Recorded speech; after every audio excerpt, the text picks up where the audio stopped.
you. Good evening, everyone.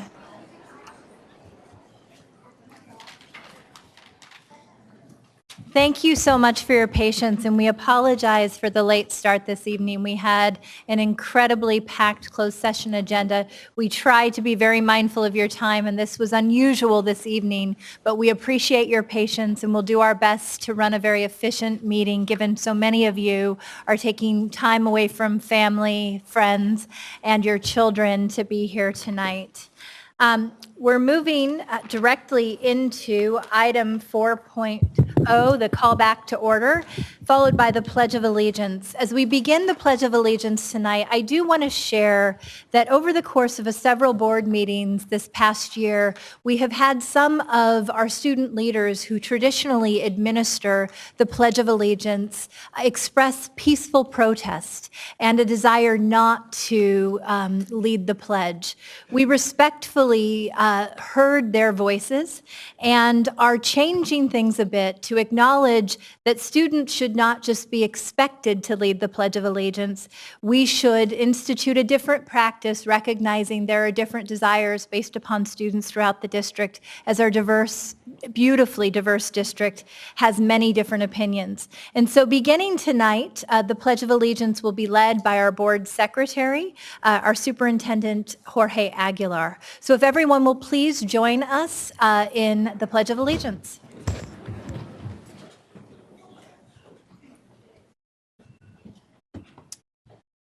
Ready? Begin. I pledge allegiance to the flag of the United States of America and to the republic for which it stands, one nation, under God, indivisible, with liberty and justice for all. Thank you very much. Tonight we will have our broadcast statement, item 4.2, read by Student Board Member Halbow. This meeting of the Sacramento City School Board is being recorded in its entirety and will be cablecast on Metro Cable 14, the local government affairs channel on Comcast, Consolidated Communications, and AT&T Uverse. Today's meeting will air Saturday, June 22nd at 6 p.m. and Monday, June 24th at noon, and webcast at www.sacmetrocable.tv. We welcome members of the audience to address the board. Please complete a speaker form located in the back of the community room and give them to our communications representative along with any handouts you may have for the board prior to the conclusion of the item's presentation. Please speak into the microphone when addressing the board and state your name for the record. Please limit comments during public comment to items that are not on the agenda. If you do comment on an item that is on the agenda, we will ask that you please defer your comments until your item comes up on the agenda. Please also turn off your cell phones or place them on silent or vibrate. Thank you so much, Student Member Halbow. We'll have a chance to recognize you tonight as this is your last board meeting after an incredible year where she has contributed as such a powerful voice on our board. Item 4.3, our stellar student recognition. Tonight's recognition is going to be for the Kids Congress for Pesticide-Free Schools. If I can have you come up to the dais. Before we have you begin, I'm pleased to say that the students of Pacific Elementary collaborated with Caleb Greenwood Elementary and held a day of learning with a rally to ban harmful herbicides in the district on May 31st at Pacific Elementary. These collaboratively named events were the Kids Congress for Pesticide-Free Schools, and we had student delegates, many of whom were very young, attending from Pacific, Caleb Greenwood, and Ethel Baker. The event culminated with 2 years of work for 33 fifth graders at Pacific. The students became fascinated with this issue based on research done in fourth grade and undertook a year-long effort to educate others about the harmful effects of pesticides and the need to help native bees. They became passionate about stopping pesticide use in our schools, and they then undertook a garden project. First, with the goal of researching herbicides, then with the goal of working to ban harmful herbicide use on school grounds. Along the way, they received support from some amazing organizations like Sprouts Market, the student leaders of UC Berkeley's Herbicide-Free UC, and additional local and national leaders and organizations. On May 31st, the Student Congress, the Pacific fifth graders, taught student delegates about the dangers of herbicides, the alternative to chemical herbicides, and gardening pesticide-free. Then Caleb Greenwood students led the delegate in activities, an art response, and a rally to kick off their official student movement to ban harmful herbicides on Sacramento City Unified School District campuses. They're deeming their campaign Herbicide-Free SCUSD. Let's give them a round of applause.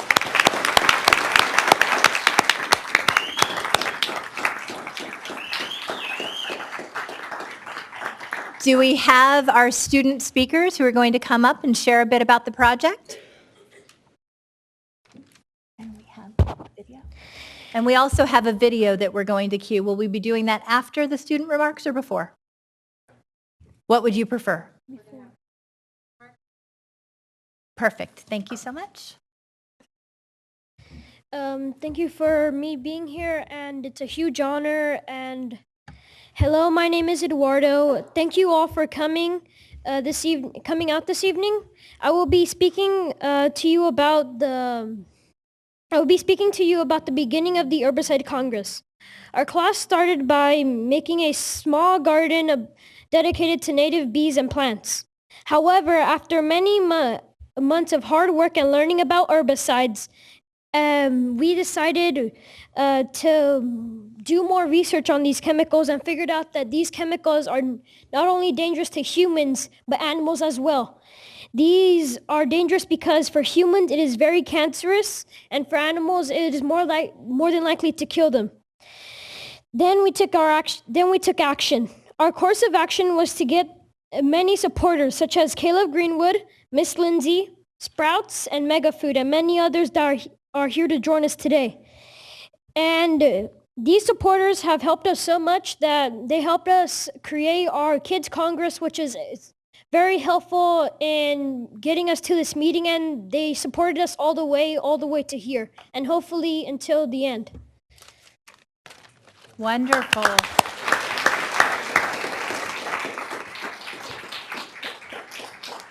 And our next student speaker. Good evening, President Ryan, members of the board, and Superintendent Aguilar.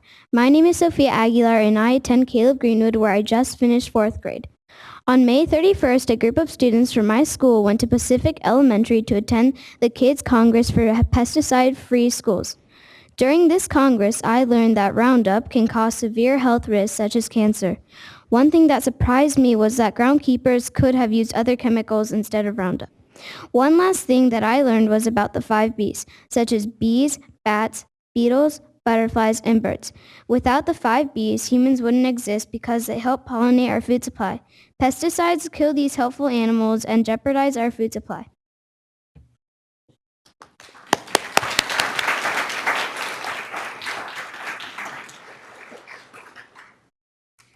Hello, my name is Kira Doherty, and I'm going into 5th grade at Caleb Greenwood Elementary. We decided to do this art project to reflect on what we learned at the Pesticide Congress. We each traced and cut out the shape of our hands. We wrote down what we learned and how we could take action. Then we read them aloud to everyone else and laid them on the painting. The center of the painting reads, "With heart and helping hands, a child can accomplish anything."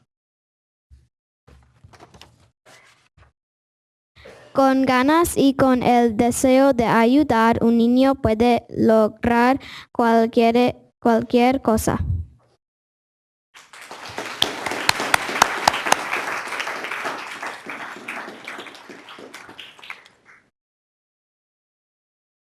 And with that, do we have one more student? Our class made a video about how we don't want herbicides. Wonderful.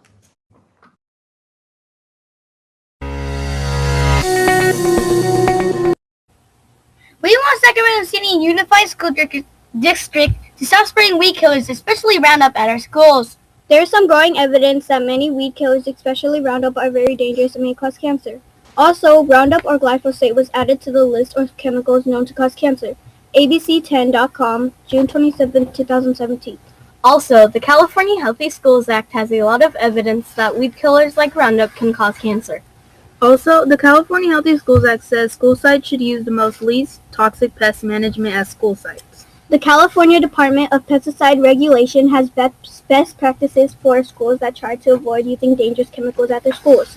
For example, Long Beach Unified School District is already using steam to kill their weeds. Why use dangerous chemicals to kill weeds when there's many more natural ways, such as steam? Steam also kills weeds quicker than other chemicals.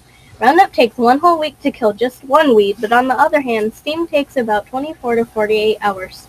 Also, most chemicals such as Roundup affects a lot of things such as our food chain. For example, if you spray Roundup on a plant, it will travel in the root, stem, etc. It soon will end up in all our fruits. And the pesticide can sometimes end up in our honey because when the bee pollinates the plant with pesticide on it, the bee has all the chemicals on its fur. So then when it goes to its beehive and makes honey, all the chemicals go in the honey as well. This is why we want Sacramento City Unified School District to stop spraying weed killers at our schools.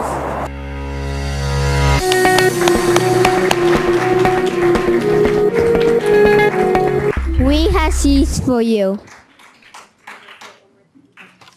We have seats for you. Wonderful. So we are going to actually come down and also present you with certificates. And I have to tell you, I am so proud of the incredible work you're doing. My husband leads environmental justice work for Attorney General Javier Becerra, and he gave me one charge when I joined the school board, and that was to ban Roundup and pesticides at all of our Sacramento City Unified Schools. So I am very proud to say that I've been working with Paul Towers and the Pesticide Reform Action Network, and we have a model school district resolution that I will be working with you to bring forward at the August board meeting to do just that. So thank you for your tireless advocacy.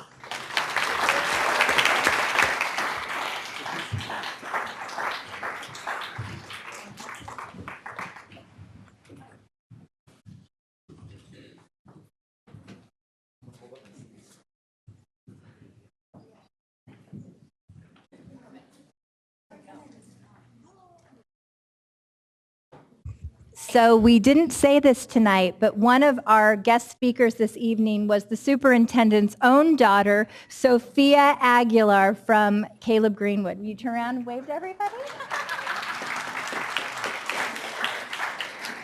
Congratulations, Sophia. Our next student recognition goes to Genesis Bonilla Laura.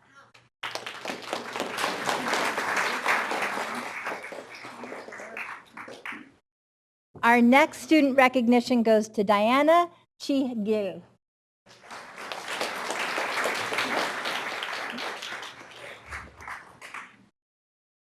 Our next student recognition goes to Yori Foncheca Gonzalez.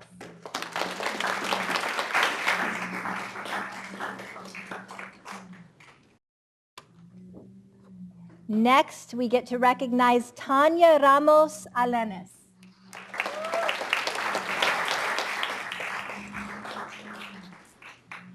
The next certificate goes to Ray Linnea Harris.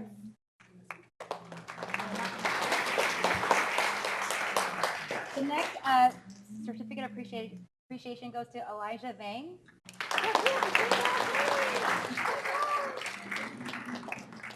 And then, oh, this is an awesome name. The next certificate goes to Tuesday Paulson. Tuesday here? That's an awesome name. How about Shayla Katek?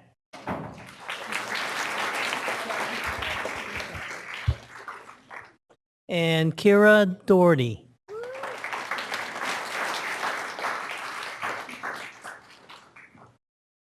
I have Kadarat Panay. Oh, and I think I might have booked that name, but he's not here tonight. Austin Vang, another Vang.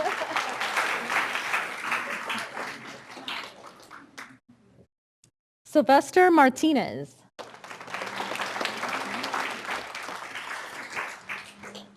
Eduardo Romero Jimenez.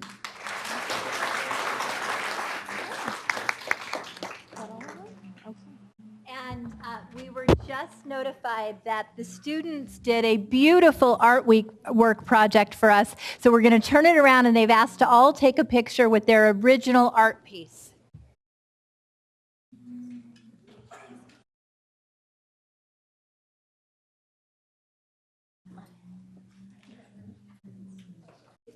You guys are all taller than me. That's why I'm hiding in the back. Put Christina in front of the kids.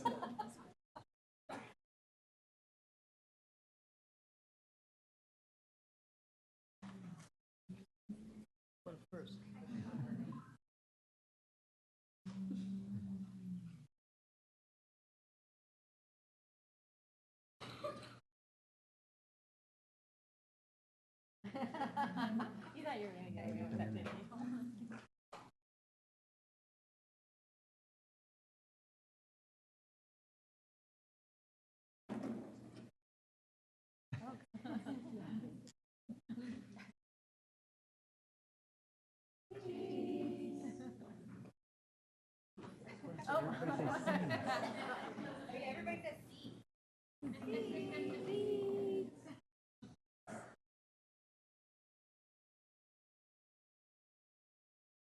Thank you.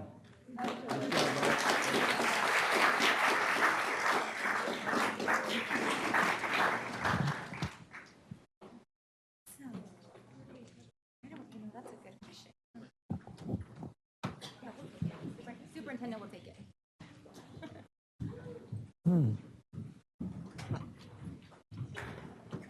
Again, congratulations. We've learned that we had a few students who were called who were not here tonight, and there were a couple who are here who did not receive certificates, and we are going to make sure that we get your names and that we also get your certificates processed right away. And thank you for being such young and powerful advocates for environmental justice reform.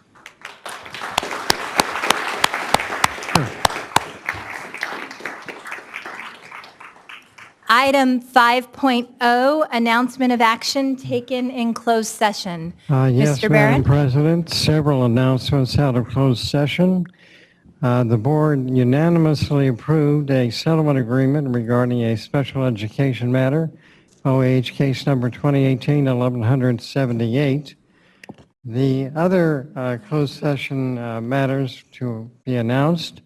I will defer to the superintendent regarding the appointments of the principals of 3 different schools, and that will be followed by an announcement by Board Member Pritchett regarding the evaluation results of the superintendent pursuant to his contract. Thank you. Wonderful. Thank you. I am very pleased to announce that the board, by unanimous vote, approved the appointment of Mr. Anthony Perez as Principal John Morse Therapeutic Center.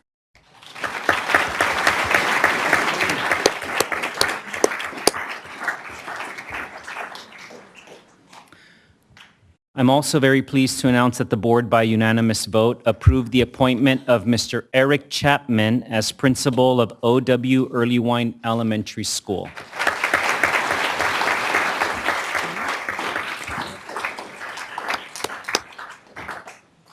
And finally, I'm pleased to announce that the board, by unanimous vote, approved the appointment of Mirinda Burton as principal of Bowling Green Charter Elementary School, Ken McCoy Academy.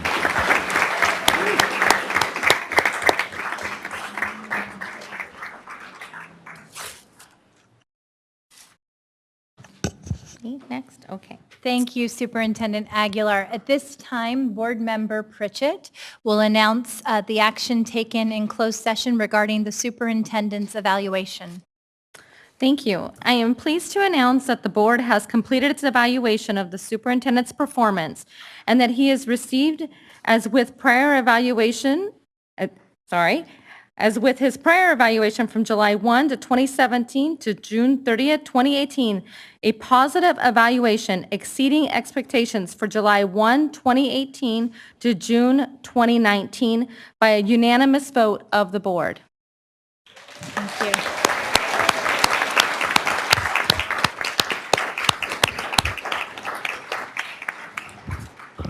Before we take comments from board members, do we have any public comment on this item? Yes, we do, President Ryan. There's 6 public comments. If you could come up to speak on this item. Carolyn Cabillas, Liz Guillen, Patty Colston, Marisol Aviña, Michelle Ribolcaba, and Rachel Ditmore. Thank you. And I want to remind you, since we have a packed evening, we will be keeping you to a 2-minute per public commenter time frame. President Ryan, board members, Superintendent Aguilar, I'm Caroline Cabillas with the UC Davis Latino Alumni Association. I'm also with the State Chamber, Hispanic Chamber, and I'm a resident of this district. Less than 2 years ago, you brought Superintendent Aguilar on board to improve learning in this district so that our students, predominantly low income, Black, Brown, and API students, could have equal access to job preparation in college. You selected him based on his vision, his leadership skills, and demonstrated record of success. You own the data now that shows he is accomplishing the things that you brought him here to the district to do. So we appreciate hearing that he's continuing to get your support, to continue the work that he started, and that the district needs to complete for our students, for your students. As board members, you must also individually and collectively own the issues and solutions to the receivership issue. The budget projections still say that the district will run out of money. Your healthcare costs are not sustainable, and you ran for the board to work for your students in this community. So now you must make some strategic decisions, as you'll be accountable for the process going into the next election cycle.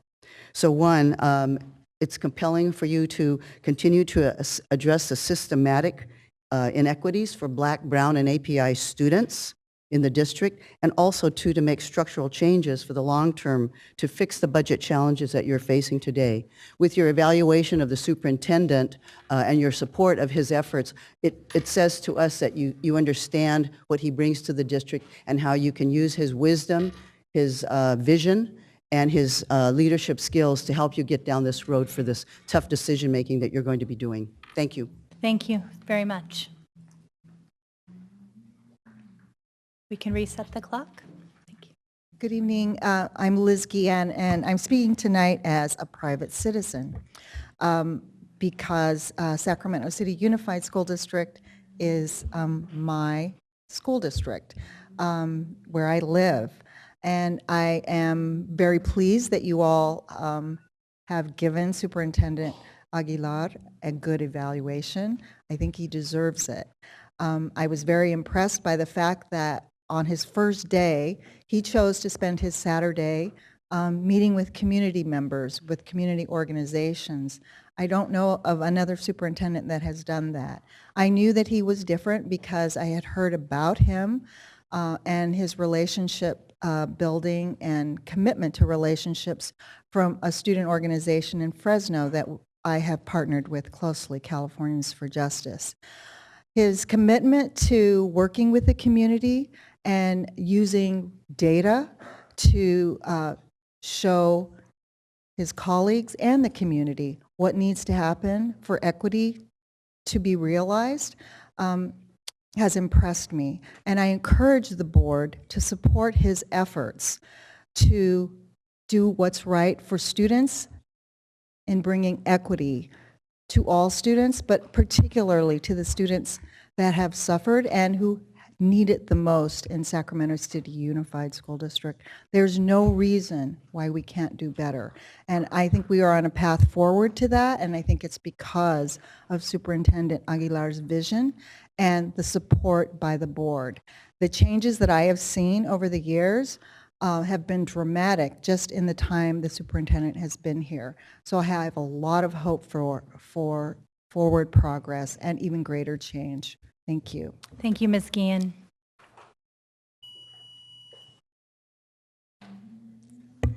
Good evening, Board President Ryan, members of the board. My name is Marisol Aviña. I'm here as a member of the community. I'm very pleased to hear of the positive evaluation that the superintendent received unanimously by the board. I think that the continuity of leadership is going to be very critical during these very difficult, challenging times that the district is facing. The revolving door that we've seen of superintendents has hurt the district's ability and willingness to make really tough decisions and tough calls that are needed to address the fiscal crisis that we have and the structural deficits. And despite these challenges, the superintendent is delivering on what the community asked for when you all were searching for a new superintendent, which was to increase graduation rates, increase college readiness, and he has done that. He's delivered on that promise despite the challenges, and I'm sure that he's going to continue to do that.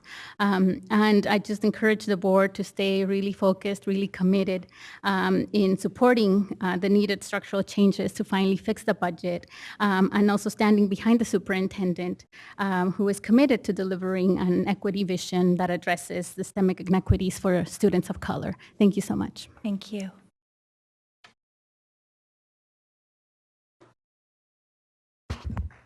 Good evening, my name is Michelle Rubalcaba and I am a parent at Matsuyama Elementary School, and I am here to personally thank Superintendent Aguilar. I know that a couple years ago when our district was looking for a new superintendent, we were concerned about where our schools were going and how to best move them forward and help our students achieve those goals that we set for them.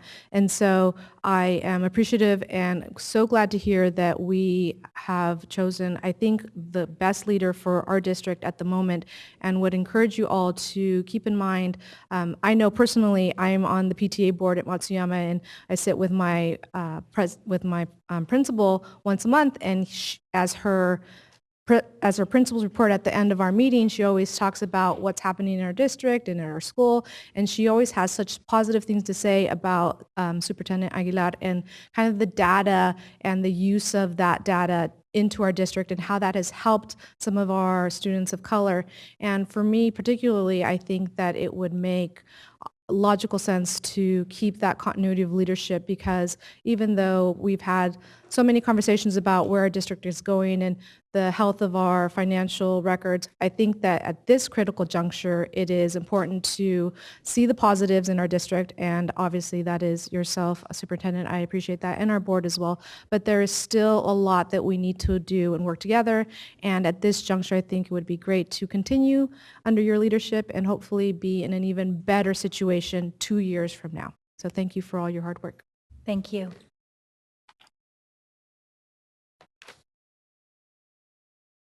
My name is Rochelle Ditmore. I'm here as a community member and also on behalf of City of Refuge. And first, I would love to say to the entire board, thank you for your service. Thank you for what you do. Thank you for your sacrifice. It's seen, and I know that there's so many needs and there's so many holes, right, in our systems and in things that we have to address every single day. But who you are and your commitment to those places that matter the most, my life is one of those lives that have been impacted because of people like you. So thank you. And on behalf of our superintendent, we could not have chosen a more humble and truthful and honorable man. And I'm so honored to be a part of this city and to be connected to Sac City Unified School District. I do want to tell you just one quick story, because I think that these are the moments that really count, and they're the stories that our superintendent would never tell and would want to remain hidden. But about a year and a half ago, there was a 5th grader from Bret Hart Elementary School that was arrested on an accusation, and our superintendent ended up stepping in and standing with this young man and believing. And if you knew this young man's history, you would know how the trajectory of his life became what it was. And not only did our superintendent step in, and through collaboration of community and law enforcement, this young man was released from juvenile hall. He actually personally assisted helping to move him to a school that happened to be in an opposite neighborhood that was our rival gang neighborhood, where this young man ended up, through City of Refuge, getting on a football flag team, became MVP Player of the Year, and today holds a 3.5 GPA. I remember the day that we got a note in our door it was way too late with a $50 bill in it and a note to this young man that said, "I believe that you can make it. Congratulations on your success." And that note was from our superintendent, Jorge Aguilar. So thank you for doing those things in places that no one sees. And we believe as we continue to move forward, we're going to see true equity really be accomplished under your leadership. Thank you.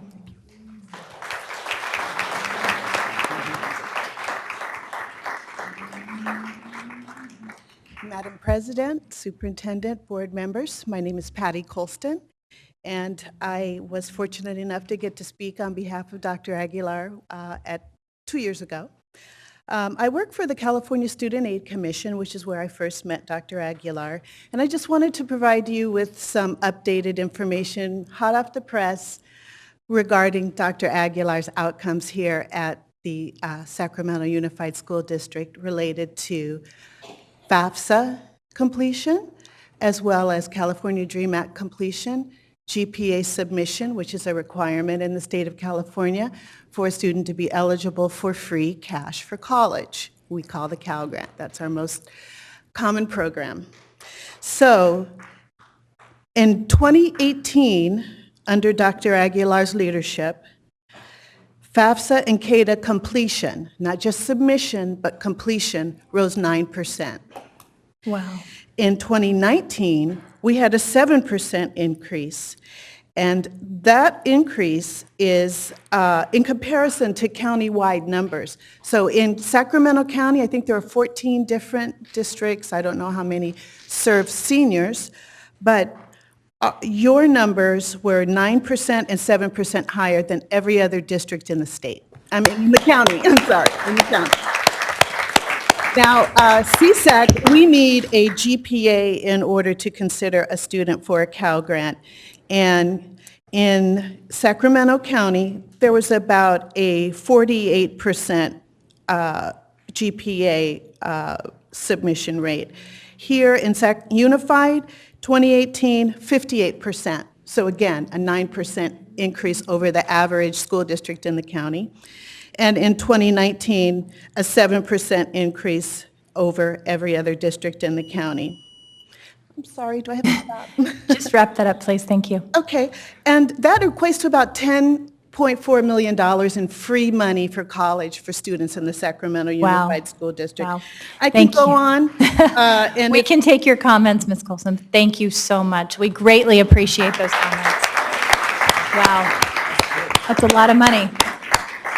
Thank you. I appreciate all of your comments. So with that, we are going to take board member comment on this item. Do we have any board members who are offering it? Oh, looks like we have Member Morawski, followed by Member Wu. Thank you, President Ryan. So working with Superintendent Aguilar was one of the reasons I was excited to join this board. I had seen the presentation as a parent on the guiding principle and his vision of equity, access, and social justice pretty soon after coming on. And I was very impressed with his commitment to student achievement, to continuous improvement. I think one of the most telling things that I've heard from him lately is that he wants to be held accountable to ambitious goals around student achievement. And, you know, for anyone who's worked in an organization or has seen organizations, for a leader to say, please hold me accountable is something very, very special.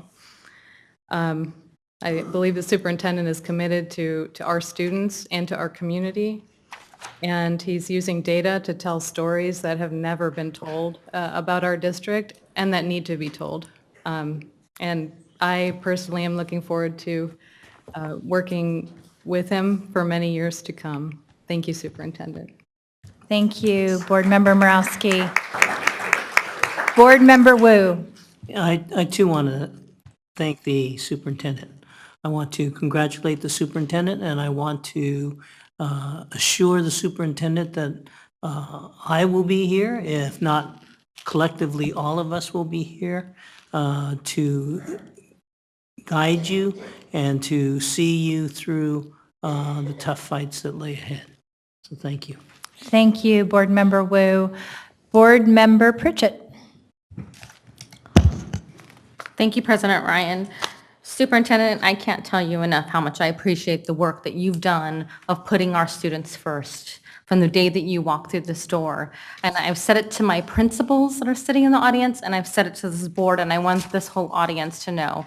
When you were interviewed, we had 2 top candidates that we narrowed it down to. Very hard choice. Superintendent was not my first choice, but he got the job. And there's not a single day that I wake up thinking, thank goodness I was wrong, because he has made a difference. Thank you for your hard work. Thank you, Board Member Pritchett. Board Member Minnick. Thank you. Well, he was my first choice. I'm going to tell everybody, I knew it. No, I'll say that this has been a rough 2 years, and we have taken on a lot, and you have really set the direction for this district in a way that we needed. And people always ask me all the time, how do you feel about him? How's he doing? And I always tell folks the same thing, that every single day I'm reminded of why we hired you. And I appreciate all the things you're doing. I appreciate all the things that we hear about here. And then I'm constantly hearing about things that I didn't know about, like supporting that young student that Ms. Ditmore spoke about. I know there's just so many things going on that we're not even aware of, because you're so committed to this community and to our kids. And so I was not at all surprised that you had a stellar evaluation, because you are doing amazing work at exactly the time where we need it the most. So thank you for all your work. Thank you, Board Member Minnick. Board Member Garcia. Yes, thank you. I too, in contemplating how I wanted to serve my community and ultimately deciding to run for school board, one of the biggest, I think, factors for me personally was knowing that I had a superintendent in our school district who had a story like mine, has a story like many of our students. So you were part of that inspiration, and I certainly as a parent believed in your vision of equity, access, and social justice as well. I appreciate the fact that you really rely on data, not as something to fear, but as a flashlight to opportunities to do things differently, to really highlight those inequities in our system that need to be addressed, because we are leaving so many students behind. Do appreciate your big, bold ideas. Sometimes I don't know if we're ready for them, but I appreciate you having them, and certainly just like with everything, right? The more we expect from our children, they rise to that occasion. So I appreciate those big, bold ideas, and I appreciate that you continuously challenge our district to step up on behalf of increasing student achievement. I, again, believe in your vision. I admire your commitment to our students.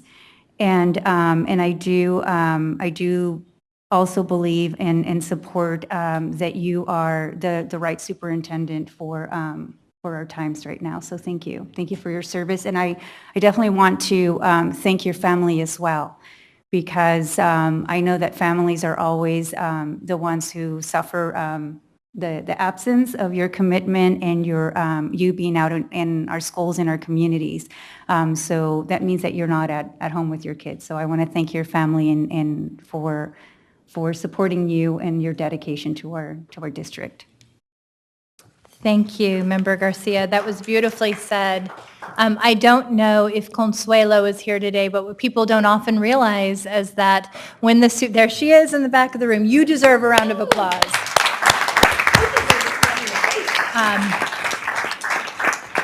When Consuelo and the family took the leap of faith to relocate their entire lives and 4 families 4 children to Sacramento. This was at a time when Consuelo had had a very successful career as both a teacher and a counselor. She has given that up to support the vision of this superintendent and the ability to ensure that the 4 children that they have brought to Sac City Unified are successful in these very difficult times. And we are so grateful, as Member Garcia said, for your sacrifice. You know, when we went out to look for a new superintendent 2 years ago, we heard 2 things loud and clear from the hundreds of community members that we spoke with at community events throughout the district.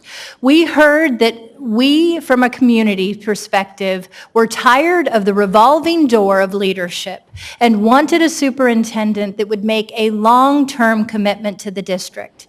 And we wanted a superintendent that would have the courage to focus on student achievement and equity in a real and actionable way.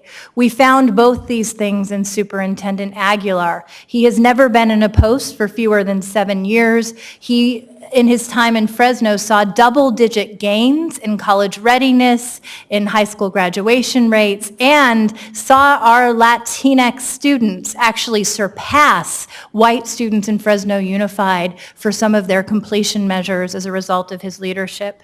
In the short 2 years that we've had Superintendent Aguilar in Sac City, we went from lagging the rest of the state in high school graduation rates and having the lowest in the county to actually improving our high school graduation rates, and at a time when the state stagnated, surpassing the state average. Incredibly impressive. We saw that college readiness rates increased by 4.9%, with an impressive 7% increase for Latinx students. We've seen an increase in our SBAC scores for students, which is absolutely incredible in math and English, demonstrating more students are on track to be grade level. We also saw a 68 percentage point increase in the number of students who were 4-year college eligible as a result of an SAT score. And within that, 1,151 English language learners and economically disadvantaged students who saw that gain. This is, in fact, equity, access, and social justice in action. And then finally, I just want to call out that Sac City is known to be dysfunctional for a lack of systems and processes over the course of many years, processes that have made it very difficult to do our work. In the short period of time that Superintendent Aguilar has been with us, he has created a performance and targeted action index to address grade level readiness. He has created an attendance, behavior, and course performance report that actually looks at critical attendance patterns and develops interventions as necessary. An early identification and information system with which Board Member Vang quite often speaks to has been incredible to identify the social, emotional, and academic risk profiles of students and take appropriate interventions. And then a host of other things, an A through G monitoring tool, a graduation status tool, a graduation course monitoring tool, counseling dashboard, and a FAFSA monitoring tool. And you heard Ms. Colston speak to some of the incredible gains, including $10 million in additional aid that have resulted in those critical interventions. We asked for someone who would move the needle on student achievement, and despite a very difficult fiscal situation, we have in fact done that, and we now have hundreds of students who are on track who were not on track before, and we are seeing closes, a significant laser focus on closing persistent racial gaps. And for that, I think our superintendent deserves a round of applause.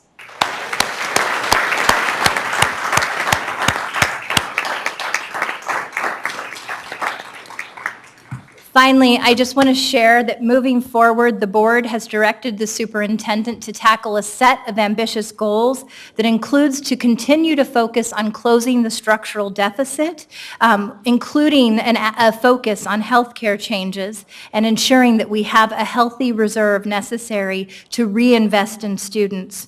We've also asked him to continue this focus on student achievement, which we think is so critical if we are going to see these gains actually actually hold and grow over the coming years. And we will be coming back to him with an additional set of goals that really recognize that his fortitude, courage, and compassion in doing this work will be necessary, and it will also require a continued focus on building the labor management consortium and the relationships necessary to become a high-poverty, high-performing district. And so with that, we are pleased to move forward with the positive evaluation, and we appreciate your service.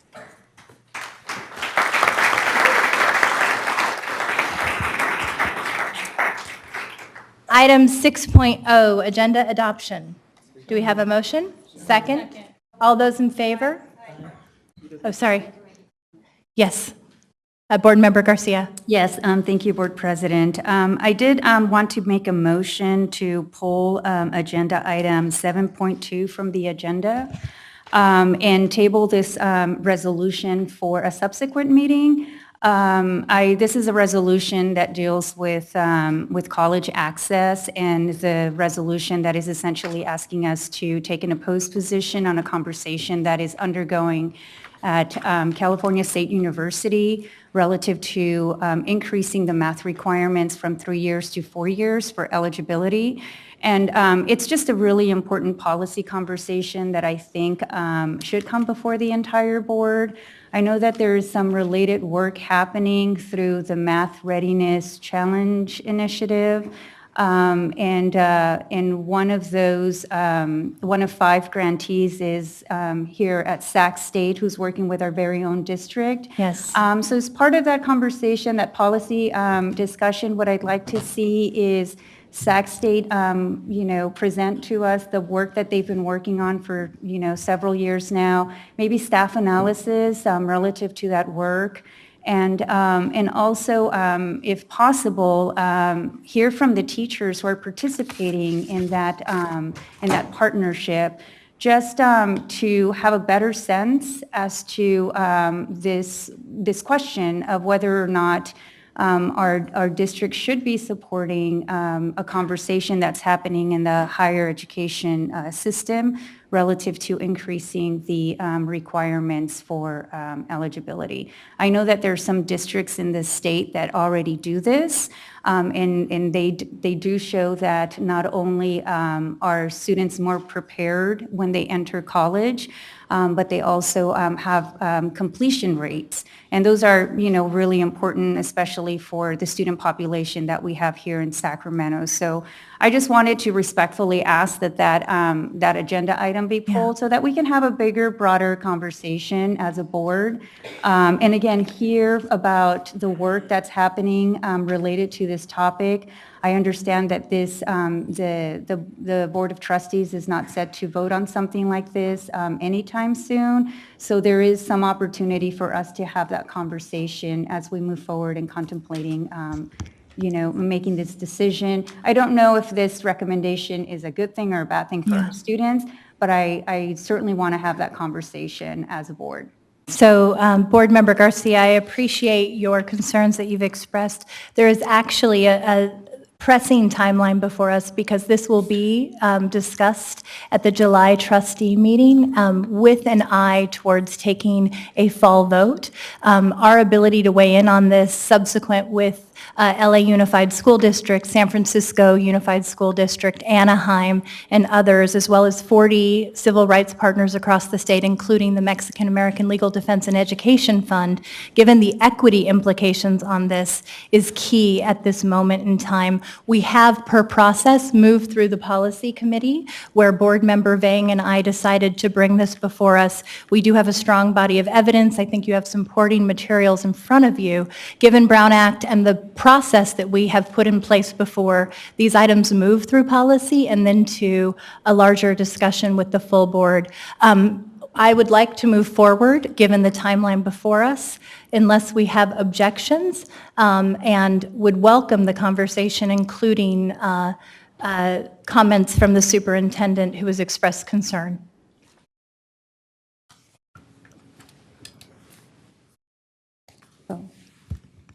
Do we have a motion to second the move to table? Okay. So without a motion to second the move to table this item, we will be moving forward with this item for discussion tonight. Yes, yes. So I'm going to take a vote to adopt the agenda again. A second? Second. All those in favor? Aye. Those opposed? So I would be a no based on that item. And then I have additional comments moving forward. Okay, when we come to that item, it's appropriate? Okay, thank you. So we have a motion to adopt the agenda, a second. All those in favor noting that Member Garcia is opposed to the agenda adoption as stands. Item 7.1, the acknowledgement and recognition of the outgoing student board member Rachel Halbow, which will be presented tonight by Vice President Minnick. All right, here we go. I have notes so that I don't get, misty-eyed or whatever. Tonight we're going to acknowledge our amazing student board member, Rachel Halbow, and all the work she's done. And I'm going to go through some stuff here. So, Rachel Halbow is a 2019 West Campus High School graduate, and has been our insightful, fearless, and tenacious student board member over the past year. And I'll mention one thing that I did say in my speech at the West Campus graduation. She's also my favorite board member. Sorry, guys. She's been an advocate for youth voice and actively involved in speaking out against injustices affecting our students and our community. Rachel also serves as the leader of the Student Advisory Council. This year, she led a team of student researchers in the exploration of teenage mental health and racial and gender disparities in student experiences. Her leadership of these projects in collaboration with UC Davis led to the creation of several policy recommendations currently under consideration by the Board of Education. She's masterfully juggled the role of leader, advocate, activist, and student. I also add that she has been an active member of our governance committee, and we have been very proud to have her there to ensure that the student voice is always represented. Aside from her community roles, she undertook leadership roles in her school's debate and swim teams. Rachel has shown great ability in both of these endeavors, helping lead her teams to victories on several occasions. She has clearly raised the bar of the expectations of a student board member, and so I feel sorry for the person that has to follow her. Though we're excited to celebrate her graduation from West Campus, we're saddened to say farewell to our amazing student board member.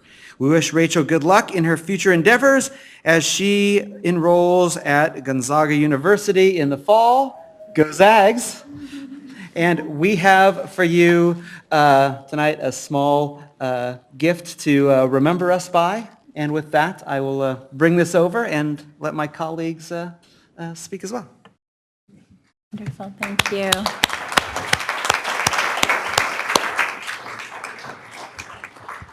Do we have any colleagues that would like to speak in recognition of student board member Halbow? Board member Pritchett. Student board member Halbow. Boy, the tenacious, that was a good word for you. Good job, Michael. From the first day that you joined this board, you showed no fear at all, and that was something that we didn't regularly see with student board members in the past, but we're excited about what's to come for you, and I hope that you'll keep in contact with us, and pictures and selfies, and, and we get to track all of your successes. Okay. Board member Wu. Student member Halbow, you have been an awesome inspiration. You have been most caring of other students, and you are a great student voice, so thank you. Board member Garcia. Yes, so In the short amount of time that I've had the opportunity to work with you, you are an incredibly smart, confident, thoughtful, but a fearless advocate in what you believe in. And I just want to wish you well. I know you will do well. You're a tremendous leader. But also in taking this opportunity and recognizing that you are a reflection of everything that great that happens with our school district. So you will be a great representative for our Sac City Unified School District. So thank you for your service and best of luck. Board Member Vang. So, Member Halbow, it's been, gotta keep the mic on. I just want to say thank you so much for your fierce advocacy. It's been an honor, super humble and blessed that I actually get the opportunity to sit next to you and feel literally your energy. And, you know, you've been a strong advocate for all of our students. And in particular, I remember when we voted on the SRO contract, you were, you represent not just yourself, but many of our students in the district. So I just want to commend you for everything that you've done for our students and for this district and keeping us in check to make sure that we're constantly student focused. And so I'm excited about your future. You're going to have a great time in college. I know we all know where you're going, so we need to lean in on Rachel. What do you think about this? This is coming for a vote. I need some advice. We know who to go to, but thank you so much just for everything that you've done for the district and our students. Thank you so much. Board Member Morawski. I won't belabor this, but Student Board Member Halbow, it's been my honor to get to know you over these last few months, and I cannot wait to see what you do with yourself because you impressed me so much. Please keep in touch. Thank you. So I just want to finally say, it was right before Board Member Halbow joined us that her predecessor actually participated in the selection process of our superintendent. And I often say it was eye-opening for me because her voice was as strong and critical to the decision on who we would hire as any of our sitting elected board members. Student Board Member Halbow has continued with this leadership, vision, and willingness to speak truth to power, even in very difficult situations, often drawing her student experience at school, bringing it back and courageously sharing, but also challenging to do better, to recognize the needs of students who quite often aren't fortunate enough to have a seat at the table, a voice at the dais like Board Member Halbow does. And you have done a remarkable job in representing students without a voice well and ensuring that their voices are heard. Thank you so much for your service. And with that, we get to present you President Ryan, if I can just say, Member Halbow, I do want to thank you for all of your work. I am always impressed and look to Member Minnick, who has been such a committed board member in providing mentorship for our student board members. And most of the times he says, yeah, I didn't talk to her about that. And when I look to my left, you're not reading from notes. So clearly you have spent a great deal of time studying our agendas, understanding the issues, and then putting your critical thinking skills to work. And I've always been impressed by the quality of those critical thinking skills. So please keep in touch. Certainly we expect to hear about the amazing work that you're going to be doing up north, but do hope that you will return back to Sacramento and be of service to this wonderful community. So thank you and congratulations.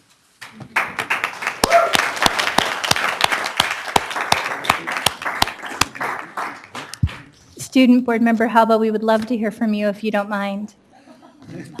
I have nothing prepared, but I would really like to thank everyone who's here for this wonderful opportunity because it has been an amazing experience for me, especially knowing that coming out of my junior year, where the high school policy debate topic for the whole year was education policy, that this was something I was interested in. And by chance being elected to this committee, simply because I knew the past student board member and she gave me an application on time, was clearly by luck, but it ended up to be a really, really important experience and something that has helped me to realize that I want to stay in education and work somewhere in education. Who knows where I'll end up, but we'll find out, and I'm really excited to get to continue to pursue that interest at Gonzaga.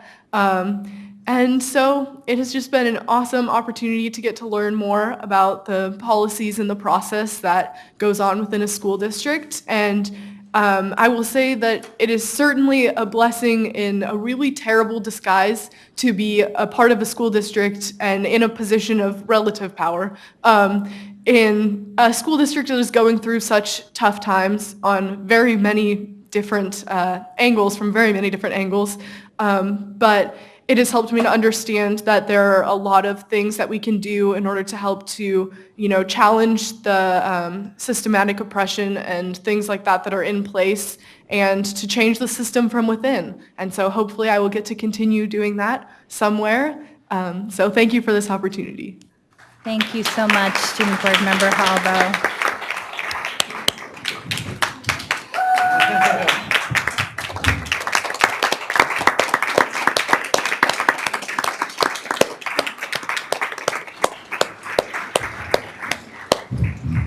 Thank you.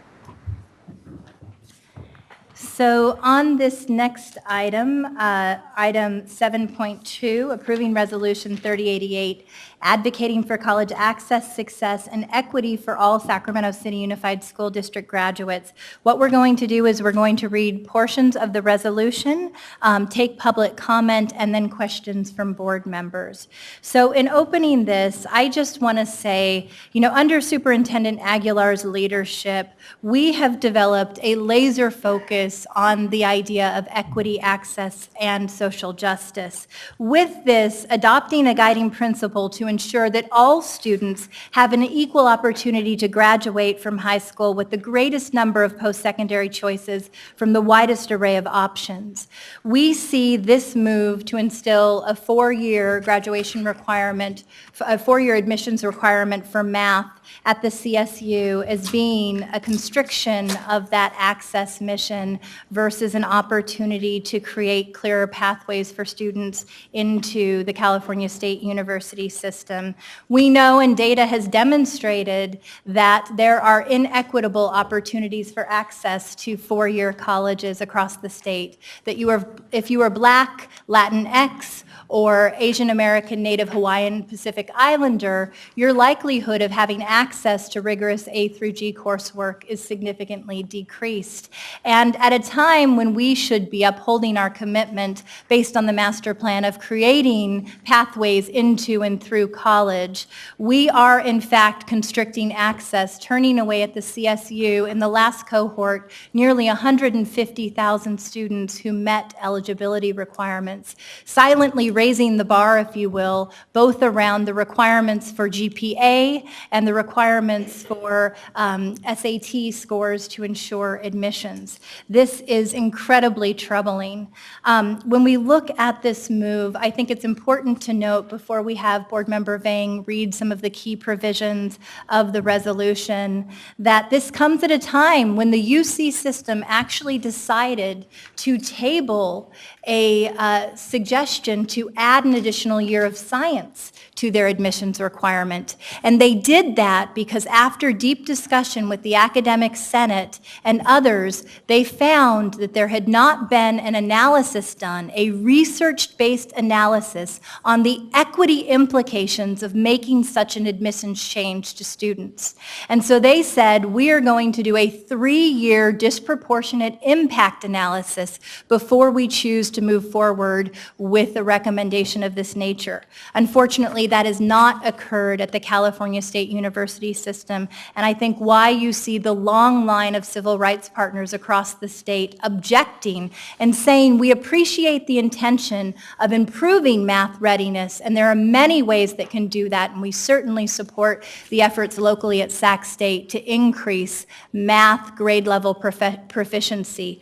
But raising the bar for admissions without studying and doing due diligence around disproportionate impact for historically marginalized groups could have grave unintended consequences. Board Member Vang. So I'll go ahead and read the resolution. Resolution 3088, advocating for college access, success, and equity for all Sacramento City Unified School District graduates. Whereas the California State University Quantitative Reasoning Task Force and the Academic Senate for the CSU has put forth a resolution that proposes to add a 4th year of math quantitative reasoning to the AG college preparatory requirements as part of freshman eligibility for students entering in fall 2023 or 2024. Whereas Sacramento City Unified School District serves over 42,000 students, including 17,000 students who are Latinx, 5,900 students who are Black, 17% who are Asian origin, of which 2,500 of those students are Hmong, 2,000 are Chinese, 1,300 other Asian. Whereas Sac City is fully committed to ensuring college access for its ethnically diverse student body by improving the percentage of graduates eligible to attend California public colleges and universities. Whereas the preparation of students for college is under the purview of secondary institutions and should be done to ensure equity via California Education Code and not a mission policy where there will be student winners and losers in accessing a 4th year of math and quantitative reasoning and thereby CSU admission. Whereas Sac City is fully committed to working in partnership with the CSU and other post-secondary institutions to make a variety of high-quality math courses available to students in their junior and senior year, whereas the Sac City School Board calls upon the California State University Chancellor and Board of Trustees to honor its commitment to be the People University by providing broad access to an excellent education. And now, therefore, be it resolved that the Sac City Unified School District Board of Education formally opposes the passage and adoption of a CSU proposal to change its freshman eligibility requirement to add a 4th year of math and quantitative reasoning and urges the CSU Board of Trustees to vote against such a proposal that would further exacerbate access challenges for our Sac City graduates. Thank you, Board Member Vang. With that, we're going to take public comments. Do we have any public comments on this item? Yes, President Ryan, we have 5 public comments. If you could stand in line as soon as you hear your name called. Liz Guillen, followed by Tanya Pellegrini, Carl Pinkston, Renee Webster Hawkins, and Chris Wong. Good evening, Superintendent Aguilar and President Ryan and the board. Public advocates, I'm Liz Guillen with Public Advocates. Public Advocates joined a coalition letter with the Education Trust West and 37 other civil rights and education equity organizations to CSU, asking CSU for more evidence to back up their proposal. In our letter, we were especially concerned with the impacts on students that are already underrepresented at CSU and the consequences for students suffering from a number of conditions in the K-12 schools in which they enroll and attend. For example, the shortage statewide of teachers certified in the STEM fields would really relate to being able to prepare enough students in an additional year of math. Students in districts that don't offer 4 years of A to G coursework. What we wanted to know was, what is the research showing the clear connection between the additional year of math and the academic success in college, and with a comparison to CSU students that only had 3 years? What were those students' trajectories and how are they faring in comparison? We appreciate that the board is considering this and weighing in on this question. So thank you. Thank you, Ms. Guillen.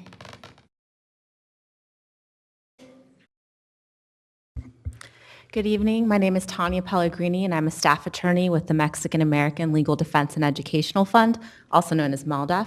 MALDEF is a nationwide civil rights law firm that advocates for civil rights and on behalf of the Latinx community in the areas of voting rights, immigration, education, and employment.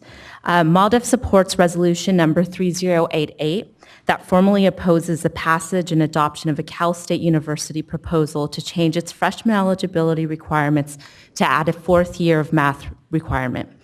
A proposal to add a fourth year of math reasoning to requirements for freshman eligibility raises several serious concerns, in particular when it is done in the absence of evidence that clearly articulates why this change is necessary, and it lacks definitive evidence that it will not pose a disparate impact on Latinx, African American, and Native American students.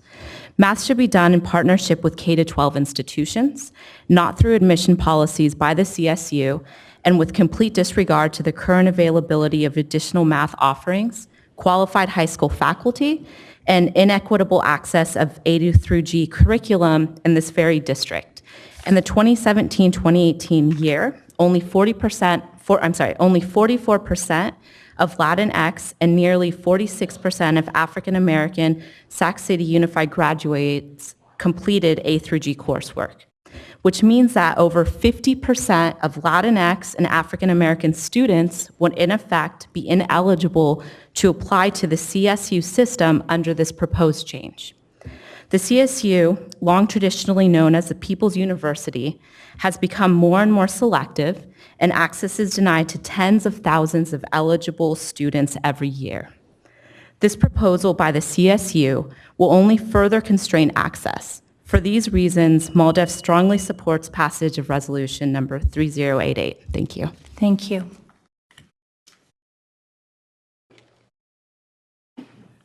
Good evening. My name is Carl Pinkston with the Black Parallel School Board. We come out in support of the resolution 3088 for a couple of reasons. One is that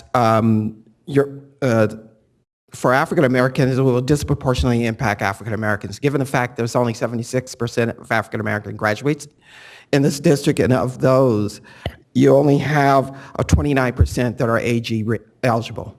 So the challenge becomes any additional requirements will actually reduce that number from 29% to possibly somewhere in the area of 15. People ask the question, why? All we have to do is go back to Proposition 209. When it was race neutral, in an assumption that it will help more people have access, it disproportionately impacted African American students into higher education. Also, the other critical component is that most of our African American parents, and particularly students, do not go to UC colleges in California. And the reason is because the bar is continuously getting higher, higher, and higher. Black Parallel School Board just recently participated in a graduation ceremony for our students. At least 90% of our students are going to out-of-state colleges. 90%. And we only had one student that was going to Sac State. So it clearly shows that this is not the right direction that the UC Regent should be going. Thank you. Thank you. Good evening, President Ryan, Superintendent Aguilar. My name is Renee Webster Hawkins, and I'm a parent of 2 children. Both are children of color, and both are adopted out of foster care. I'm in support of this resolution, and I'm in support of the resolution with a friendly amendment, and that is to include in your whereases the students that are a part of all the students that this resolution would support. In particular, the student groups identified under the local control funding formula, your low-income students, foster youth, homeless youth, English language learners, and also students with disabilities, because these students have the same disadvantages, the same underrepresentation in our higher education institutions. And also, I would think that a People's University would recognize the context of the students that are coming into that university, including the disruptions that occur in the lives of these student groups. And so I would recommend, my friendly amendment is after the whereas that breaks out the students by ethnicity, to include a whereas. 70% of students enrolled in CSUSD are identified as socioeconomically disadvantaged, including 207 foster youth and 319 homeless students, and 14.6 students have disabilities. And then in the following whereas, following the phrase ethnically diverse, add and economically disadvantaged. student body. I think this fully embraces the students that we have and recognizes the challenges that they have, and in no way predetermines whether or not they can be successful in college. It may just have indicated that there were some disruptions in their K through 12 education that have gotten in the way of yet another year of a rigorous academic course. Thank you. Ms. Weber? Yes. Will you, Webster, sorry, will you please bring me the language that you just shared? I tried to take notes as best I can, and I will. think that Nathaniel did as well. Can I email it to Nathaniel? Yes, we need to adopt it, though. if Yes. we- Oh, yeah. Yeah. Thank you. Thank you. Good additions. Hey, good evening, board. My name is Chris Wong. I'm a graduate of SUSD Schools, and I have some questions that I hope you'll address in board member comment. Okay, so when I was in elementary school, in 6th grade, we take a placement test that places us into our math class. So say I get placed into, like, it used to be pre-algebra, but say I get placed into math 7, then I take math 8 in 8th grade, and then I take math 1 my freshman year of high school. What happens if I have a bad year and fail that under if we have 4 years of math? Yeah, and actually that's addressed in one of the letters we received from superintendents who were very concerned that that then would make them ineligible for a 4-year college. Okay, great. And then, my next question is, what options do we currently have for students who perhaps fail a math class at some point in their high school career? Great. And then, for Member Garcia, you mentioned, so do we have like any evidence like supporting that 4 years of A through G would boost our college readiness? Is there, because I know I was reading about this before I got here, like Long Beach has seen increases since implementing it.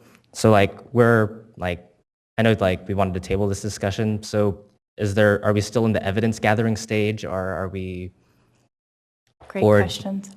Yeah. Absolutely. Thank you so much. So we'll try our best to answer those questions, and we appreciate your comments this evening. Thanks. With that, we are going to have Superintendent Aguilar, followed by Board Member Garcia. Thank you, President Ryan. I did want to give context with respect to my recommendations on this topic on a couple of pieces. One is when I expressed to the chair of the CSU trustees the concern from Sac City, it was based on a number of arguments. The first is this is the first year in which we hired and have someone that is monitoring our master's schedule. And so the idea that we could very quickly and nimbly add a 4th year of math into our master's schedule is something that I'm concerned about. The second reason is that, as you may remember, we entered into a very unique partnership in which we share information with our partners in higher education. And I'm just generally very cautious about raising admission standards for the type of students that we serve in Sac City Unified. In my previous career in higher education in the Central San Joaquin Valley, this was an issue that was of grave concern, the low eligibility rates among students, and particularly underserved, historically disadvantaged students. So somebody pointed to the data. I'm sure they got it from the California School Dashboard. We have slightly just over half of our students who are completing the A to G course pattern today. That involves 3 years of mathematics. I would want us to continue to partner with CSU Sacramento in capitalizing on this unique data exchange agreement and continuing to study ways in which we can make sure that students who are completing 3 years of mathematics, completing the A to G course pattern, aren't needing remediation courses when they reach the CSU or the community college system. I know that there are concerns from a master plan for higher education, but I just think that it's important to consider that these kinds of changes, and I'm happy to hear that UC has also taken a pause, raising admission standards in communities like Sac City, where we still have many of our students who are not completing the minimal requirements that don't require 4 years of math or don't require 3 years of science, is something that we need additional time to understand how we shift our master schedule so that we could possibly offer across all of our entire district 4 years of math for all of our students, or even 3 years of science for all of our students. I think we are very fortunate to have, although it's barely surviving, a master plan for higher education that still admits the top third through the CSU system. We are not there yet. In Sac City, we are not at a place where all of our students have access to the CSU system. So I would recommend that we continue to foster the relationship with CSU Sacramento, capitalize on our ability to analyze data, and understand how we can impact the variation in performance among our schools by ensuring that we have stronger professional learning, stronger relationships between our math department teachers and our math faculty at CSU, as well as Los Rios Community College and UC Davis and UC Merced. So certainly I hope that this is something that the CSU system will consider very seriously and understand the aspects that we have put forward in terms of our arguments. Thank you very much, Superintendent Aguilar. Board Member Garcia, and then if there are any other board members with comments and questions, please make. Yes, so I wanted to clarify that I didn't necessarily have an opinion about the policy that's being proposed, but rather the opportunity to have a policy discussion that's broader and more comprehensive relative to graduation requirements and college eligibility, et cetera. So it was really to have that opportunity, and I think the public commenters really brought up some really good points that I think would be great to further explore in a separate item. So a couple of things I think moving forward. I know that maybe some of my colleagues here on the board are far more I guess, knowledgeable about this particular issue. I just wasn't aware of it. It was new, so I wanted to really have that opportunity to have a broader policy conversation, because we are taking a position on a resolution to oppose something. So I appreciate the supporting documentation that came in today, but just moving forward, it would be very helpful to have supporting documentation to understand the rationale for some of the proposals that come before us. So I don't know how that could work. I know that Board Member President Ryan, your organization, College for Campaign for College Opportunity, is a leader in terms of opposing this particular policy proposal. But this is information that I think should come before us as a board in understanding sort of the background. And I didn't realize that the superintendent had written a letter in opposition to this policy. So this is really helpful information, and that's why I wanted to have a policy conversation, because I know it's a big issue. So again, a friendly request that moving forward we get background information on why we're making certain recommendations, especially when we're being asked to oppose something. And again, I still want to have that presentation with Sac State and maybe district staff in their analysis in terms of that collaboration that that work that's happening right now, as well as hearing from the teachers on how all of that work is happening in terms of developing professional development and course development as this conversation continues to evolve. But I just wanted to make it clear that I just felt that we needed to have a broader policy conversation. I just don't feel prepared to have, to support this resolution today. But thank you for the opportunity. Thank you, Board Member Garcia, and I appreciate your feedback. Traditionally, we have had these items move through the policy committee where they're vetted, and then they come to the full board, but I appreciate a request for additional supporting materials prior to the resolution itself to help inform your decision-making. And just one additional comment, and also to inform our public, right? It's in the spirit of transparency. I think it helps our community know why we're taking certain positions. So thank you. Thank you. Board Member Morowski? Thank you. I think I'd echo Board Member Garcia's wish for, more supporting information, so we can have more time and information to digest.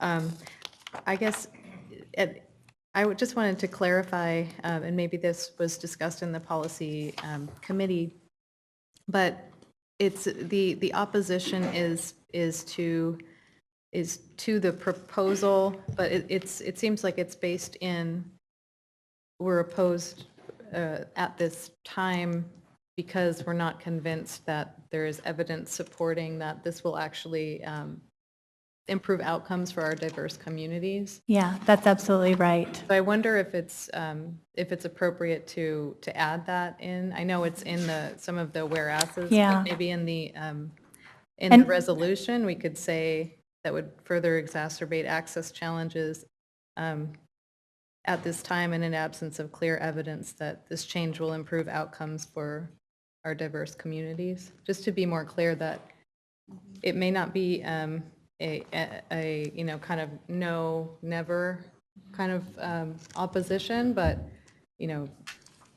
it's a little more nuanced. I like that. So at the absence of evidence in this time that it will improve outcomes for our diverse community. I think we can do that at the end of the last, now therefore it be resolved. I will also say in moving forward with the resolution, we were very intentional about recognizing the full commitment to working in partnership with the CSU to make a variety of high-quality math courses available. And this in no way hinders the work that's occurring at Sac State, which is really around preparation and collaboration across faculty and teaching in both institutions. And so I do want to make sure that I point that out, and that Andrea Venezia of Ed Insights at Sac State has in fact been calling for data and conversation at a broader level that is intentional and multi-years to recognize disproportionate impact before a decision at scale, system-wide of this nature, would be made. So with that, do we have any other comments? Okay.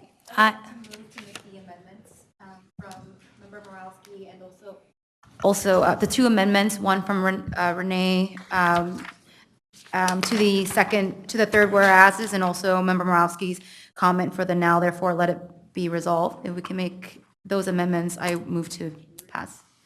Yes, yes. So we have two significant amendments, one that will be clarifying amendments. In the third whereas, we would add LCFF groups, whereas 70% are identified as free or reduced price lunch, and calling out the specific LCFF groups in that piece.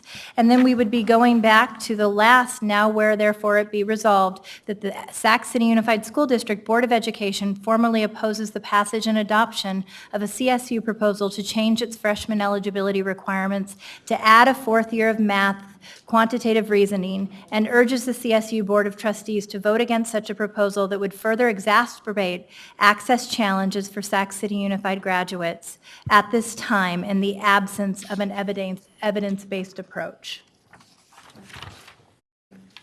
Sorry, did I miss it? Did you say on the fourth whereas? I did. That add the economically diverse? Yes, so Okay. that the 70% got Yes, to that piece. thank you. Okay. So with that, I want to go ahead and call for a vote and appreciate all the community members to come out and speak on this critical item, as it does, in fact, potentially constrict access for students that we are working diligently through our guiding principle to create additional opportunities for.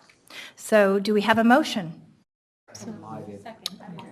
We move from from Board Member Vang to adopt with the clarifying amendments, and we have a second. Student Board Member preferential vote? Aye. All those in favor? Aye. Those opposed? Those abstain? I just want to say, I appreciate Board Member Morawski's clarifying language that I think just further crystallized sort of where I was coming from. I was concerned that the oppose was too harsh of an oppose.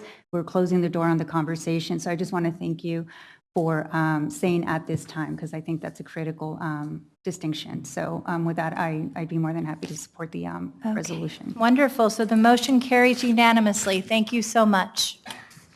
Moving on to item 7.3, the Core Growth Awards, which will be presented by Dr. Iris Taylor and Vincent Harris. And I am so excited to see so many incredible educators and teachers in the room who have been a vital part of this work.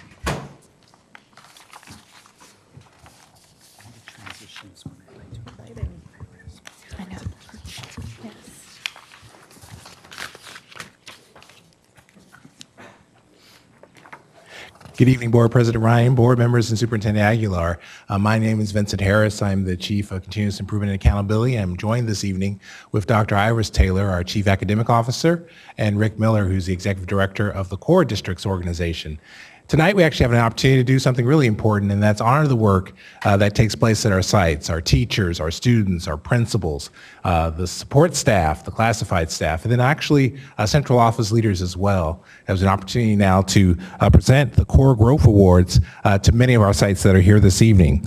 These awards actually showcase student achievement impact, specifically in English language arts, mathematics, or both subject areas. And so tonight we have the honor of recognizing both 1-year and 3-year winners. And with that, I'll turn it over to Rick Miller, who will give you a little bit more context about the Core Growth Awards, and then we'll do the most important work of honoring our sites this evening.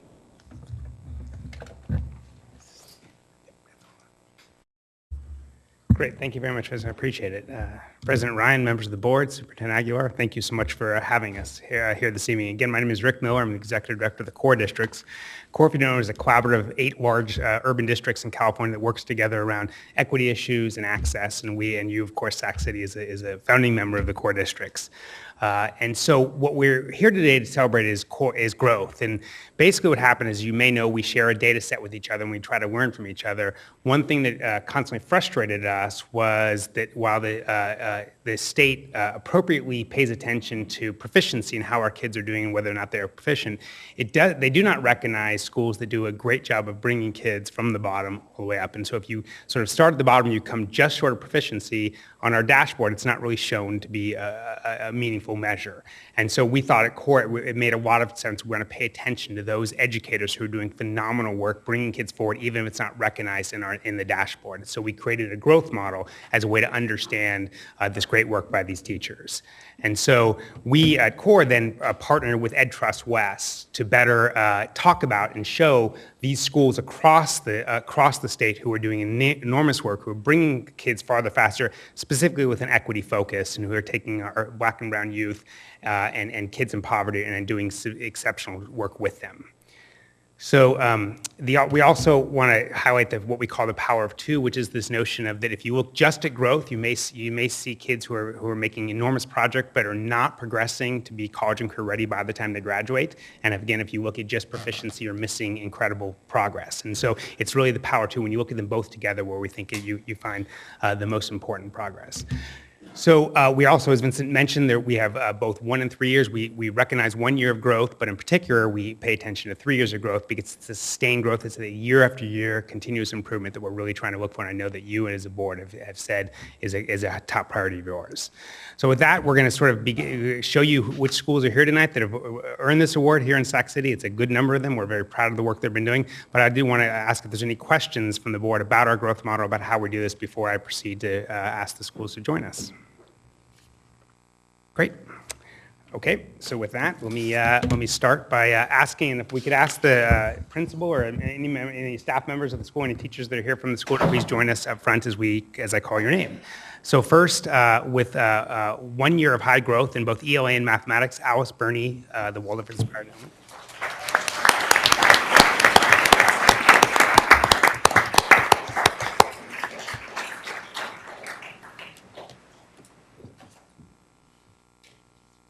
And also, if you could stay up here as well, and we'll take a picture. Next, Bowling Green Elementary in both ELA and mathematics.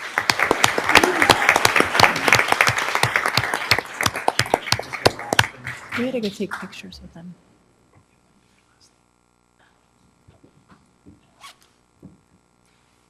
Caleb Greenwood Elementary in both ELA and mathematics.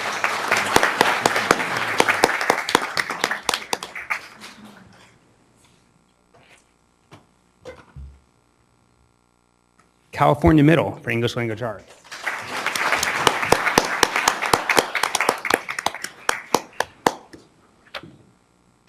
Elder Creek Elementary in mathematics.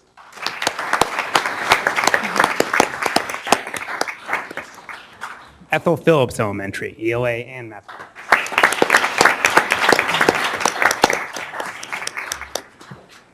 Genevieve Didion, ELA and mathematics. Golden Empire Elementary.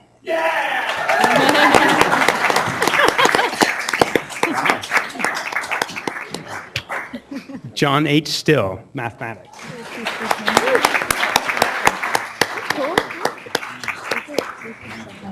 Kit Carson International Academy, ELA and mathematics.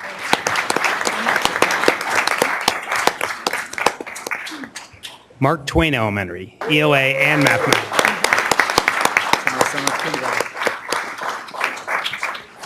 O.W. Irwine Elementary.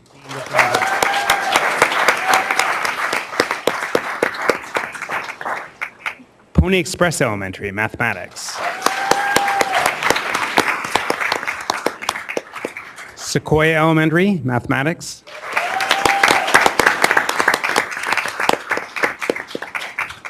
Susan B. Anthony Elementary, mathematics.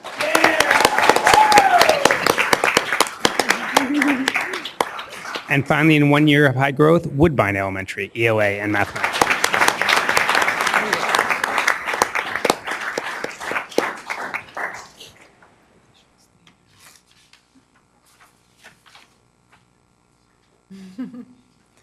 You're gonna have to squish a little.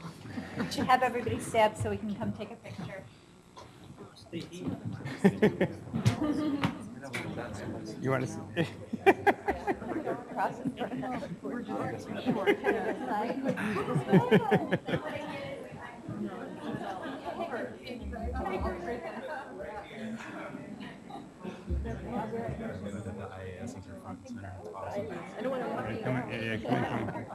Here, can I kick that out of the way? Yeah, okay. Sorry, Vincent, you're not going to make it.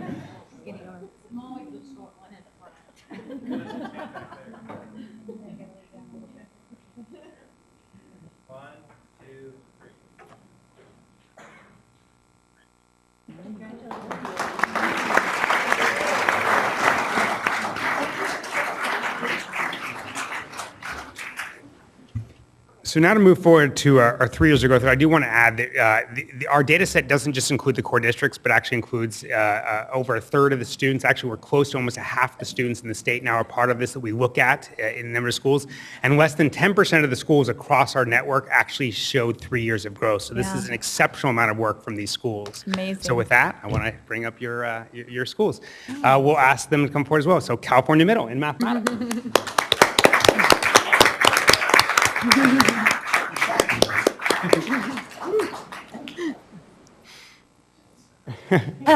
Camellia Elementary, mathematics.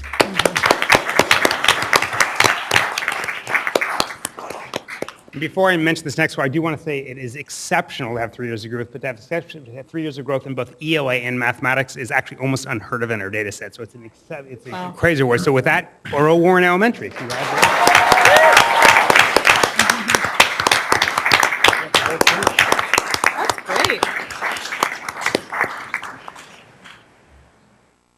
Father Keith B. Kenny in elementary in ELA.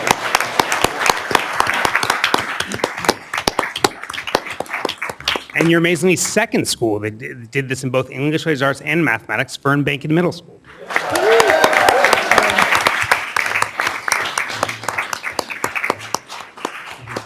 H.W. Harkness Elementary.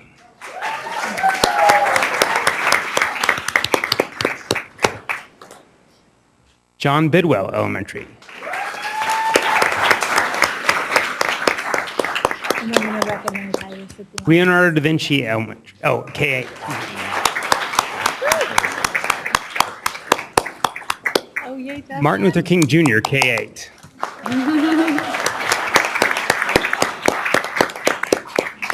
Phoebe Hurst Elementary.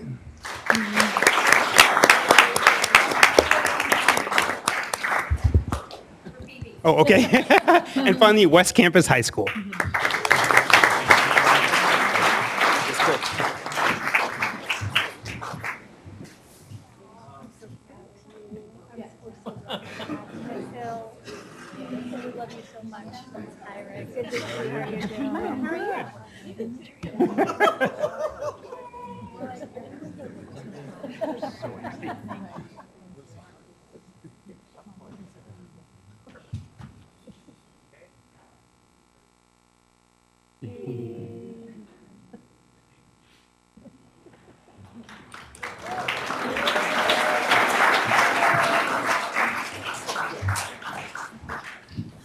So thank you to the board. Thank you for your incredible work. These are great schools, and we appreciate it. Thank you.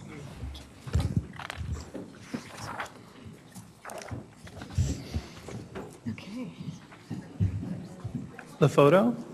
If we can please ask, before all of our principals leave, we want to recognize Dr. Iris Taylor. I think many of you know that, to our great dismay, Dr. Taylor will be leaving us soon. She has been a remarkable leader, one of the best in the state, if not the country, in her role as Chief Academic Officer, someone who has worked tirelessly to lift student achievement and at great personal cost at time this past year, managing having a spouse back in Tennessee while she continued to execute the vision of the board and the superintendent here because she loves our children and our teachers so much. Iris, please come up. We would love to recognize your exemplary leadership.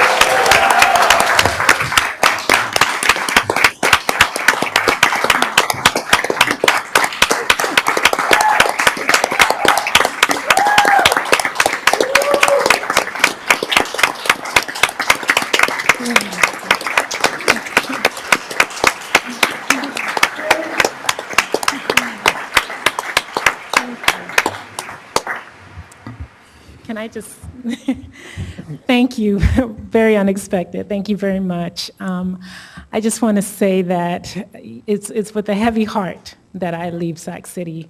It's been my home, and I've just enjoyed the work, and I will say the past 2 years under this superintendent, I always tell the story of how, I was kind of a skeptic of superintendents, like they come, they go. However, under Superintendent Aguilar, I must say that you have made me a believer and just the power of the superintendency. And to see this board rally around this superintendent, I am very excited to see, and I will continue to look from afar at what happens in Sac City. Very, very excited, and know that the changes that we have been instituting and putting in place will go far in changing the trajectory of outcomes for the students in this district. So thank you. Thank you.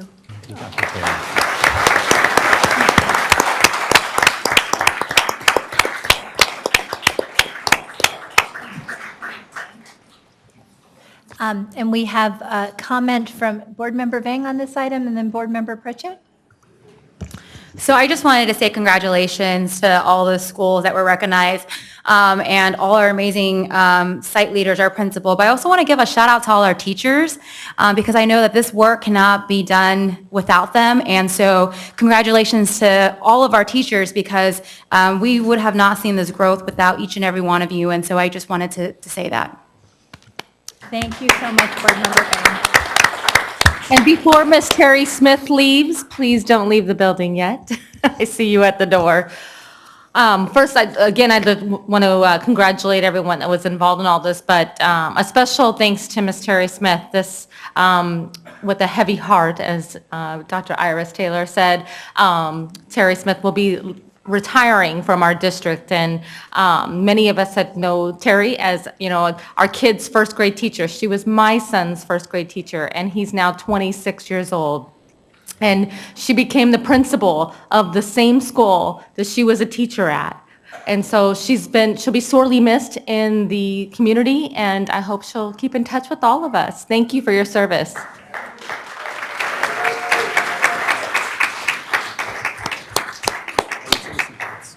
Wonderful. Yes. Thank you so much, Board Member Pritchett. Moving on to item 8.0, public comment. As I shared earlier, we have a tight agenda and we're running over already. So we're asking you to take no more than 2 minutes. If you have several comments on the same item, you can combine your time for a total of 5 minutes. And with that, do we have any public comments? Yes, President Ryan, we do have public comments. I count a total of 16 public comments.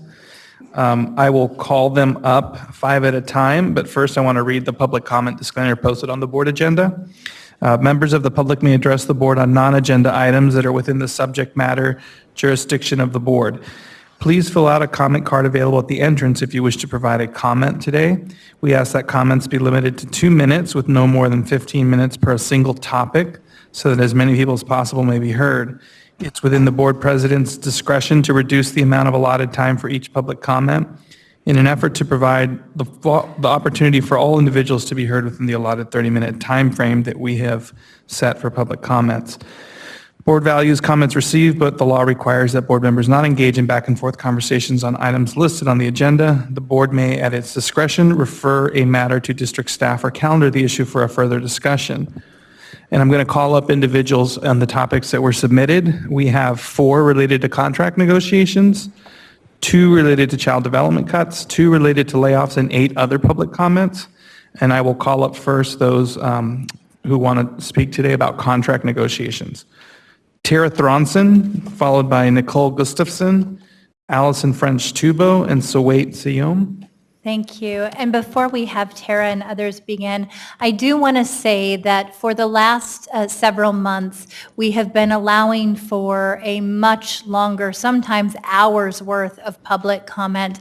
I have heard many pieces of feedback from parents, from community members, that even though we offer childcare until 9 o'clock, that it's been difficult for them to be as engaged as they would like, given the length of the board meetings. And so I want to let you know that while the board made a conscientious decision to extend public comments far beyond that discretion to shorten the time to 1 minute per person and a total of 15 minutes per topic because of the budget crisis, moving forward, we will be going back to running a much more efficient agenda so that we can ensure we are maximizing community engagement and parent participation. For many months, we were ending our board meetings before 9, and I think that board members heard from our community that they were happier and more able to participate. And so it is our intention to return to that. And with that, please. Good evening. My name is Tara Thronson. I am a parent of 2 in Sac City Unified School District and co-founder of Parents United to Restore Our Schools. I've learned so much in the last 2 months attending these board meetings and researching the budget situation for the past year. But it feels like we're still stuck in the same cycle. We need our leaders to resolve your differences so we can all start working together to provide stability and invest in our students, in particular with a focus on equity. We need you to start rebuilding trust with each other. I know that's difficult, but we're counting on you and union leaders to find a way to do that. We need healthy and collaborative relationships with the district and union leaders. This is my message from the parents from our last meeting, and I have done a little arts and crafts sign for y'all. You have 70 days until the next school year starts. Parents will not tolerate this conflict continuing into our kids' next school year. 70 days. This summer, we expect the district and the union leaders to mediate your current contract and negotiate a successor contract. You've heard me say this over and over again, but you have 70 days now. Please. Take action daily. We beg of you. Resolve your differences so we can all move forward together. Thank you. Thank you. I am Nicole Gustafson. I have a 5.5-year-old that's going into kindergarten.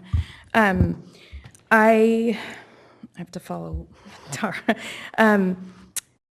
the contract dispute needs to be resolved prior to the new school year.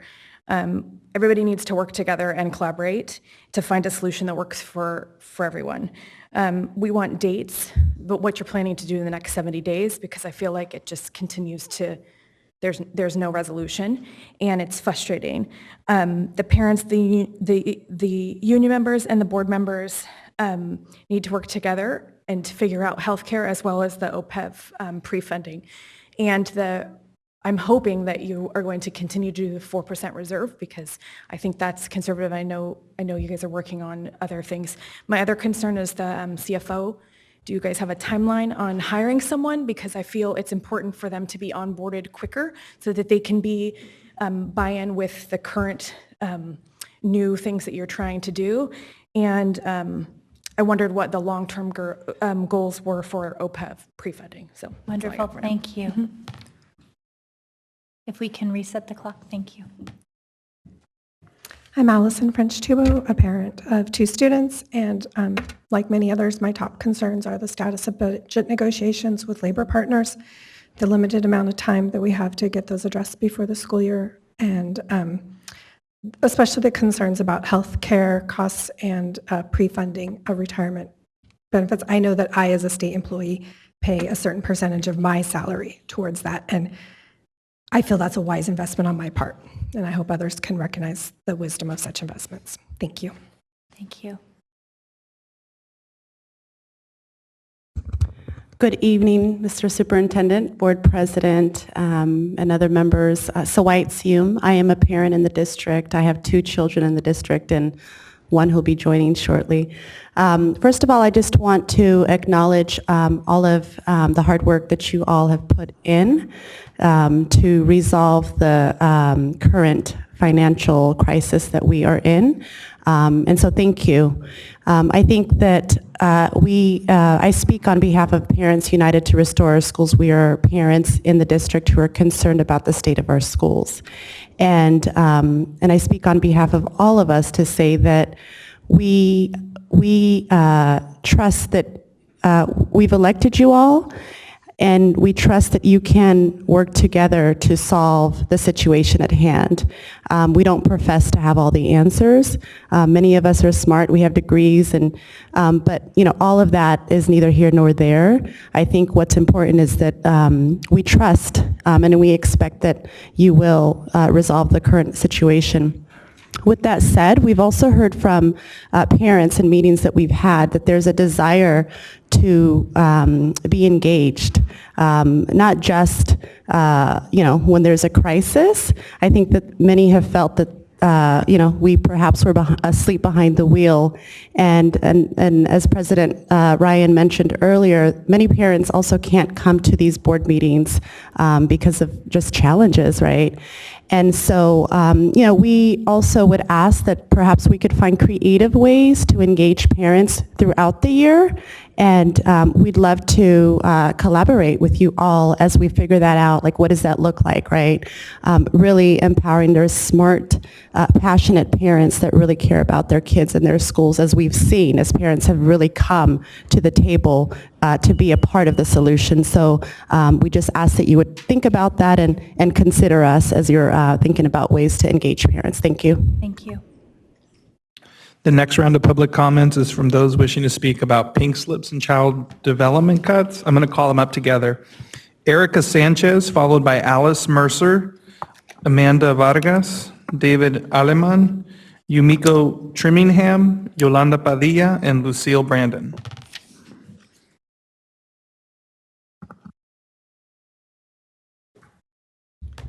Good evening.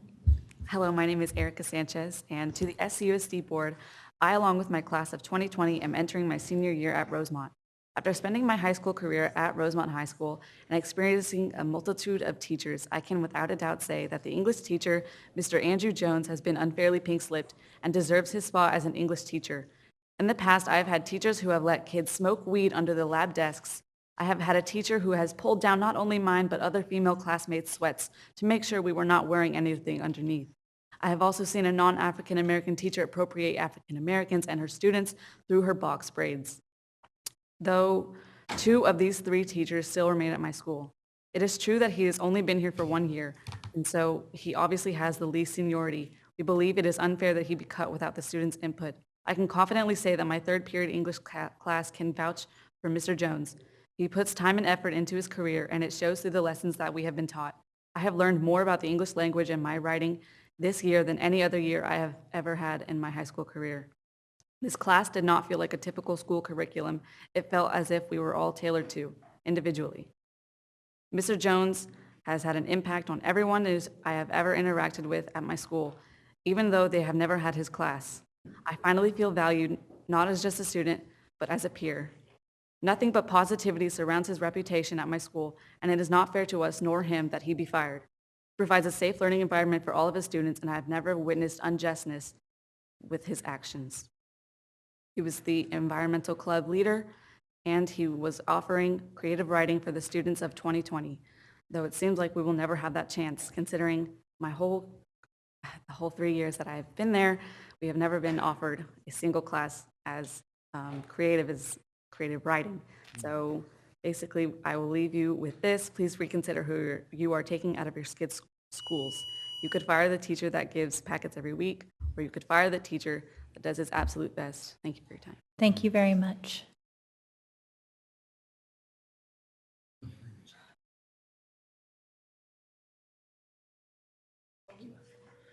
Good evening, Superintendent and Board. My colleagues are going to yield their time to me. Thank you. I'm David Alamon with the Child Development Program, and I'm one of the social workers there. I want to ask you all, do you believe that that preschool is important?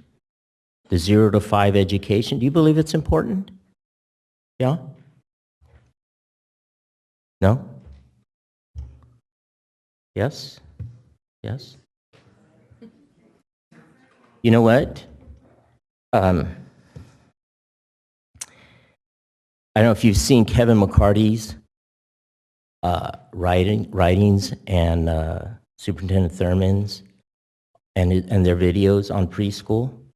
Have you seen those? They're very, very informative and powerful, okay? And even the governor, he's going to put money into this area, right?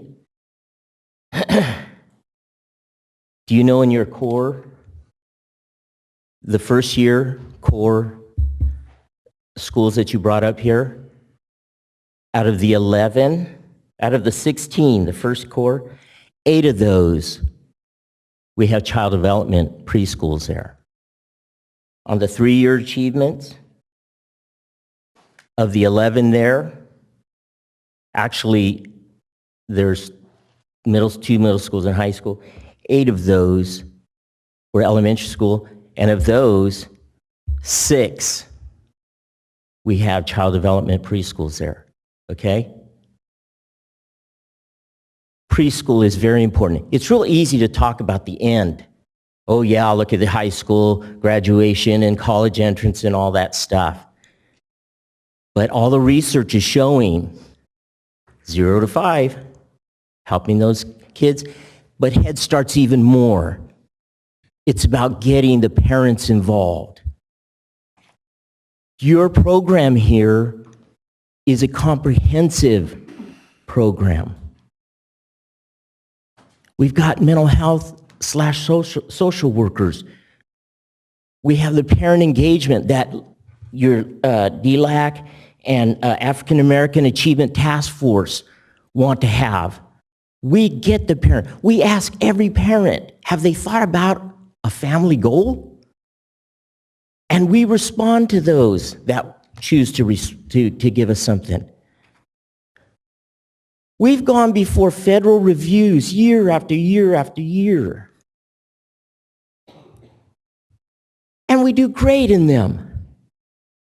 In fact, the last one, we got some great accolades for our Sac City district.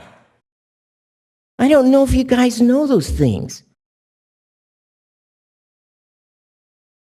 And yet, if this is so important, why have you allowed the dismantling of a quality program?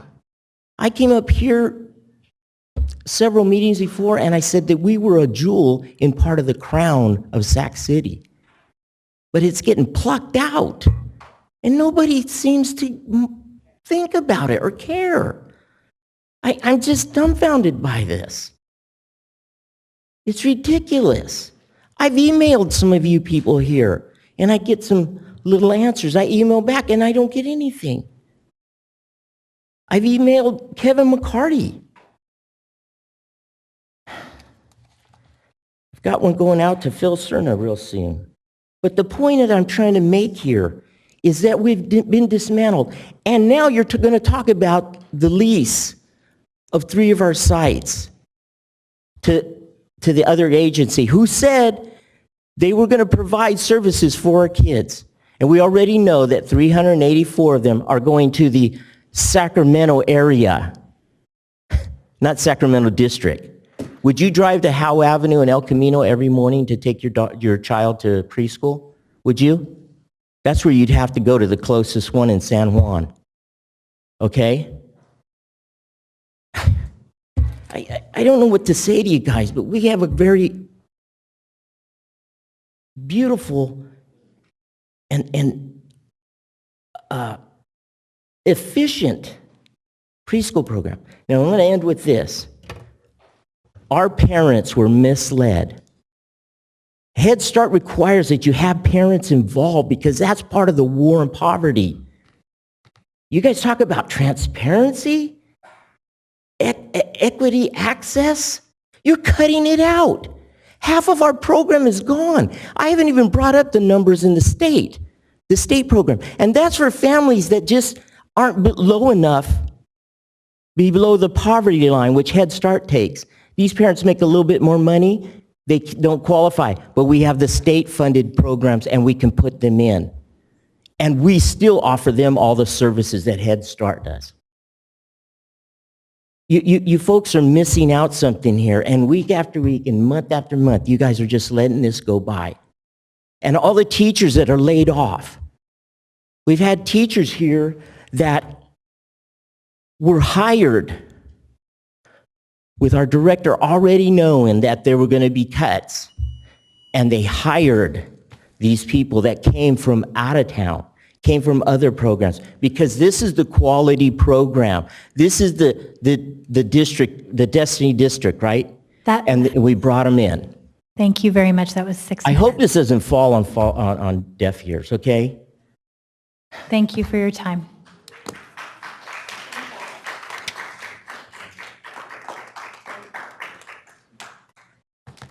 Please. Good evening. Thank you for having me. I'm a single parent of 4 children, 16, 12, 8, and 5. My 5-year-old is at Bret Hart Child Development Center. I was saddened to hear that her teachers and teacher assistants got their pink slips. I was told because they were promised something, and yet you guys have failed a broken promise. The first reason was the budget. Then they came around and said, not enough staff. Well, those 2 things were corrected. Now they're told something else about a setter program and you're going to transfer. Well, my thing is, try to put yourself in our predicament, not only as a teacher, as a parent, and as a student. My daughter's 5 years old.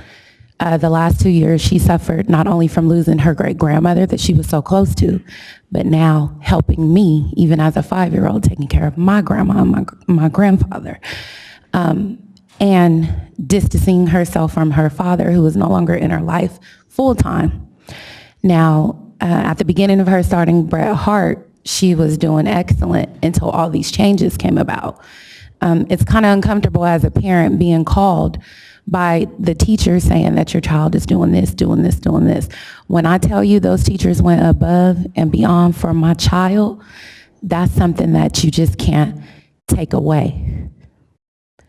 Excuse me for being sensitive. Like I said, you have to put yourself in somebody's situation. It goes deeper than a disagreement. These are our children. These babies are not only being taken advantage of every day, they're being disrespected, they're being killed, they're being raped. These teachers put their all into taking care of these babies, and we have to take this situation serious. Thank you very much. Appreciate your candor. I'm not done, just give me 30 more seconds. When I tell you my daughter's teacher goes above and beyond, we have separate text messages and calls, and John, I don't know his last name, he's a director of the district also. How are they gonna get located at different places? You guys aren't thinking about transportation. My 8-year-old, we had to move from Elk Grove, like I said, to move with my grandparents because it's my last living grandparents. You guys aren't thinking about what the parents are going through, relocations and miles. I kept my 8-year-old in the Elk Grove School District. You wanna know why? Because the principal and the director of Elk Grove thought deeper than money, thought deeper, and we weren't in the area. They saw a single Black mother trying to do her best in raising her children. I just want you guys to take that into consideration with these budget cuts and pink slips. It goes deeper than what we want. What about these babies and these teachers? I apologize for being sensitive, but Thank you. you're welcome.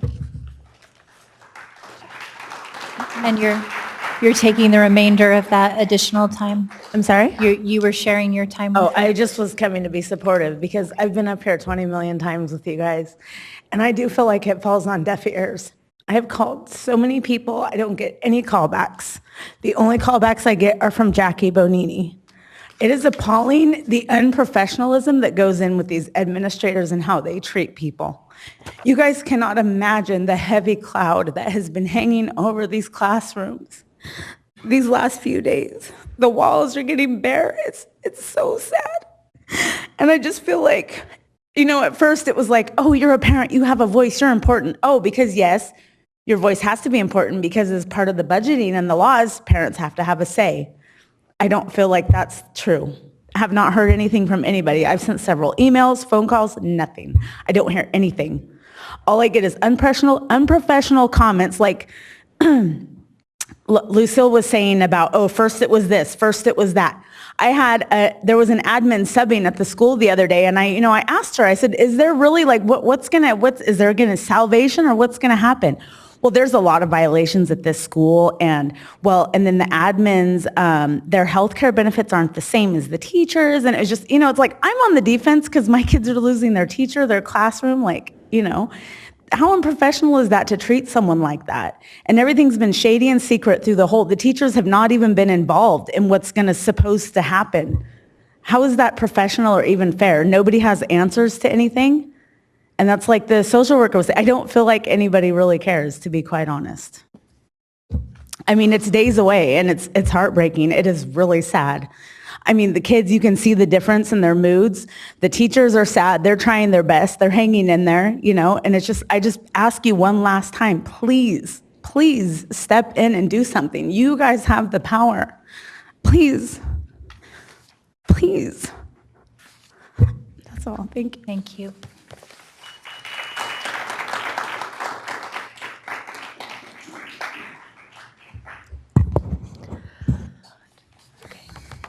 My name is Alice Mercer, and I'm a teacher at Bancroft Elementary. This year, 175 teachers and 200 classified staff were given reduction in force notices, or pink slips, for layoffs. Let's review what led to this. In December of 2018, the district projected a $35 million deficit. In February, teachers pointed out that there were errors in the enrollment projections. This was ignored. Our contract was violated, and we were forced to take a one-day strike. Meanwhile, out of sight, before the strike even occurred, Superintendent Aguilar acknowledged the error in an email to County Superintendent Gordon, which amounted to somewhere in the ballpark of $7 million a year. And yet those RIF notices remained. and we were pilloried. We were treated as the problem. In May, the state budget was revised upward, and the financial consultant that you hired from outside discovered that you were undercounting revenue and overcounting expenses. This meant that there was more money, and by the end of the month, the deficit was gone. But still, teachers have not been called back, and the rifts remain. Those teachers are not going to wait. There are other districts out there hiring. They will find jobs. We will not be anywhere near a destination district. We're going to be a district to flee from. This needs to be fixed now. Thank you. We have 8 more general public comments. If you could come up in order, please. Maria Rodriguez, followed by Julie Snyder, Cecile Nunley, David Fisher, Rosalie Nugent, Renee Webster Hawkins, Rich Vasquez, DBF, and Marisol Aviña. I love that you brought your knitting up.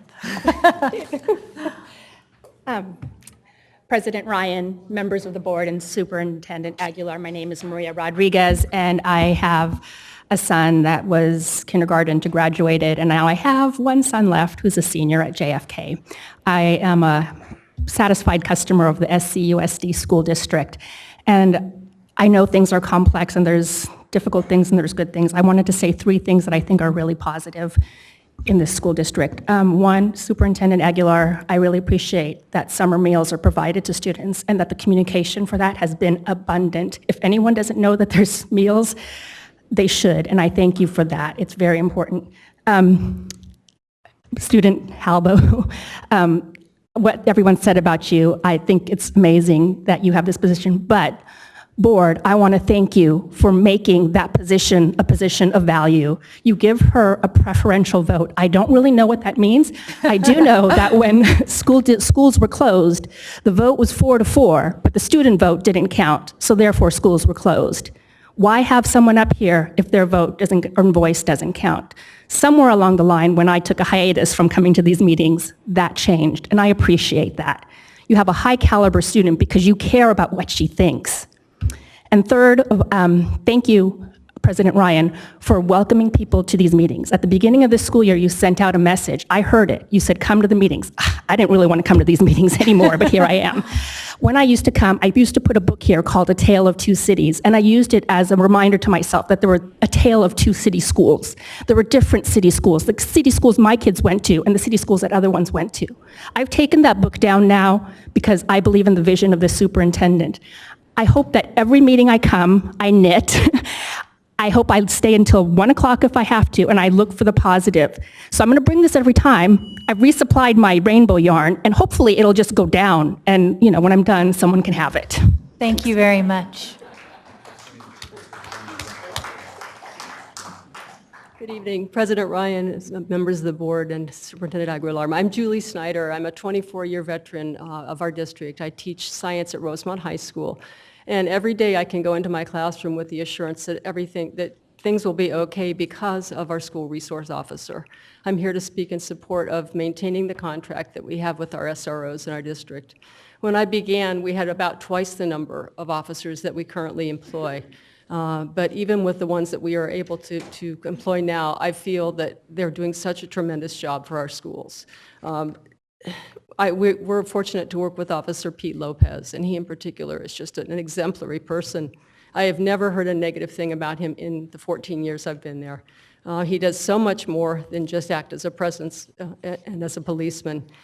He works with after-school programs. He's there at sporting events. In fact, our coaches have said that they don't even feel safe without his presence there because he does so much for our community.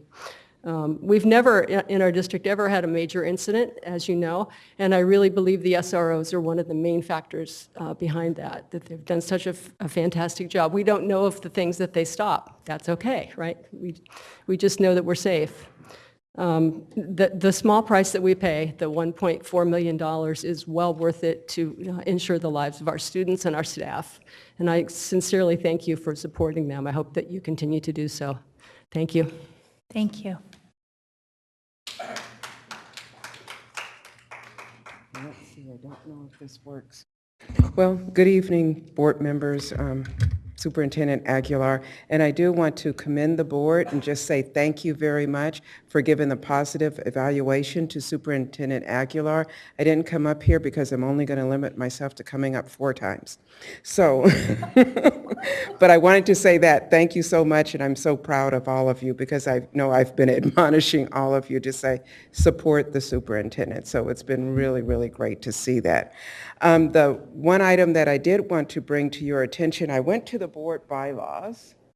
Let's see, this is Sac City bylaws, and the part, that paragraph there with the little underline, it says any board member, superintendent, staff member, or any member of the public may request that a matter within the jurisdiction of the board be placed on the agenda. And it just has to be in writing. So I am making a request for an item to be put onto the agenda because it doesn't say board members are any more important than staff or a member of the public. So I am making a request. I know I've been talking about the attendance for quite a while, and I think at the next board meeting would be a perfect time to have an agenda item regarding attendance and how that impacts our students. So I am making that formal request, and I will give it to whoever. Give it to Nathaniel, and I think it's very appropriate because we'll be coming back in August, Yes. gearing up for the school year, and this should be a critical area of focus. Thank you.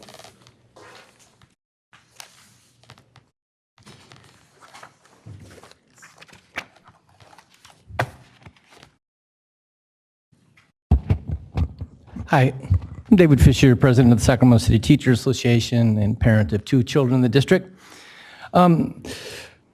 Ms. Mercer kind of referred to it, but in an email recently obtained by SCTA, it shows that on April 1st, 10 days before our one-day strike, Superintendent Aguilar confirmed in writing to Superintendent Dave Gordon of SCOE that with respect to enrollment projection reconciliation, the district, this is quoting, the district has confirmed that some school sites were not included in the calculations.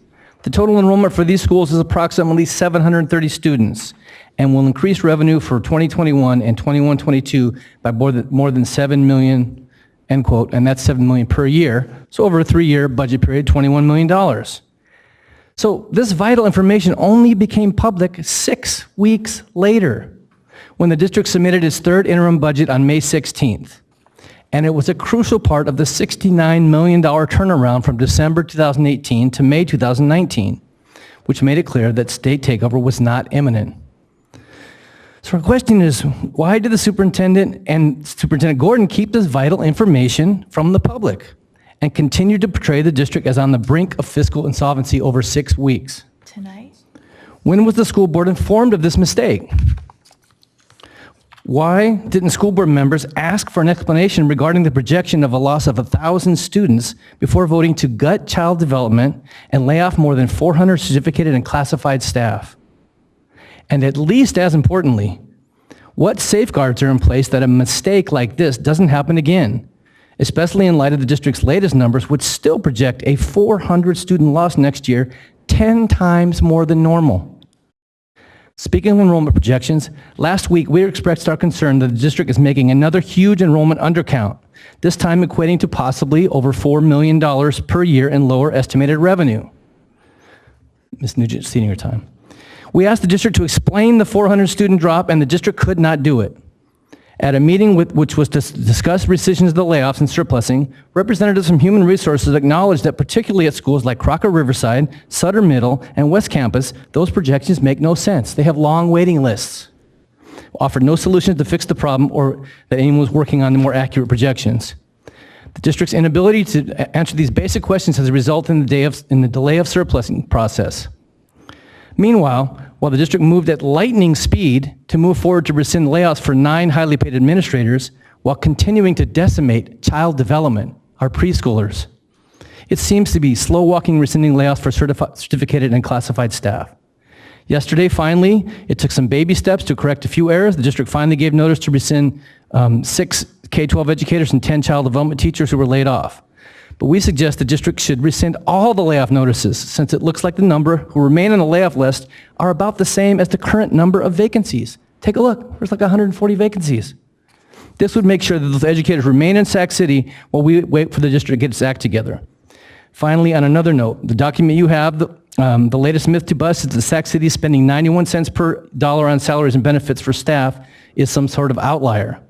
We looked at the 2018-19 second interim budgets for Sac City, Elk Grove, and San Juan so we can compare apples to apples. The result? While Sac City spends 90.9% of its unrestricted general fund on salaries and benefits, Elk Grove spends a 91.3% and San Juan spends 93.1%. Elk Grove and San Juan actually spend a higher percentage on salaries and benefits. Meanwhile, we have an agreement to lower the cost of benefits in order to provide more resources to students. We asked that the district immediately implement that binding agreement. It's been well over 500 days. My last sentence is, we asked yesterday that the district agree to expedite arbitration so that we can have this resolved during the summer. Thank you. Thank you.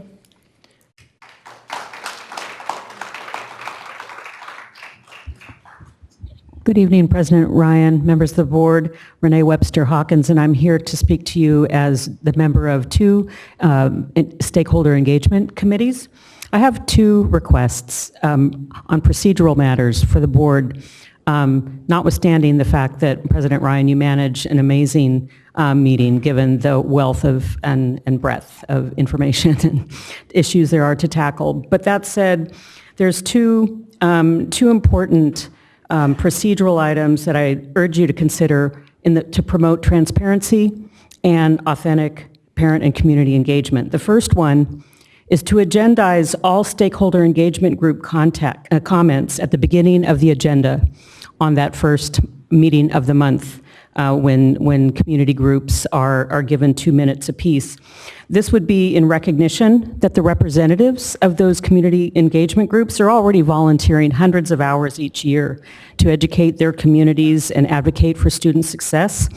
In the years that I've been coming to these meetings before a year, the last meeting 2 weeks ago was the very first time that I saw members from the DLAC here, from the English Learner Advisory Committee, and that's, I think, a reflection of the fact that our comments are always 10, 11 o'clock at night, and parents can't stay that late on a routine basis.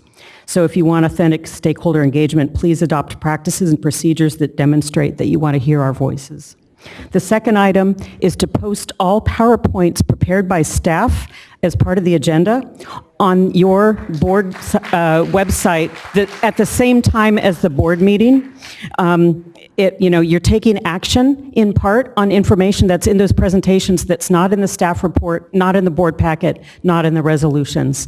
So it might be a requirement under the Brown Act to post it, and if it's not, it's in the best interest of transparency. Thank you so much, Ms. Webster.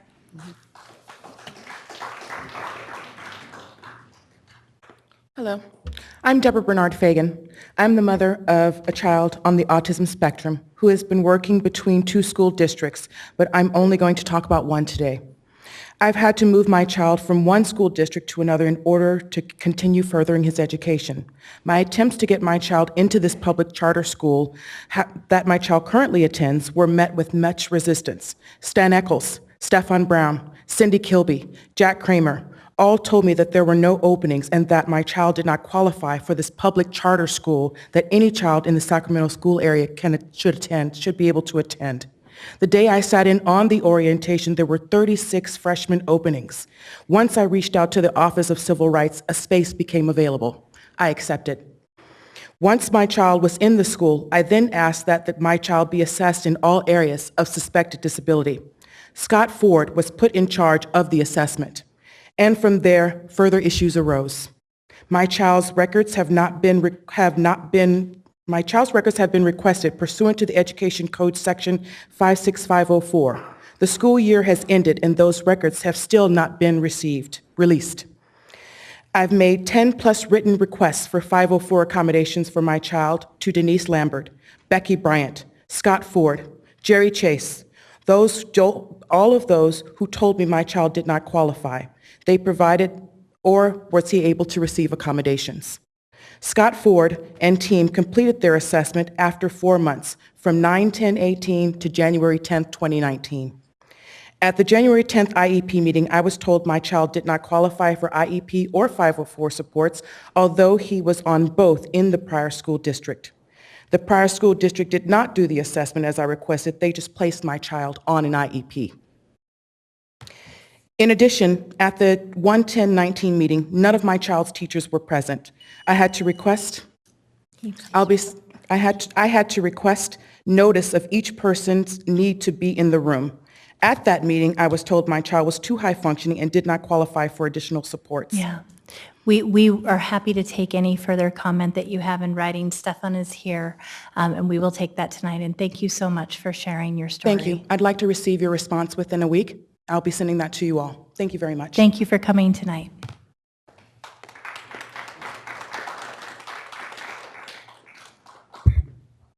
Good evening, Superintendent Aguilar, President Ryan, and members of the board.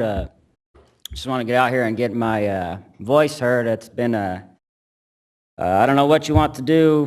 I don't know what you want the poor and uneducated to do. Just come up here to say, you know, we're in this budget crisis, and what do you want us to do? We look to you for leadership. We look to the teachers for leadership. You guys are supposed to be guiding us to get out of poverty. You guys are supposed to direct us. Right now, I feel like the educated is fighting the educated right now. My kids and myself, we're in the middle of this. The school experience is poor right now. We are people. We are not robots. That stuff, we feel the tension on the campuses and with people, you know, and now I'm feeling it. 91% of the salary and benefits are going to people. Let's have a goal to get that down to the average. What can we do what can we provide our kids if we have that extra money going to the services for kids? And again, like some people are making 100,000, 150,000, 200,000. If they're making that much money, how are they being held accountable? That's massive amounts of money for no results. We need results with people making that type of money. The budget meetings were informative, and I appreciate that, getting out to the community and stuff. And so I hope that, you know, you continue to do that, because that does make a difference. It makes it easier to just hit the corner and right near our schools and stuff. So I appreciate that. I did not like it seemed like we were beating up the 9% during those budget meetings. We know the 9%. We beat it all up. We cut it all up, right? We need to focus on the 91%. That's where the cuts need to be made. And I'll wrap up here pretty soon. It is easier to build stronger children than to repair broken men. That is what I'm being faced with as my children went to a poor school. And that's what I'm tasked with, trying to repair them, because now at the high school level, my kids are not up to par. We didn't have no experiences. Please do not destine the next generation of kids that. Please do not destine the next generation of kids that. Come to the table, work it out. Let's move forward. We cannot move forward until we get by this. It's affecting your families. Thank you. Thank you very much.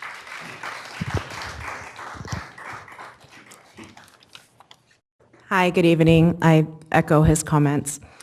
My name is Carla Mendoza. I have 2 daughters at SUSD.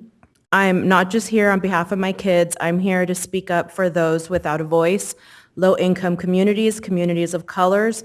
Those are the families that suffer most in these situations, such as the budget crisis that we're currently in right now. I'm very pleased to hear about the superintendent's positive evaluation.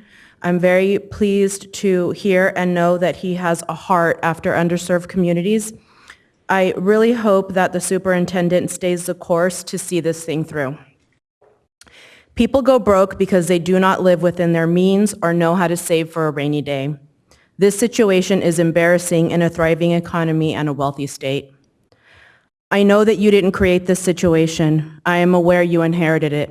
However, nothing good is going to come out of this situation if genuine conversations do not take place. I just want to encourage everyone to come together in good faith and find long-term solutions. Everyone, just please put your pride and your egos aside and come together to address the deficit. Work towards healthcare savings, establish better reserves. Sometimes you have to completely take things apart in order to put them back together correctly.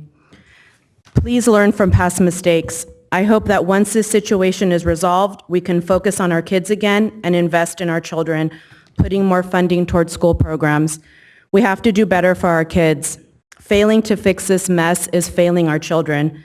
And I just want to be clear, now that you've gotten the attention of parents and community members, we're not going anywhere. We are going to continue to pay attention, stay involved, and speak up for our kids. and the community. We're going to continue to encourage you to work hard and harder until this situation is resolved. I'm very excited that a new CFO will be in place soon. I hope that he or she is motivated and will hit the ground running and ready to put new and fresh ideas in place, innovative solutions to fix this problem. Thank you so much. Thank you very much. Good evening again, Board President Ryan, members of the board, Superintendent Aguilar. I'll be brief. I know the hour is late, but I just did want to echo all the comments that came before me to encourage all of you and all 5 labor partners to come together to find a solution to our structural deficit. As the other speakers have mentioned, we really owe it to our students to do that. We need to put them first, and we all need to come to the table and really look at the healthcare savings, because when we have almost twice the regional average when it comes to premiums, really need to look at that in terms of savings and look at that monopoly healthcare provider that's in the contract that really needs to be addressed. And we also encourage you to have a healthy reserve for a recession that we know is coming very soon. So thank you. Please stay together, stay the course, and encourage everyone to come together. Thank you so much. Thank you. Do we have any other public comments? It's the end. Okay, thank you. Moving on to item 9.0, Board Workshop, Strategic Plan, and Other Initiatives. Item 9.1, approve the 2019-2020 school plans for student achievement, which will be presented tonight by Vincent Harris and Kelly Odipo.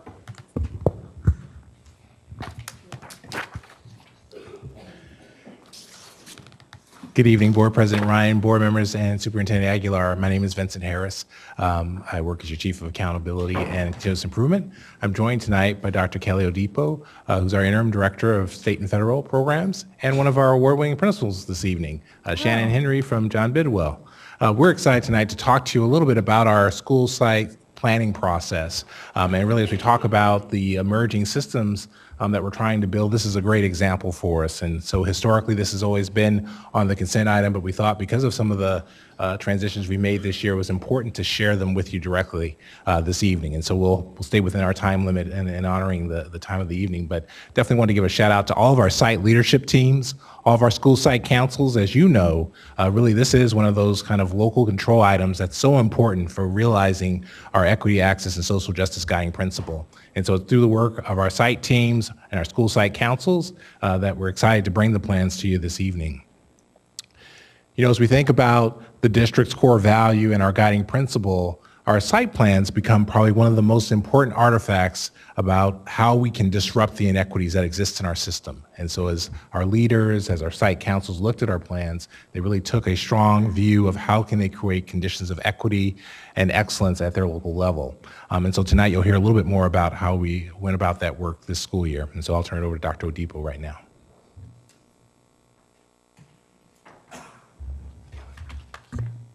Good evening, President Ryan, members of the board, and Superintendent Aguilar when he comes back. So the SIPSA is really an action plan, and it's an action plan to raise student achievement. This action plan is driven by state and local data. And the SIPSA is also, or the school plan for student achievement, is also used to meet the requirements of state and federal categorical programs. The plan also includes all of the expenditures or proposed expenditures related to those state and federal programs. In addition to that, the completion of the SIPSA allows school sites to utilize their funds in order to execute the strategies and activities that are listed within. So the SIPSA and the LCAP are related in a few ways. The first way is that the SIPSA aligns to the goals that are within our LCAP, as well as our LCFF, Supplemental Concentration Funds, are included in the LCAP as well. So the development of the SIPSA, that process also mirrors the LCAP process in a couple of ways. First, both documents are required to be based on a comprehensive needs assessment, and they should have goals that are directly related to increasing the academic achievement of students. Both documents also require a level of consultation with the community. And in a moment, we'll talk about, as Mr. Harris mentioned, we'll talk about the school site council and the roles and responsibilities of the school site council related to the SIPSA. In addition to community involvement, the SIPSA also requires a mid-year check, a progress check, if you will. So one of the important bodies that help to develop the SIPSA is the school site council. And the school site council works collaboratively with the principal and the staff to develop the SIPSA. So their basic role is to advise on the creation or the revision of the SIPSA. They approve the SIPSA, and they also recommend the SIPSA to the board for adoption. And two of the most important roles is that they help to monitor the plan, and they also evaluate the programs within the plan for effectiveness on increasing student achievement. So one of the drivers of our efforts to revise our SIPSA development process was our federal program monitoring and the findings of one of our Title I elements, which was directly related, and you'll see on this slide, which was directly related to our planning documents in an effort to increase student achievement. And I won't read all of the findings for this one element, but one of the important things that I'd like to point out is that our CDE reviewer actually recognized when we submitted our plans for resolving this finding and also our plans for revising our SIPSA development process. Our Title I reviewer recognized that our district is starting to create systems that, or put systems in place that we can work with our sites in order to create academic programs that strengthen the outcomes for all of our students. So one of the things that that's important to recognize is that the SIPSA development process is really a cycle. And like the LCAP, it starts with a comprehensive needs assessment. And that needs assessment is based on, as Essa says, verifiable state and local data. And based on that data, the school site, along with the school site council, then develops goals, and they identify strategies or activities or actions and tasks in order to accomplish that goal. In addition to that, they align their budget or their financial resources to support those actions. And then there is continuous monitoring and evaluation of program, which is assisted by the school site council. And this process keeps going on and on. So I know that you've seen this slide before, so I'm going to just get to the full picture.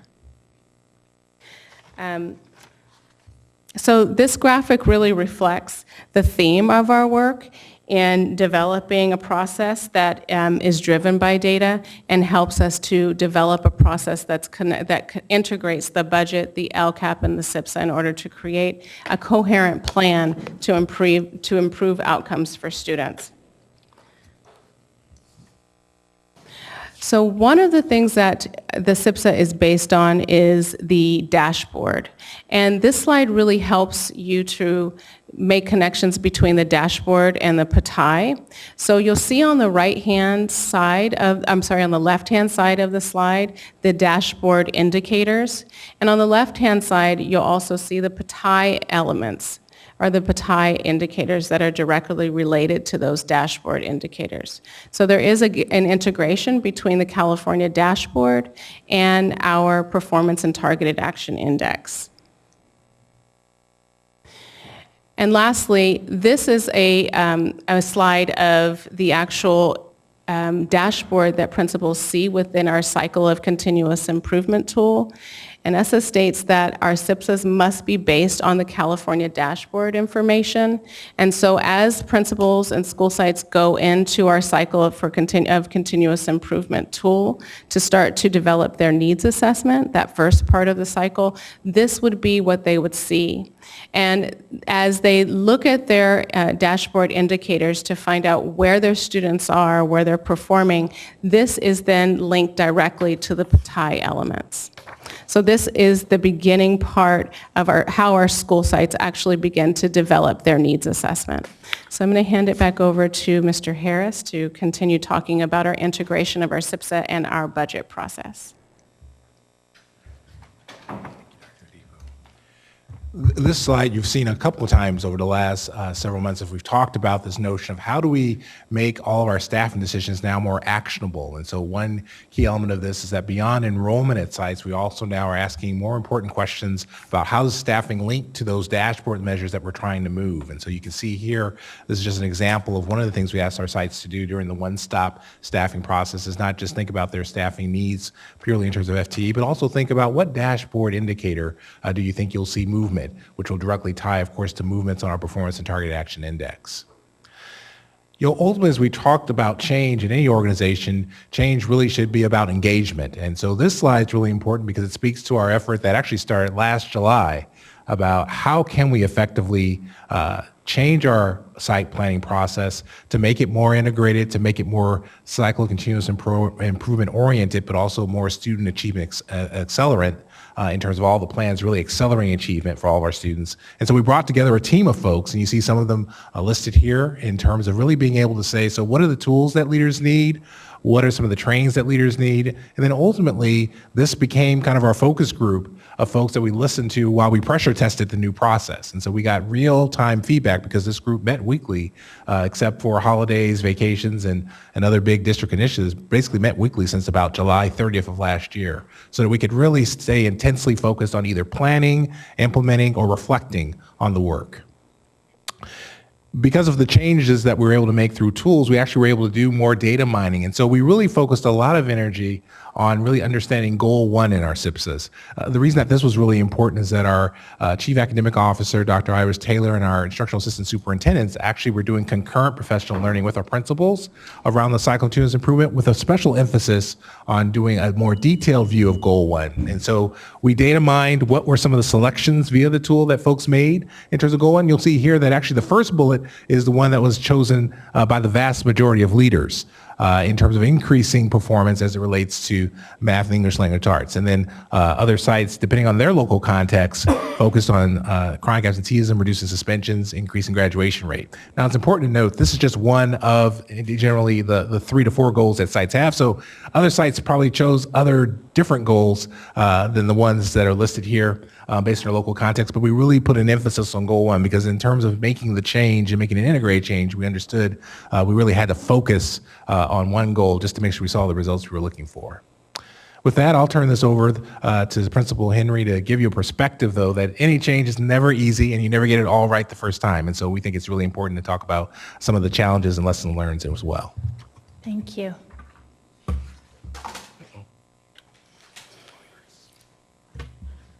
Good evening, President Ryan, Superintendent Aguilar, and members of the board. I'm just going to talk briefly about some of the changes and as Vincent mentioned, it was not easy. It was very messy at times, but it is a culture shift, so it does require an element of patience and fortitude. But one of the things that I want to note is that when you're in a Title I school, there are so many priorities. There are so many places to start. But choosing something and really sticking with it and looking at measurable outcomes is something that we had to get really good at this year because we want to attack everything, of course. So there is this balance between the sense of urgency that we have for all of our students and the other idea of the structural, systematic changes that take longer to develop. So we kept that in mind as we went through this. But there has to be a shift in practice. Looking at data in itself is not enough. We have to be looking at the right data at the right time with the right students. So we have to know what we're looking for and what we plan to do with it if we're going to invest our time and energy in looking at our data. So finding the right data to look at, it was could be a challenge, but also using the data in meaningful ways to impact our students. I want to end with just the idea that you can't concretely measure growth mindset. Mm-hmm. So how do you measure things that don't necessarily show up in the data, but feel good, right? That still make you, that motivates you and encourage you to keep going because you've had a shift in your lens and perspective. So the cultural shifts are challenging. Having the robust system of data is critical, but as the slide states, the real work is in changing our practices, our instructional and data practices. Thank you. Thank you. And with that, we'll simply wrap up with the next steps. The real theme here is learning and monitoring. And so the next steps all orient around this notion of, we're going to be, obviously, we've looked at the plans, evaluate them for approval, but now we're actually implementing a monitoring plan for next school year. And so we look forward to sharing with you next school year things that we learn as we monitor this process, improve this process, and engage our principals in making the proper types of supports and creating those supports where appropriate to continue this refinement so that we can actually make this whole process a case study and a successful implementation of a CCI. We'll make mention actually next week for a couple of days, we actually are going to come back together as a smaller work team, including a cross-section of departments and some site leaders to actually get into our first major conversation about what happened. What were some of the opportunities that we could have done differently? What were some of the wins in the process? So we're literally going to be doing that starting next week.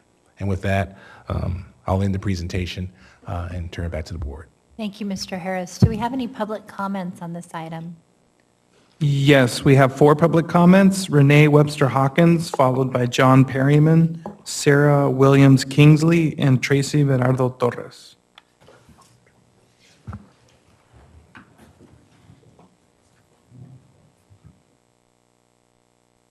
Good evening, President Wong, President Wu, Superintendent Aguilar.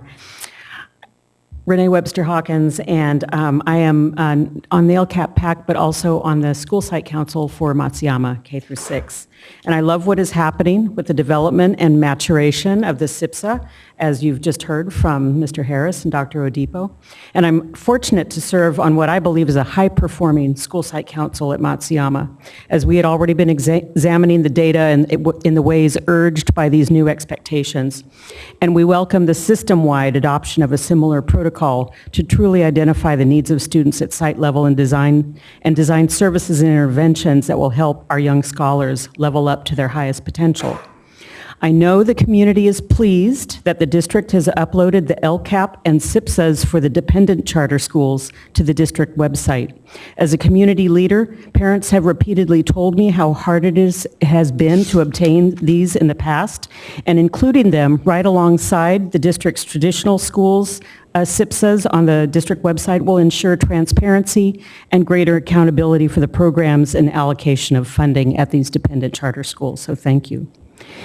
In my involvement with other parents and community leaders, it is well known that not all schools are created equal with regard to the transparency of the school site councils, the membership, when the meetings are, when the minutes and draft plans are available, and in short, how the decisions are made. So I would urge the leadership to draft expected guidelines for all sites to follow to ensure that this important planning tool is well understood and accessible to all parents at each school. And that includes making efforts to invite families in all languages at each site and to ensure that the parents of students with disabilities who don't have a recognized forum at the school site are welcome as well, to listen to these voices that may not usually come forward in the development of the school plans. Thank you.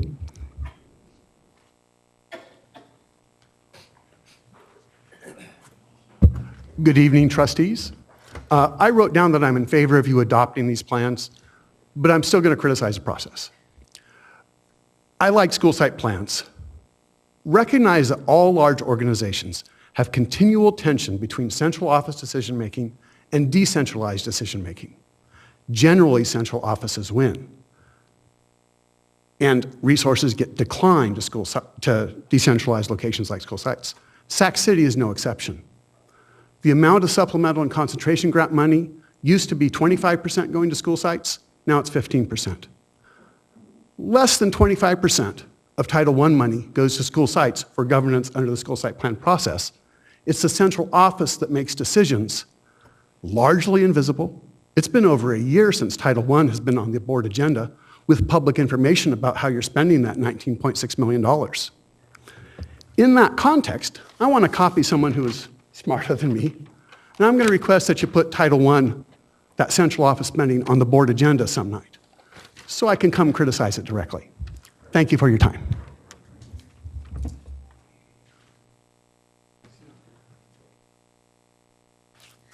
Good evening, Board and Superintendent Aguilar. My name is Sarah Williams Kingsley. I'm a parent member of the School Site Council at Isidore Cohen Elementary, and also serve on the CAC with Renee and Kenya. Will be speaking later, but I wanted to address something that really jumped out at me about this SIPSA work team. The school site councils at each school are made up of 50% parents or other community members, and there wasn't, as far as I can tell, one member of the public who isn't an employee of this district on that work team. I have been engaged in school sites both in Sac City and in another district, and the process of developing a school site plan is broken. Honestly, we get money late in the year that needs to be spent immediately. We have very little data on which to base our decisions. The cycle of continuous improvement is a joke. We literally, yes, I've read the dashboard. I've dug deep into the dashboard for my school, my neighborhood school, other schools in our district. Our school site is not using that data. We're receiving no parent training other than a very basic PowerPoint about what a school site council is at the site level. I've contacted the district about doing parent training and have received no response. We have no information about how to use that data to really make informed decisions. The school site that my son attends is Title I. We have 80+% free and reduced price lunch students. We have high numbers of students with disabilities as we have special day classes. We've got significant students, non-white students. We've got a whole bunch of populations that need help at our school site, and we're not getting proper information to make those decisions. It could be done better. It should be done better. And the idea that this is like, oh, hey, we're improving is not acceptable. Thank you.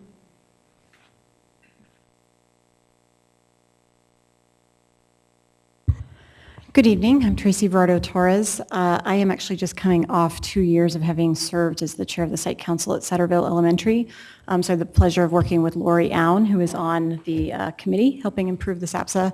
I actually am up here to congratulate the committee that's worked on this. I do think the more intentional integration of data and dashboard work with the plan itself is helpful. But I too also have some technical advice after having served on this for 2 years. There is, as I'm sure the committee is well aware, there is a timing alignment problem here with when the school is able to get their allocation and their needs to budget and identify how they're going to spend that happens actually before the plan is even fully developed or adopted at the site. So that is something that I hope the district, as you work through this process, will address, because otherwise that becomes really just putting eggs in a basket instead of putting a real plan together that you can implement based on knowing what you need and what you have. I do think, I actually disagree with some of the other speakers, I do think the emphasis on a continuous cycle of continuous improvement is important, and there may be an ed code issue to this, but part of the problem with the SAPSA then is it is only a one-year document, and the expectations for the process that you saw that goes into this for a document that's really supposed to only be used for 1 year and then updated again in full for the next year creates a problem to really see growth over time and really be able to do that planning, implementing, and reflecting. So to the extent, and again, that may be an ed code problem, but to the extent that's something the district could either augment or think about doing multi-year plans where you are building in annual progress but looking at growth over time, it seems that would be much more in alignment with the data that you're looking at. Thank you. Are there any more public comments? That's it. Any comments from from the board? Okay, seeing none. Morosky and Member Garcia. So Morosky first. Thank you. Thanks for the presentation, and thanks for all of your work in this integration. And I've been pleased to learn in various presentations over the last few months about that work. I have just a couple questions. Just wondering, what is the oversight like of the SIPSAs? Does anyone look at like at the district level whether those plans are aligned with the needed the indicators that jump out as being problematic on the dashboard? And thank you for the question, Board Member Rowski. There's kind of two real tracks of oversight. One is this notion of looking at the strategies the site is using and comparing them to their dashboard indicators. And that really was a partnership this year with our instructional assistant superintendents and chief academic officers. So they're doing the strategy review, if you will. And then separately, Dr. Odipo and Kathy Morrison actually do the technical review. Are we in compliance with the allowable costs? Are we spending in ways that are appropriate based on what title funding is geared towards? And also doing a review as well of, do the plans make sense in terms of helping all students? So those are kind of the big tracks of support. I don't know if you want to add anything or if that seems sufficient. Okay, thank you. It would be good to have a little more information about kind of how we decide how many funds are allocated this way down to the school sites, and whether there are any guardrails around how those funds could be spent. I didn't, look at all 70 or however many. I looked at a few, and some of them raised some questions to me about just, instructional materials or things that just seemed really broad. And so just trying to put that together with how the funds are supposed to be used. Maybe if you can communicate that back to us. Oh yeah, we can do a board communication that provides more detail, but in the context of title funding, there are definitely guardrails that we can definitely speak to very specifically. Now, in the context of the work for local sites, there is some element of local sites know best as well. So there is a tension between Right. specificity and also allowing sites through their site councils to meet their local requirements. Okay, thank you. Member Garcia. Yes, thank you. So thank you for asking the question about the monitoring. I had that question as well. And I'm wondering, I appreciate the alignment of the SIPSA with the LCAP, but I'm wondering, and having served on a school site council, it was a high-functioning school site council. We did dig into the data in order to identify need, in order to also inform the decisions we had to take with very limited resources, so we can have the biggest impact on those great areas of need. And again, it reflects a high-functioning school site council. The timeline resonated with me because when we finalized our plan, it was with the funding, it just didn't quite align. So I think there's room for maybe just looking into how to better align those. But one of the things I wanted two questions. One is, what's the role of the LCAP, the PAC, in receiving maybe SIPSAs and sampling some of the SIPSAs in order to understand the need of at the school sites, and how that is informing the conversation of updating on an annual basis the LCAP? In terms of the overall role of the LCAP PAC, certainly its focus is on our district plan. And so there is no mechanism by which we show all site SIPSAs to the LCAP PAC because, of course, the school site council is the governing body to validate the plans of the site. One of the ideas that we've been talking about, though, as we get more systems in place, and as Dr. Odipo described, because the base measurement for both the LCAP and our school site plans come back to the California dashboard, we actually are looking for ways to greater synchronicity, because this is actually a great opportunity where policy actually is creating an opportunity for us to think of district and site level alignment more specifically. But in terms of the LCAP PAC, like having oversight over SIPSA specifically, that doesn't exist today. But there's an opportunity for us to think about, obviously our district plans really being kind of a summation of some of our site planning as well, because obviously, looking at the whole district, you're going to see many of the same conditions that exist at our sites, but our sites as well will have unique conditions. And so, there is that kind of the duality, if you will, of making sure our sites can kind of plan in their own local context, but we're making big investments, whether they be for graduation, college readiness, or for third grade readiness. We know that those things actually are district-wide, and so you'll see those things reflected both within the site context, but also within something like the LCAP document as well. Well, I just think there's an opportunity to figure out how to roll up some of the information that we're seeing in the SIPSAS, and they vary, right? They vary in terms of quality even. So in terms of informing the conversation with the PAC as they're developing the LCAP and updating, et cetera. And then I did have a question about the makeup of the SIPSA work team. Did that include parents or? Nope, I mean, that was a missed opportunity, certainly, I Okay. don't disagree, but, ultimately, this was our first effort at launching it, and because it was during work hours, we were kind of making sure we integrated with the staff that we had the most direct contact with, but don't disagree that certainly parent voice, family voice, certainly speaks, is really important in this process. Obviously, in our school site councils, they're mission critical for that, so. Right, so because they're a critical part of the school site councils as well as teachers, right? So I'm not sure if I recognize some names, and I know that some names are principals, but I don't know about parents and teachers being part of this process as they are part of the school site councils. So I think maybe moving forward, incorporating those voices. And then lastly, this is more of a just technical question, I suppose, on the integrating the side-by-side between the dashboard and the PATI. There is the college and career on the dashboard. I know that the career indicator is still like under development, but I don't see that reflected on the PATI. Are we just tracking locally the A through G, or are there plans about also tracking the career readiness component of that indicator? So the career readiness component from the state is a summative component on the PATI. But for planning purposes, because of course we have the robust A through G monitoring tool, we believe that at least for this first year, using the A through G monitoring data is more actionable.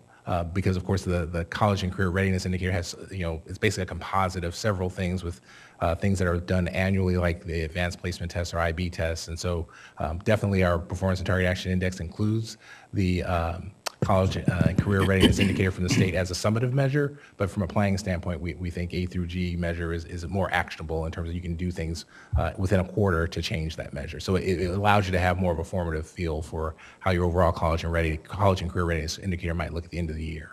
Yeah, I just feel like we're missing the career part, and that's an important part, right? Not all kids are going to college for, and they're going to go into the workforce. So I just want to know how we're going to maybe work on incorporating that. And again, I realize that at the state level, that's still under development. So, but locally, I mean, nothing's precluding us from tracking that, I suppose. Fair enough. So, thank you. Member Vang. It's past 10 o'clock, so I'll try to keep my comments brief. First, I just want to thank you for your presentation. I really appreciate the alignment with SIPSA and LCAP, and just to echo what Member Garcia said, I think there is an opportunity for our LCAP reps to work closely with perhaps parent school site council reps. When we talk about alignment, I think that's a really good opportunity. I know that may mean that we're putting a little bit more work on the LCAP reps, but I think this is also a great opportunity when we think about building a pipeline of LCAP reps as well, also getting folks at our school site. I did wanted to ask what kind of support is offered to school site members and our parents. I think I heard one of the parents that came up to speak, and she was frustrated. And I wanted to kind of maybe if you could speak on some of the support that we have for school site council.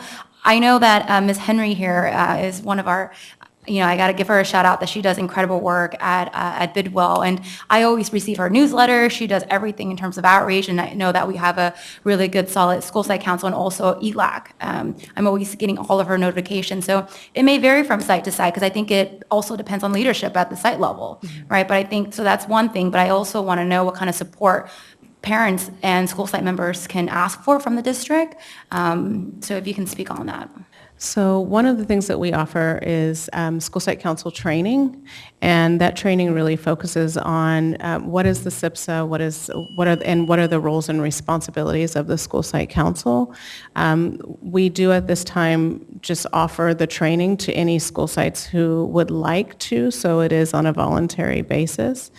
I have had a couple of schools actually call my department and ask for them, but that is something that's written into our LCAP and that is available for a school site council. We do also provide technical assistance. I know Kathy Morrison has gone out to different school sites actually and have supported their school site council as well.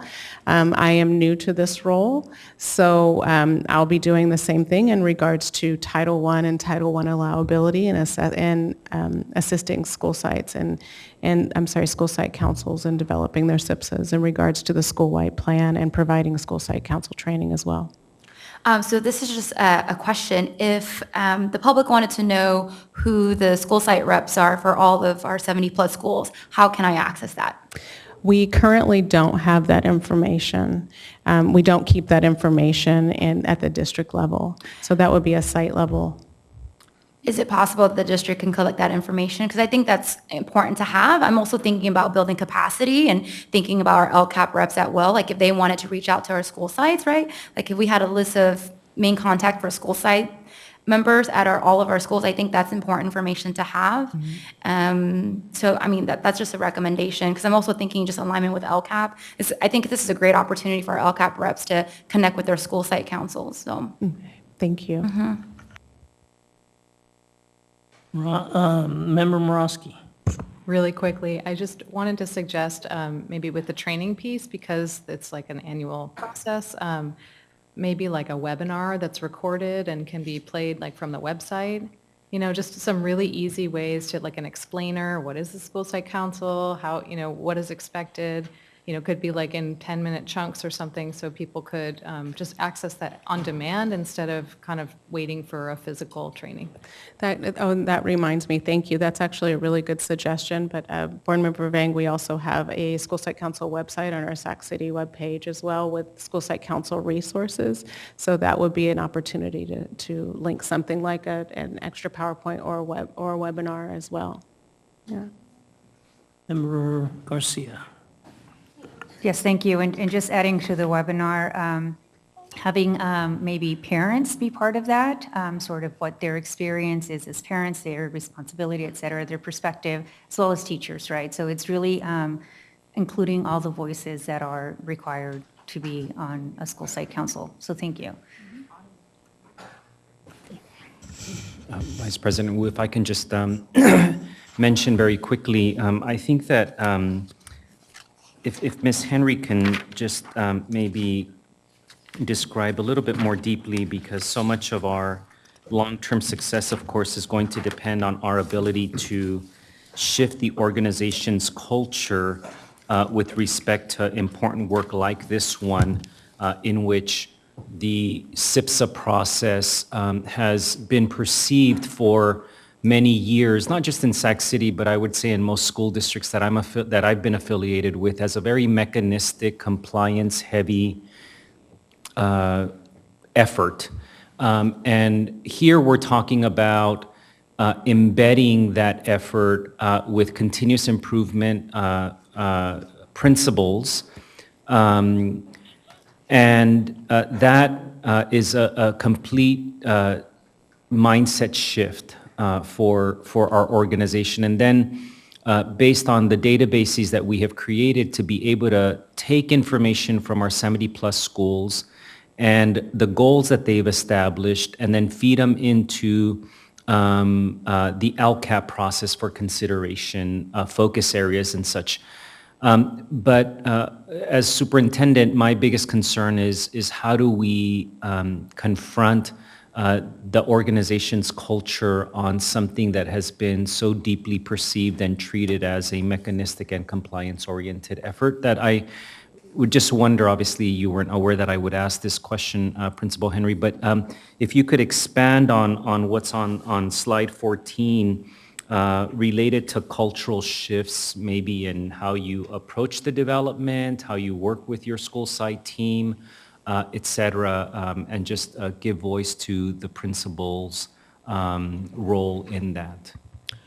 Well, I think past practice, and I certainly don't want to speak for all principals, but for myself, I have taken many of the summative measures and built goals around those measures. So that could be CAS assessments, it could be assessments such as the CELT, iReady, those type of summative assessments. And this is more formative. This is more related to grade level per se, like we took third grade readiness. Well, CAS did not necessarily test kinder first and second graders.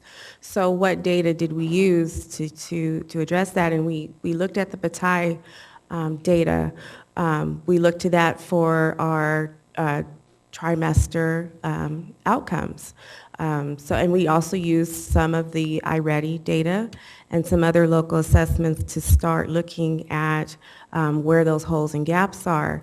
That is a shift in itself when you are juxtaposing the summative with the formative and making decisions about instruction and targeting areas, right? So the shift came where it is more focused. There's more conversation and dialogue about where we would like to go. The shift came with those concrete, measurable outcomes that we'd like to see along the way, those benchmarks that we may not have built in before, that we may have been waiting way too long to learn about because that trimesterly data, wasn't quick enough, wasn't immediate enough.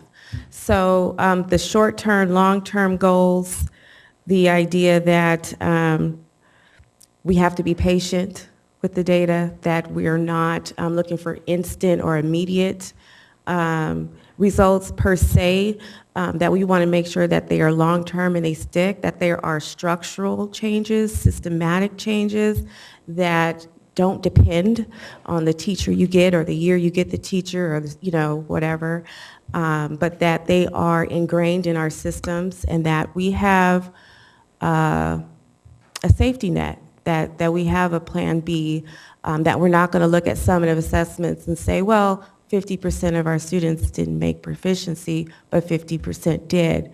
Whereas we're looking at it now, like how much did these students grow in that 50%? Can we dig a little deeper into those statements and see where the growth is happening or the growth may not be happening? So there's a lot more dialogue around the data, and there's a lot more hesitancy to just have a solution right away, to really explore and research and go through the cycle and try some things, and if they don't work, come back. And that was kind of our PDSA cycles that teachers were engaged in, to really test these actions that we wanted to put in place to make sure that they were getting the impacts that we would like to see.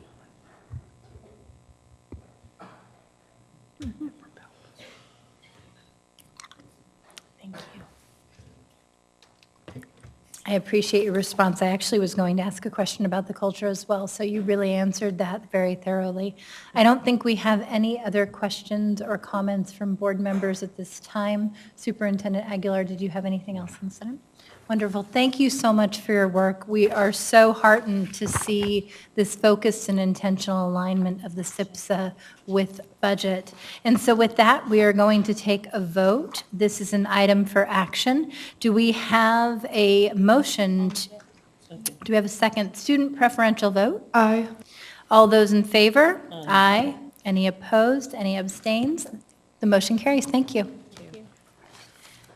Item number 9.2, adopting the 2019-20 Local Control and Accountability Plan. Again, Vincent Harris and Kathy Morrison.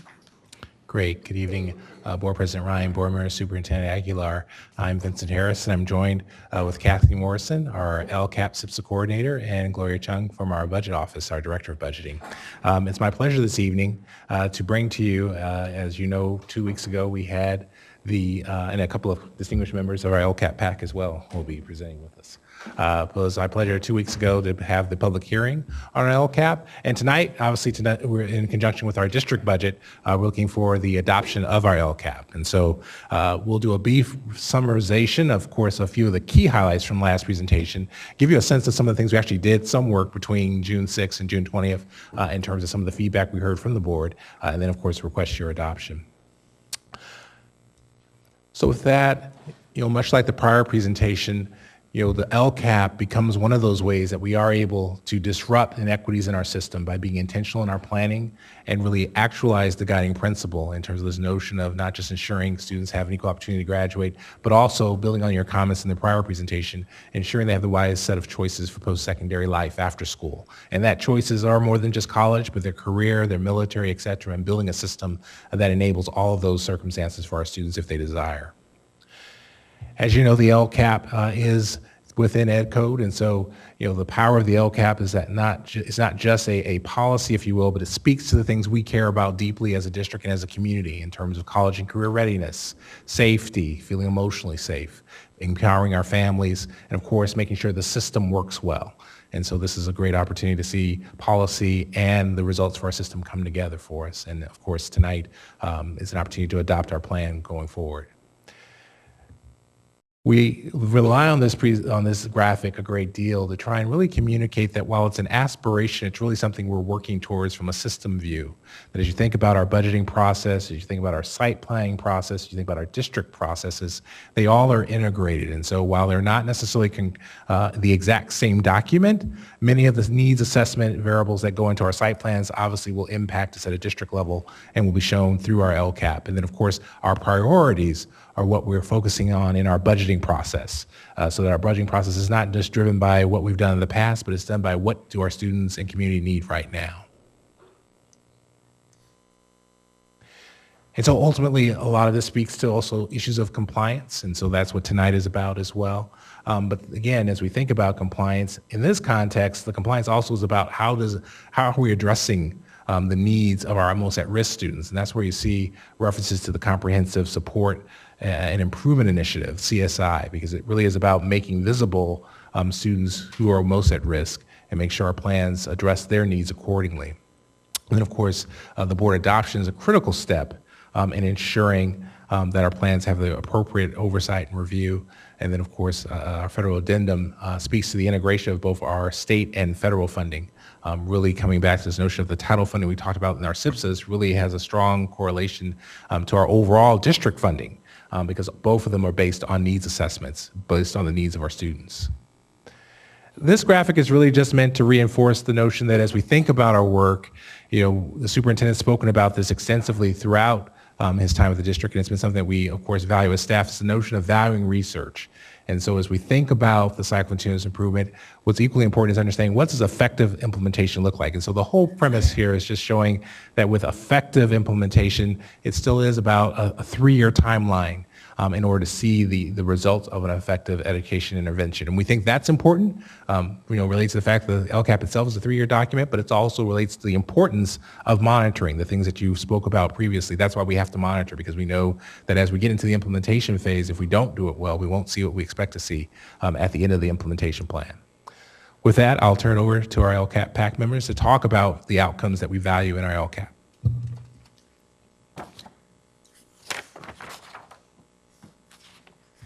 Good evening. These are our LCAP measurable outcomes for all students, and these are areas that there's been an identified need for improvement in our district. As you can see, they're listed: increased graduation rate, increase in students moving from off track to on track for graduation, reduction in chronic absenteeism, impact of interventions on improving attendance, reduction in suspension and reducing disproportionality in the suspensions, increased feeling of engagement and safety for everybody, and increase in reclassification rates. And these are also areas that we typically tend to see a disproportionality of the students that the supplemental funds are supposed to go to. We see a greater need in these areas. So we're hoping that we continue to see improvement, continue to see interventions, and just a lot of effort put onto these measures throughout the next year. And then this has been our stakeholder engagement since the last board meeting on June 6th. So you can see there's been 3 opportunities. On June 7th, a labor management consortium. On June 13th, the LCAP office hours were from 3 o'clock to 5 o'clock. And on June 14th, the LCAP office hours again from 11:30 to 1 o'clock p.m. Wonderful.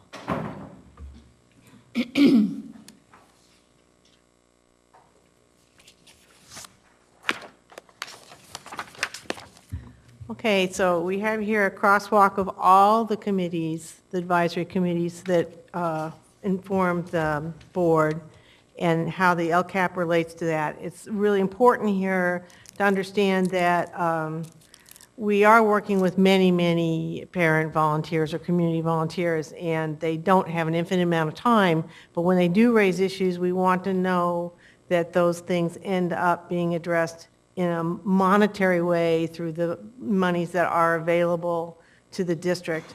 There are 3 issues that rise that are across all the committees: the closing the achievement gap, decreasing the suspension rate, and mandatory professional learning.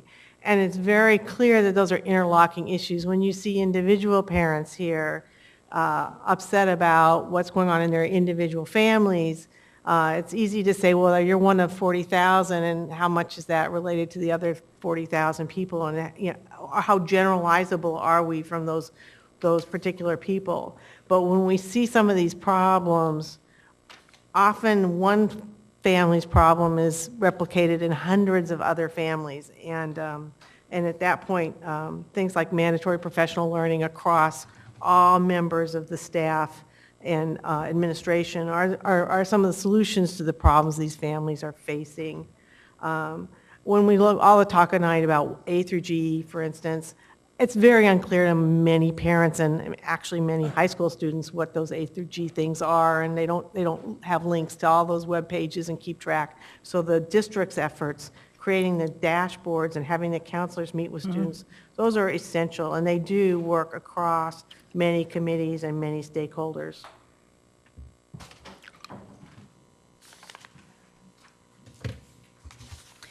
Good evening, President Ryan, Superintendent, board members. Just continue by talking about stakeholder voice. One of the biggest challenges in LCAP work is not only listening to stakeholders, but making their voice visible in the plan. So we were challenged to make these modifications to the LCAP by the persistent efforts of our parents and community members. One of the most significant comments, I think, especially following on the SIPSA presentation, is we heard that it's really necessary that our sites prepare the SIPSAs focused on student needs. And we also appreciate the comment about making parents in the district, or asking parents in the district, how aware they are of opportunities for engagement. Do you know about school site council, DLAC, the CAC, et cetera? And so we have been charged, and we will add a question to assess that awareness to the school climate survey next year. So these were considerations that reflect critical student need, but because they have fiscal implications or mandates for all staff or all schools, we weren't able to implement at this time. However, they are among the most persistent concerns in our community. And the theme really, I think, is around student supports that are social, emotional, and mental health related. I do want to mention dependent charters. With the enactment of Assembly Bill 716 in January, all charters in the state were no longer required to write a SIPSA. The LCAP can serve as their school planning document, and it relieves duplication for our leaders. We have previously asked our charter principals to write both a SIPSA and an LCAP. As mentioned, the dependent charter SIPSAs are posted, the dependent charter LCAPs are posted on the SIPSA webpage, and each of those principals have shared the LCAP with their community, and they are actually required to submit directly to SCOE before July 1st. And we just wanted to determine that as the board was asked to approve the SIPSAs, it does include those dependent charter LCAPs. So again, we are reaching the end of our timeline for the LCAP. And We wanted to bring the dollars in front of you just as a summary. The largest investment in our LCAP is Goal 1 with almost 90% of the funds committed through the LCAP for a total of $421 million plus. And I now will turn it back to the board. Thank you. Do we have any public comments on this item? Yes, President Ryan, we have 4 comments. Liz Guillen, followed by Cecile Nunley, John Perryman, and Renee Webster Hawkins. Good evening. Again, Liz Guillen with Public Advocates. The LCAP is tied to the budget in statute. It has the same times that it's to be reviewed as the budget and adopted. Unfortunately, the district's budget situation this year has had what I believe to be a negative impact on the public and even the PAC's ability to review the draft and the changes. For example, I know that Kathy has been working really hard to try to get information from the draft version to the current version. And the draft version said, we will explain how we intend to use supplemental and concentration dollars, and we're working with SCOE to make sure that we get it right. Well, I got those changes today. I don't know when the LCAP PACs did, probably today. And that really limits the ability to review and comment. In addition, the superintendent is supposed to comment to or respond to the LCAP PAC's comments, both the DLAC and the PAC. I haven't seen those comments yet, but all those together really should be part of the board's consideration. Honestly, I wish it was June 6th, the first hearing that you had on the LCAP, and that today wouldn't be the night that you're adopting it. Not because it's a bad LCAP necessarily, but the process hasn't been very good. And while Kathy and Vince strive to improve stakeholder engagement, which I appreciate very much, and I think they should be applauded for that, the minimum engagement really still needs to be looked at. And I hope to be a greater resource in the coming year. Thank you. Thank you so much, Ms. Guillen.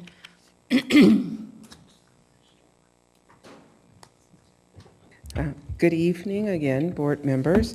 I have a concern that has been already raised a couple of times. Number one, I remember on the June 6th meeting, at the last board meeting, I specifically got here so that I could get the binder. And then I was going to take it home and go through and start reading and comparing budget and LCAP. But I was shocked to learn the LCAP is not in here. The LCAP, you could only see it online. So then I said, well, I'll come tonight, and I'm sure I'm going to get a copy of the LCAP. Again, it's not in here. The only way you can see the LCAP is if you look at it online, or you would have to print out the entire 188 pages yourself, which I don't see that in other districts. I also, one of the things, and Renee brought this up, why aren't the presentations in the packet? Because I looked online and I have gone to other districts, and I know what the standard is when I've been at districts. You have to have your presentations ready the 72 hours, the same time that you're presenting things. So it's a little surprising to me. And then on the LCAP, you know, when it was June 6th and they talked about how, well, I'm sure they didn't have time, it was last minute. That's the same issues that the people doing the budget have to go through. Everybody at the district level, at the management level, we all have those same deadlines. We all have to meet them. And it's not right that here the standard is so low that we don't put the presentations in there. We don't have the LCAP there. You have to flip back and forth online, or you have to print it out yourself. It's just not right. Thank you. Thank you. We appreciate the feedback.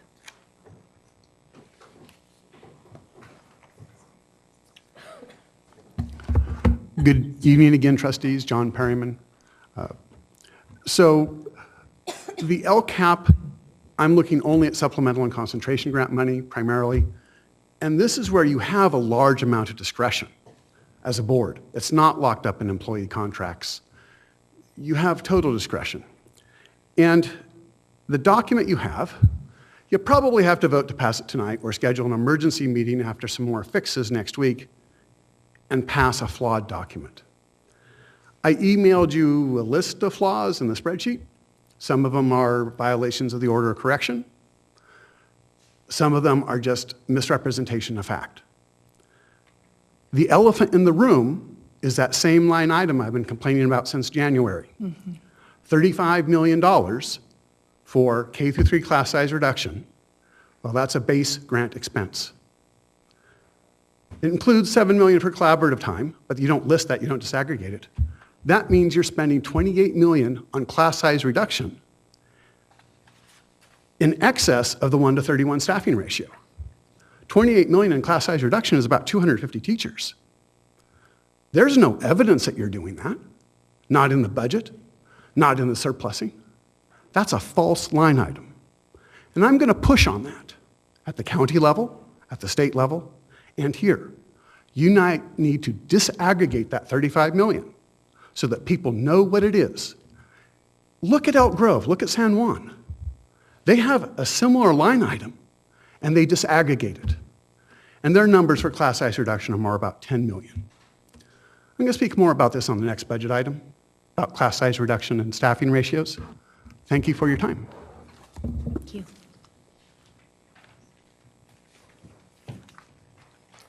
Good evening, President Ryan, Superintendent Aguilar, I'm Renee Webster Hawkins, and I am a member of the LCAP PAC, and I'm speaking to you now as an individual on that committee, not on behalf of the whole committee.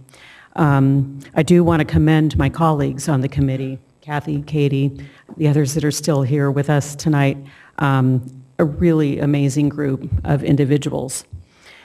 You recruited us to be your representatives and to represent the community. And the LCAP PAC did not see the annual update LCAP draft for 2019-2020 until it was posted on the district website 3 days before the June 6th board meeting. The PAC didn't see the draft before the public did. The PAC that is convened by statute to advise you and make recommendations to you and the staff didn't see the document until after our last meeting of the year. I am grateful to Kathy for updating the very impactful crosswalk that you saw the updated version tonight. You may have noticed that there's a new column representing the priorities of the Community Advisory Committee. Kathy reached out to us, the executive committee of the CAC met, and we unanimously supported all 10 priorities identified by the LCAP PAC. And that is because students with disabilities are general education students first. And the LCAP can and should fully incorporate the services of all students, including those with disabilities. We don't have the benefit of understanding why, despite the overwhelming alignment of priorities among the LPAC-CAP and the African American Task Force, the DLAC, the Student Advisory Committee, and the others, that the proposed LCAP and budget includes the 11 individual line items of expenditures for activities. I don't know if this is working. This is the, I don't know if that's working. What I'm showing, is the slide that was shown during the budget presentation at the last meeting. And these are no doubt important activities, but they seem to be a back of the envelope list of individual actions rather than a deliberate assessment of the priorities identified by the community and stakeholder groups and to identify the most strategic way to use this money. In particular, I don't recall one community engagement group asking for summer school. That's a reflection of a failed system during the academic year. Thank you, Ms. Webster. Thank you very much. I appreciate your comments. Do we have any other public comments on this item? Okay, thank you. So we're going to take board member comments. I want to thank Ms. Nunley, Ms. Webster, and others for sharing feedback about processes and better means for providing timely information. I know that it's challenging, particularly if you are a working parent and having to manage the myriad responsibilities of family and your job, to be able to delve into the nuances of fairly sophisticated LCAP plans as well as budget documents. I remember Mr. Perryman said he spent more than 8 hours going line by line through the budget document. I and others from the board appreciated beyond our read of the budget getting to go into his detailed spreadsheet and reading his analysis of the individual categorical items. I do think the request that was made of trying to ensure that consistent with the posting of the agenda that we have PowerPoints is a fair one. I do think we have to be realistic about scaling back the PowerPoints somewhat. I know at one point we were at 40 slide decks and more in terms of the number of slides that were being offered. I would rather have 10 to 12 or 15 concise, cogent slides that we can provide in a timely fashion so that our public has the information they need, and then we can dive more deeply into the conversation beyond that. And so I hope that that will be a direction and a piece of feedback that the superintendent will take to heart moving forward. I do also want to echo my appreciation for the crosswalk. I think it's incredibly powerful to be able to see that and really help solidify how the LCAP Parent Advisory Committee was able to interface with all of these other critical committees in determining a shared agenda that benefits students. I did want to ask Katie to come back up for a minute. You presented on a couple of slides, including the measurable outcomes for students and the stakeholder engagement. I am very interested in hearing a bit more about how the LCAP PAC advised in the additional stakeholder engagement necessary to garner the feedback that you received. How we advise in this specific? Yes. Well, we were welcome to attend the hours, reach out to other people, reach out to community groups, let them know that we had these hours available when the LCAP was being presented, get feedback, and ask people to also give the feedback to the district on the slides itself. Were they well attended? No, not really. Okay, so I really appreciate hearing that honest feedback, because in looking at the office hours, 3 to 5, 11:30 to 1, that can be difficult for parents. It can be difficult for working professionals during the day. And so I hope that as we continue to find opportunities to try and create meaningful engagement, that we look at doing things differently so that we are in fact going to communities where it is more accessible for parents to provide feedback, and doing it after hours in such a way that it's, let's say, 6 to 7:30, maybe with some refreshments to remove barriers to attendance and childcare if possible. The other thing I would say alongside that is translation services, always critical, and being able to do outreach. One of the things that I'm very proud of with the support of Renee and others in the Community Advisory Committee is, 2 years ago we had a long meeting about all the communications deficiencies around the CAC. And since then, we have been very intentional about, I believe, oversaturation of ensuring that people understand when meetings are occurring, text messages, phone calls that are done district-wide, really promoting at a high level the meetings. I would like to see a same intentional focus for the LCAP Parent Advisory Committee stakeholder engagement sessions. I think that, alongside doing it in more accessible hours, is a way to ensure that we get more meaningful feedback. Thank you. Do we have other board member questions or comments? Board Member Morowski, followed by Board Member Garcia.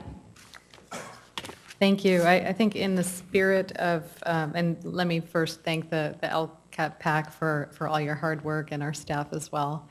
In the spirit of continuous improvement, I think, at least for me as a newer board member and the first time I'm seeing this process play out, I don't know what to suggest, but I have not been able to wrap my head around it in as much detail as I think is necessary. I don't know if it would be advisable to have, a deeper dive for the board on this, maybe in the community. It just seems like it's such a huge part. I mean, it was a monumental shift in how we're doing education finance, right, in the state. And so I don't know, I just have this kind of overall sense that maybe our processes haven't fully and sufficiently recognized like how different this is and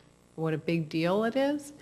And so I don't know, I don't have an exact suggestion on what to do, but I would throw that out there as an idea. And also the timeliness of having the completed plan. The increased or improved services, as Ms. Guillen pointed out, not having the in a real timely way. It's difficult to review and see, make sure that it's justified as we want. So those are my comments. Thank you, Board Member Morowski. Board Member Garcia. Yes, thank you. So as a former LCAP PAC member, I think one of my recommendations and feedback before my year expired was that I think making the meetings more accessible rather than having them at the district office, perhaps choosing some school sites to have those so maybe more parents are able to attend. And it's just really localizing it, right? And, you don't have to go to every single school site, but being very strategic in terms of the school sites that you pick, and maybe you rotate them year after year to try and get more parent engagement and feedback. And I did have a question about, just so that I won't repeat what other comments have been made. I did have a question about the considerations for the future slide. There's one that recommends that every site is required to have to draft a bully prevention plan. I'm just interested in just hearing about the discussion about why it's school site versus district, a district plan, because I'm just wondering, then they would vary from site to site, right? And I just don't know if that's a good thing or a bad thing, but just wondering what the conversation was like. I might turn to Katie to fill in, because this was one of her most persistent ideas. We have a bully prevention specialist in the district, and yet the bully prevention specialist is accessed when there is a complaint. So the theme was for the district to be more proactive about preventing bullying as opposed to reactive. And so if every site had a bully prevention plan that was known and recognized and lifted up publicly, it would be a preventive factor, I think. Do you want to add anything? Sure, just that an evidence-based prevention plan as opposed to being reactionary in response to bullying incidents at schools.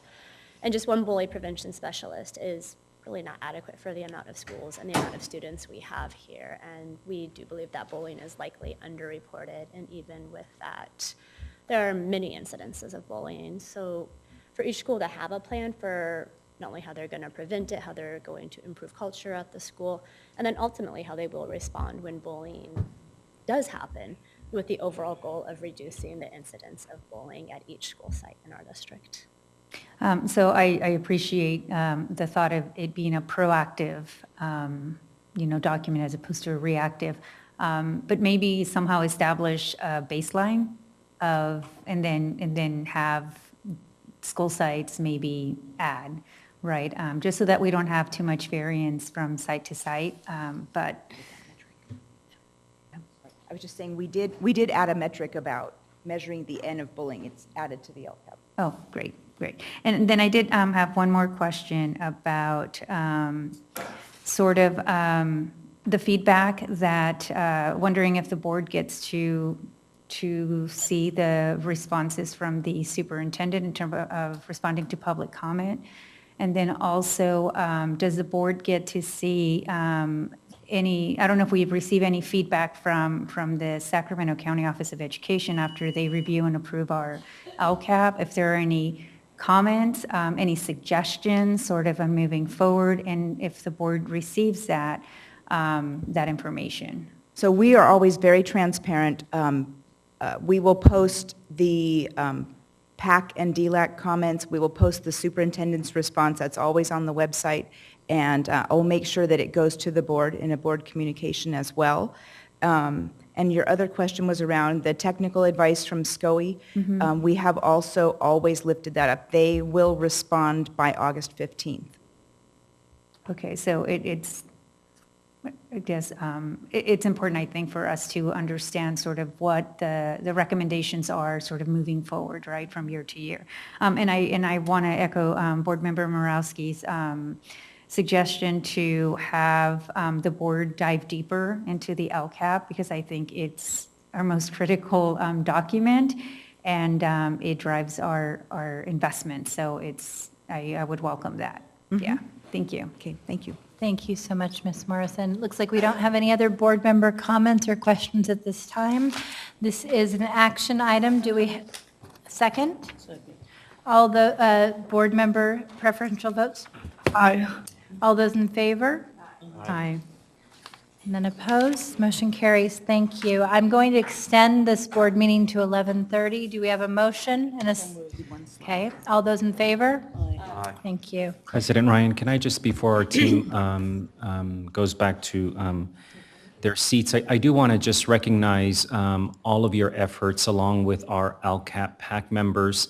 I think what you heard in the previous presentation about SIPSAs on its own, just the SIPSA development plan, obviously is an area that we're going to continue to improve.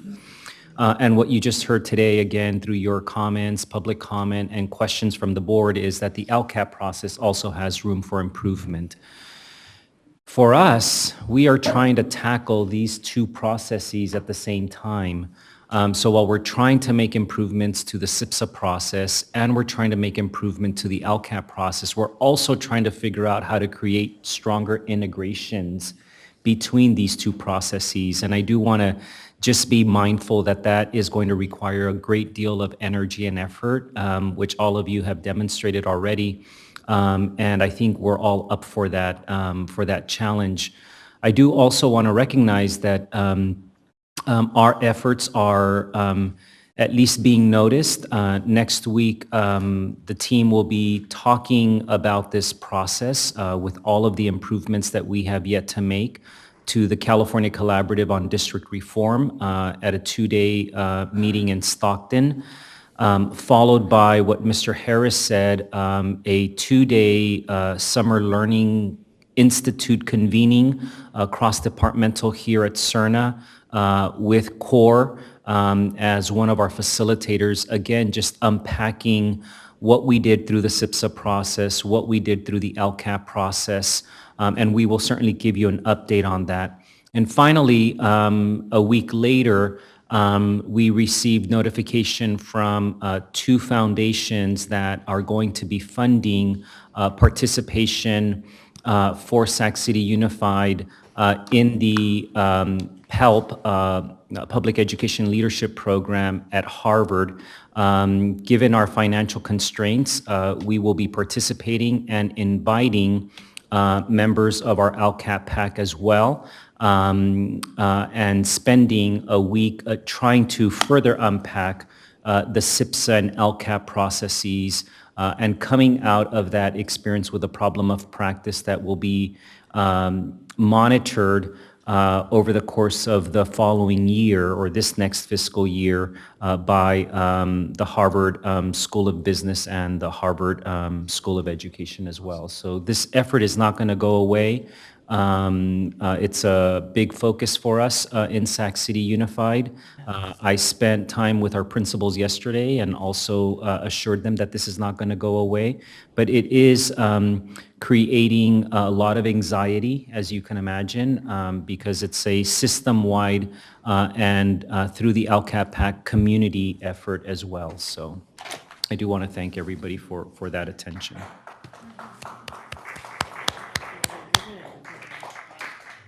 And I love the idea of having parent advisory committee members be part of this critical professional development opportunity. So thank you for all your efforts. Katie, for my appointee, you are an incredible voice and advocate for our foster youth and trauma-informed practices, and we're very grateful to have you as well as the rest of the parent advisory committee members.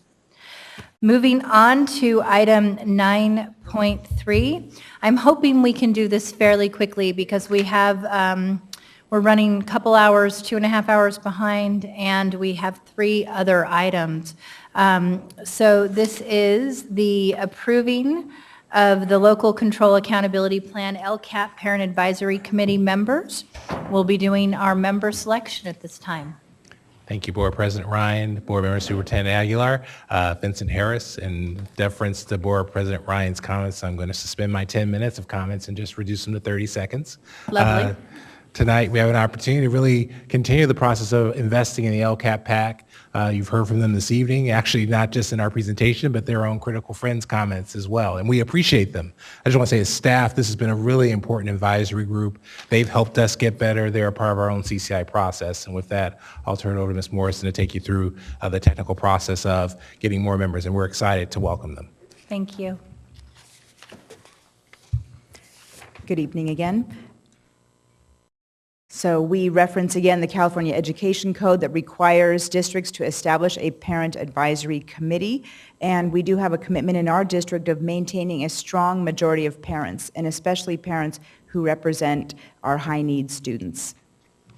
We are now fully implementing the staggered terms, and it's really exciting because I think we are tonight going to appoint a group of members to a 2-year term who will join experienced members. So we really have the advantage of institutional memory and the opportunity for innovation. These 3 bullets illustrate the role and scope that we typically expect of the PAC, so reviewing implementation and the progress we're making, providing input to the annual update, again, just reviewing all of the district's goals, metrics, actions, and expenditures, and then, as you saw in the crosswalk, synthesizing stakeholder input from the other community groups that we work with. I found these quotes from a PACE publication, and I thought they were really apt, so I brought them forward in full.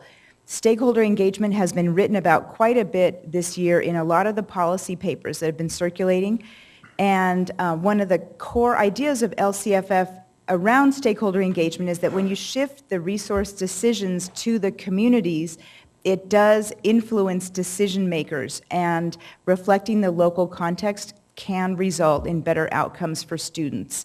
And also when the public understands better about these plans, as it says here, they can hold all of us accountable for distributing the resources equitably. So we do have the PAC meeting schedule penciled in. We want to be very regular about it, and certainly I think it would be a good idea to consider moving it from the district office at times. I will now turn it back to Board President Ryan to proceed with the selections. Thank you so much, Ms. Morrison. So I think what we will do is we will go ahead and begin moving from board member area to area and making the selections and ending with Superintendent Aguilar. So if we can begin with Excuse me, Board President Ryan, we have 1 public comment on this item. I'm sorry. I didn't realize that. Okay.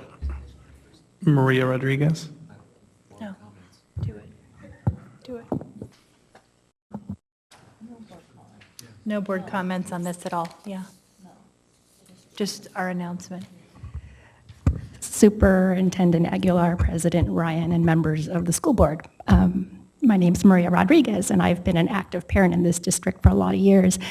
And I actually applied for the first LCAP PAC, and I came into this room not realizing that everyone had already been selected, and so I was like the only person who had applied who had not been selected. So I applied with some encouragement, and I came to this meeting tonight not knowing if I was going to be selected or not. And I literally had to tell myself this morning, let your ego go. It doesn't matter whether you're selected or not, let it go. And it's a big life learning for me. So I have in my life had the opportunity to be asked to be in leadership. I've also had the opportunity to ask people to be in leadership.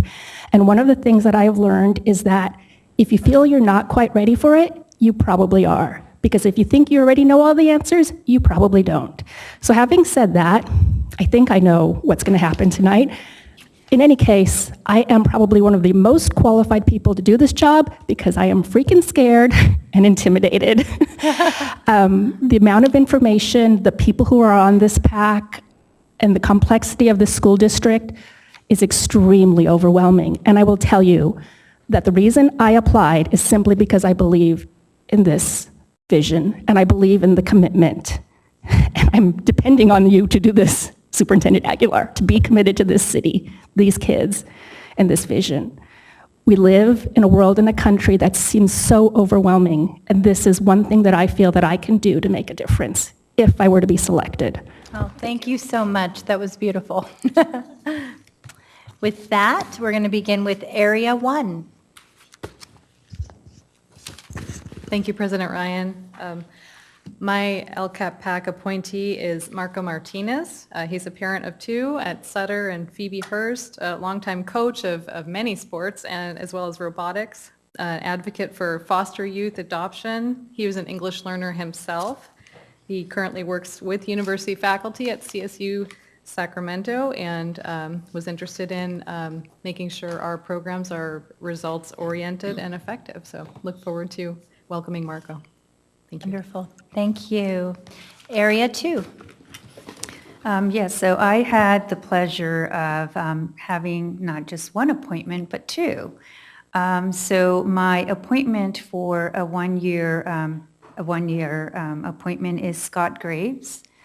And I, for my 2-year appointment is Allison French Tubo.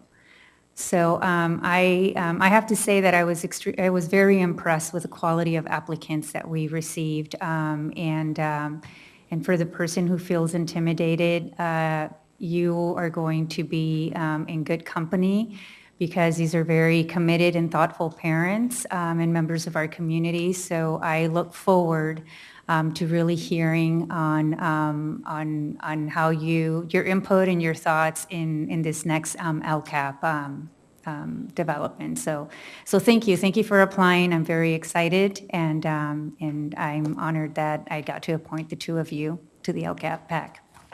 Wonderful. Area 3. Ms. Rodriguez, buckle up, you're my choice.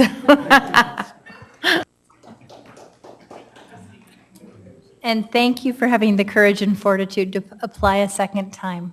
We so value that. Area 4. All right, thank you. I am very excited to appoint Rich Vasquez to the LCAP PAC. He is a parent of 2 at West Campus, 2 now, right? Because of the 8th grade promotion? No, 1 at West Campus. Okay, I can't. One at Hiram, 1 at West. Gotcha. Sorry, my bad. Former PTA president, Tahoe Elementary. I got that right. Okay. Also a super engaged parent who is at every sporting event I have ever seen at West Campus. It looks like maybe he brought his daughters with him tonight, who will probably end up getting pushed to go to all the LCAP meetings too. But I am really excited to have you on board. So thank you. Board Member Pritchett has one comment before we move on. Oh, we can wait till after everyone's done. Okay. Yeah. Area 5. My appointee is a strong, fierce advocate for our students in Area 5. He has also been a longstanding member of the LCAP, and I think he's seen kind of the transformation of LCAP over the years. And I am so proud to reappoint him, but to a 2-year term, Frank DeYoung. Wonderful. Area 6. Michelle Rubicava. As you heard, she is a member of the Matsuyama family, so I'm proud to have her serve. Wonderful. Thank you, Vice President Wu. Area 7, which is mine, I am incredibly proud to announce the appointment of Ryan Fong, an extremely active parent advocate at one of my Area 7 schools, a community member who's done tremendous work over the years and who I got to know a couple of years ago when we experienced a school tragedy, a death of an 8th grader, Maizi. And he was able to help us fundraise over $10,000 alongside myself and Board Member Vang to ensure that we were able to appropriately recognize her memory, and he has been a solid backbone of our community ever since. Superintendent Aguilar. Thank you, President Ryan. For my appointment, I have decided to appoint Ms. LaShawna Brazil. She is currently on the LCAP PAC, so this will extend her term for an additional 2 years. We have seen Ms. Brazil through public comment, as well as a member of the executive board of the Black Parallel School Board, an advocate for the needs of African American students in Sac City Unified. So she's not here today, but I do want to thank her for her continued service on the LCAP PAC. Thank you. Board Member Pritchett, you had a quick comment? Thank you. Yes, I just had a quick recommendation for Kathy and Vincent. Can you maybe create like an outgoing survey for the LCAP PAC members that have left, just to kind of ask, you know, an outgoing survey, 5 questions, to ask them about their experience and how can we improve going forward with our parents? Thank you. Actually, I have done one the last 2 years, and it is a practice. I share the data, and we do ask them to evaluate their experience, how they experienced each meeting, the presentations, the facilitation, how well they feel they understand the LCAP. So if there's anything specific that you want me to ask, let me know, and we can add it in. Yeah, maybe you and I can talk offline. I just know that I've had LCAP members in the past ask me, am I just a check mark? And that's the last thing we want our LCAP members to feel. And I know that's not the way you guys want them to feel. So I want to just make sure that we're improving and making sure that our LCAP members are staying engaged. Absolutely. Thank you. And Ms. Morrison, I'm hoping that we might be also able to this summer do a barbecue with our LCAP Parent Advisory Committee members and board members. You know, I think one of the things that's been interesting is we haven't necessarily always been as connected to them as we would like. And I think by far this is going to be the strongest LCAP Parent Advisory Committee we've ever had, with the depth of expertise that they bring.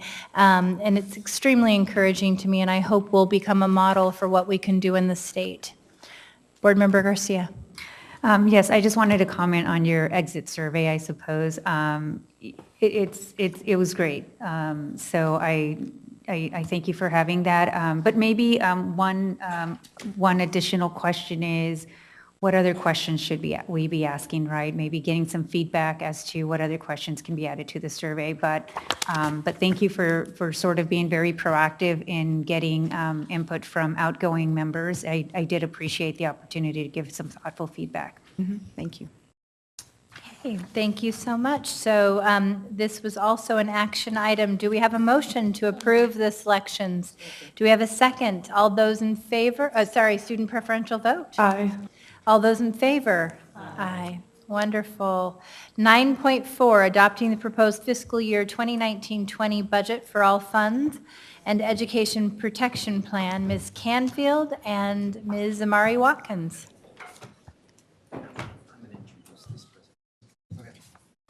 Yes, please do.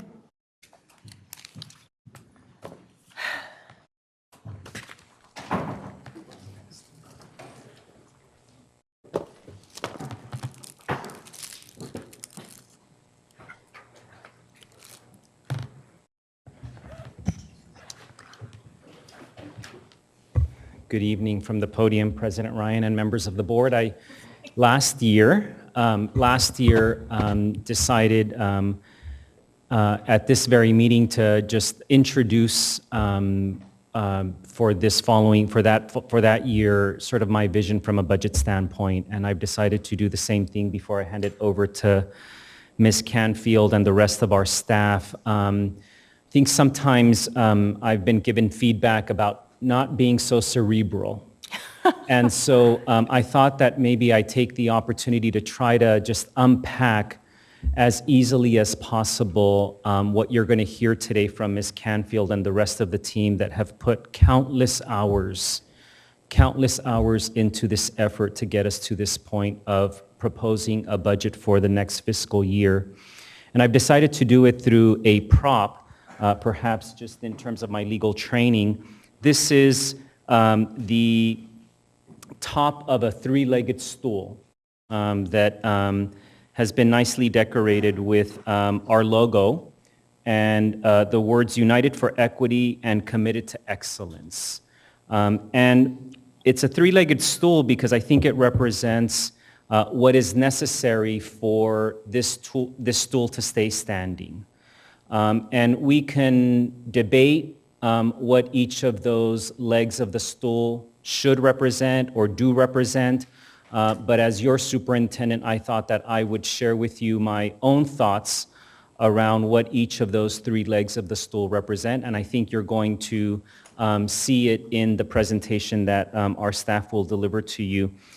So the first thing I'll say is that those legs of the stool are in this bag here, and so I don't have any order in particular, and that's by design. I think that the three legs of the stool should be equal in length, equal in weight, and equal in value to us as a Board of Education and a governance team. So I'm going to take out the first leg of the stool, and the first leg of the stool happens to say that we ought to ensure that our budget represents a commitment to offer fair and competitive compensation to all of our employees. And of course, three-legged stool with one leg is not going to stay standing upright. The second leg of the stool that I have pulled out here says that we ought to make a commitment in our budget philosophies to have reserves for economic uncertainties. And I will incorporate that into this two-legged stool that won't stay standing, of course, and just speak to what I think you have heard from members of the public, what I heard in the form of my evaluation, which is that you have directed me to ensure that we close the structural deficit that we face by doing anything that's necessary to ensure that we don't just meet the minimal obligations of a 2% reserve, but that we are prepared for any eventual economic uncertainty that we face in Sac City Unified. I don't see that as a goal for me as your superintendent, but really a goal as a collective governance structure. And as your board secretary, I consider myself a member of the governance team as well. And the final leg of the stool, which actually I think is, you saw me open this, so I feel like a magician. But the third leg of the stool is titled both Closing Opportunity Gaps and having resources to invest in students. And again, it's only when each of these legs of the stool are equally sized and equal in length and equal in weight that this three-legged stool will stay standing. And I've actually sat on it, so it does work. But I'm going to leave this, this prop up for this presentation that Ms. Canfield and our team are going to deliver to you, because I think it represents a very strong symbol of what we're hoping to do in this next budget proposal to the Board of Education. Thank you, Superintendent Aguilar. Ms. Canfield, don't knock the stool over. Sit down. She might Board President Ryan, board members, and Superintendent Aguilar. Actually, I was going to say, if we go for 3 hours like we did last time, I am going to sit in it. So I think, Ms. Canfield, since this is the second hearing of this proposed budget, we will hold questions until we've done public comment and had you present fully. Thank you. We voted to extend the meeting. I think it's 11:15 right now, and so, Do we want to say 11:45? Because I extended it to 11:30 already. yeah, we have 3 more items. Do we want to say 12? We extend the meeting till 12 and hope that that is when we will end. Okay. Thank you. Do we have a motion? We did from we have a second. All those in favor? Aye. Any opposed? None. Thank you. Okay, go ahead to the outline. I want to say good morning to a person in Scotland, Ron Fortson. He said he was going to be watching on his own dime, but I thought at first he'd be watching like at 3 in the morning, but now it's like around 7, so he's definitely awake. goodness. I'm sure he's watching. Anyway, I thought you would enjoy that. Anyway, so this evening we're going to talk a little bit about the budget. We're going to go over some of the things that we talked about last time, and then we're going to talk and clarify some issues that have arisen out in the public, just to make sure that everyone is aware of the information and has the facts. So you see the different items before you here. I want to just go ahead and go forward onto the next one. This is the education protection account that we spoke about last time. It's a requirement that needs to be done, for quite a many years. And essentially, it is just saying that we are acknowledging that we're spending $58.4 million and we're using it appropriately, and we're going to use it for teacher salaries and benefits.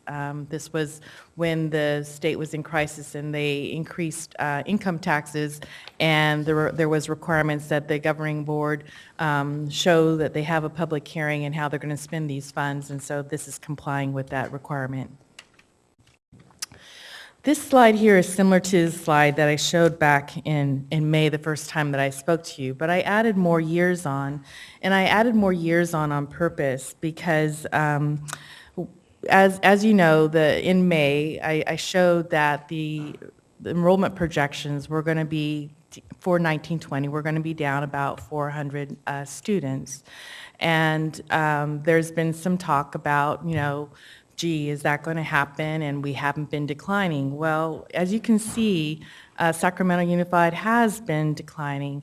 Luckily, the last few years, it hasn't been as dramatic, but if you look back and you can see that in 2009-10, there was over 44,000 students, and here we are in 18-19, actual numbers were at 40,660. So there has definitely been a change at Sacramento Unified. The district, based upon one of the FCMAT recommendations, went out and got a company to do the enrollment projections and use the cohort survival method as recommended by FCMAT. Decision Insight was the company that did comply with helping out the district and pulled together enrollment projections for the district. And they gave a enrollment projection. They admit that it's conservative. They're trying to prepare the district that they know that's, having fiscal issues, ensuring that you have kind of like what they would call the worst case scenario of what the enrollment could filter down to, make sure you're at least staffed for that, and then build up from there when you see that you're going to have the students, so that you can make sure that you have students and teachers for every student possible. The other piece that I wanted to say, just again to be clear, the Decision Insight gave their enrollment projections back in December, and staffing one stop happened in February, and they did the regular schools. They did not do the alternative schools, And the alternative schools were included in one-stop staffing. The enrollment projections that were used there were based upon the numbers that had been happening at the school sites for the most part. So no, even though there was a mistake made at second interim for revenue projections for future years, it did not impact staffing. And I don't know if I can say it more clear than that, so that is one thing that I want to make sure that everyone understands, that the one-stop staffing had the appropriate numbers for the staffing team to be able to go forward and say what should the staffing level be at each of the individual school sites. Go ahead to the next slide. This one actually shows the enrollment trend losses, which I thought was easier to see than all those other numbers. So you can see that the past 2 years that the district has declined around 200 students. Then the prior 2 years before that, it was actually flatlined there, but those are positive numbers, a 57 and a 2. And then prior to that, you can see that there was a pretty steep decline. So the 400 that you see here in 1920, it is definitely more than what has happened the last couple of years. But what's interesting, again, Decision Insight, when we were talking to them, they pointed out that over 2/3 of all the urban school districts are declining. They happen to help 90 school districts in California. They also help some outside of California. And when I asked them, what is your larger school districts that you're in, the first one that they named off was Long Beach Unified. Well, for me, Long Beach Unified is one of those, districts that you want to be like, and so when I heard that Long Beach Unified used them and has used them for the last, 8 to 10 years, I thought, well, this is really good. Also learned that Decision Insight, if we can give them better information, they're going to give us better enrollment projections. So we could have provided them with a little bit more information about our schools that have waiting lists. They would make sure that those enrollments would be appropriate at those schools. So we can give them better rules, and they're going to give us better enrollment projections. They were very accommodating and talked to a large team of us. And I would definitely recommend using this company, again, because they have the tools and they have the expertise, and they can be a really good ally to an independent source to make sure that, you're seeing what you need a staff for. And this is an example of what they were able to inform us on. So I put a lot on this one slide just so you could see all of the different, major factors that affect it. So you're going to see, I'm going to talk about kindergarten enrollment, grade cohort, and residential development. So I'm going to start off with the kindergarten enrollment. You can see the actual enrollment there for the kindergarten grade for the past few years, and then what is being projected. What's interesting is that whenever they're doing this kind of analysis, they use trends to help, if it happens in the past, that it most likely will happen in the future. And usually whatever the recent past is gives more weight than something earlier, because it is the latest news that has happened.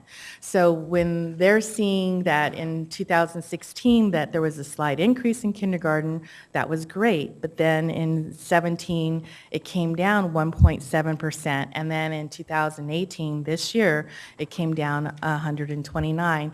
The reason why the kindergarten one is so important is because that is the hardest one to predict. And then what's also important is because the kindergartners actually determine, what your base is going to be as you go down the line. When I get into grade cohort, you're going to understand you want as many students as possible in kindergarten, because you're probably not going to gain a whole bunch more. You'll gain a little bit. I can see at Sacramento Unified, your first grade, it can be a positive number higher than what the kindergarten was, because there must be some parents who don't have their kids go to kindergarten in the public schools, or just don't go to kindergarten because that's not required. But for the most part, the kindergarten enrollment is going to help, sustain you to know what your future years are going to be like. So you're going into the first grade now with less students than what you had normally. Well, that is one of the factors that is affecting the enrollment projections for the next school year. Moving on to the grade cohort, the district averages a 2% loss in students when a student moves from one grade to the next grade. That's what a grade cohort is. And you can see at the elementary level, it's more around 1%. It's not as huge. And if you want me to stop to say goodbye to Rachel. At the high school level,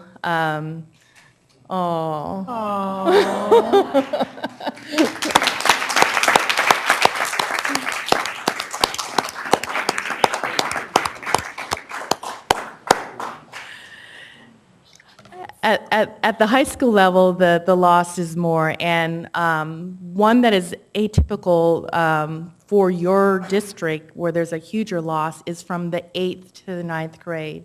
So you see 11% loss there. That's for the regular high schools for Sacramento Unified. 6% of your students in 8th grade choose to go to one of your dependent charters. So I'm showing the 11% because that's what's affecting the general fund, but 6% are choosing to go to your dependent charter schools. The other 5% is not staying with the district, maybe moving to another, charter school, or not going on to high school.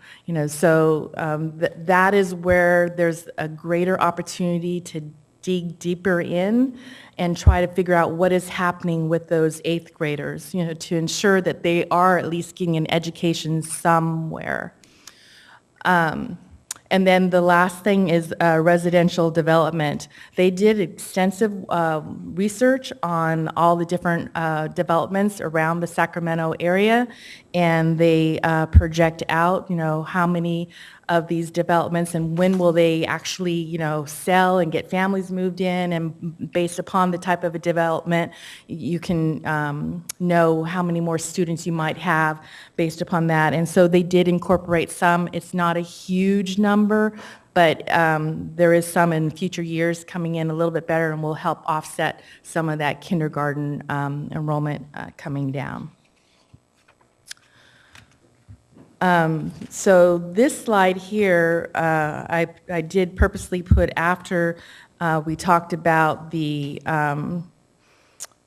decision inside enrollment projections, because I wanted to again remind the board and the public, this is a slide we saw before where the staffing team, when they got together at One Stop, besides providing teachers based upon the staffing parameters for the different types of schools, looked at each individual school, looked at some of those schools that, had challenges, maybe, or special programs like dual enrollment and GATE, some of the secondaries, making sure that they're able to accommodate for all the A through G if they're a smaller school like a K-8, to ensure that they're getting everything that they need for the students that are there. The board asked, and we did put out the actual school staffing allocations for all the teacher positions, so anyone can go out on the website, look at any one of the schools, see the number of teachers that were provided. You can see the enrollment, for the current year. You can see the projected enrollment for 1920, and you can see the additional staff that they chose to give at individual school sites. This is an example of how transparent Sacramento Unified is. I can tell you that there's more financial information out on Sacramento Unified's website than I think you probably would see in almost any school district. And this is an example, again, how people can go out and see exactly what the staffing parameters are and what the allocations are for 1920. There's also been some talk about some specific schools. I'm not going to go through every single school, but I picked ones that were at the forefront of some comments that had been made. And so I'm showing you here these 4 schools, the enrollment change that was projected for those individual schools, showing you the number of teachers for 18-19, the projected 19-20 teacher FTE based upon the one-stop, the difference in the number of teaching positions, which you can see all of them are 0 except for one at West Campus is a minus 0.5. And then I'm showing you in the far right-hand side the number of FTE that was given above the staffing parameters. So these particular schools, on the most part, have waiting lists. 3 of them, have waiting lists. And then people were wondering, well, why is the enrollment, projection having them go down, and then in future years they go down more? Well, this is an example of some data that we can provide to Decision Insight, and they will take that into consideration, and then their enrollment projections will be better. But your staff knew that these were the schools where they were in demand, and they made sure that the schools were appropriately staffed.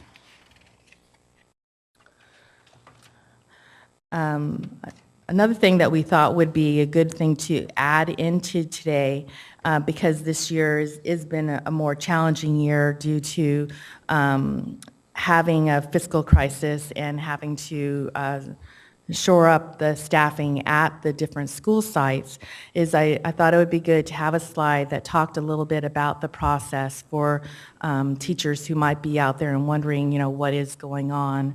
So again, the one-stop staffing process happened in the winter. That was when, with the enrollment projections, and the staffing team determined what the funding, what the number of positions would be at each individual school site.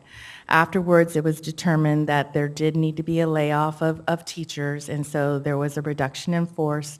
The teachers were notified. Where we are right now is that we're in another important part, which is the teachers who were laid off were the least senior, but at some school sites right now, there are teachers who need a new assignment. They're not needed at their current school, but they are guaranteed a job. They are more senior, and we need to be able to put them in a school that needs the teacher position for the kind of subject that they teach.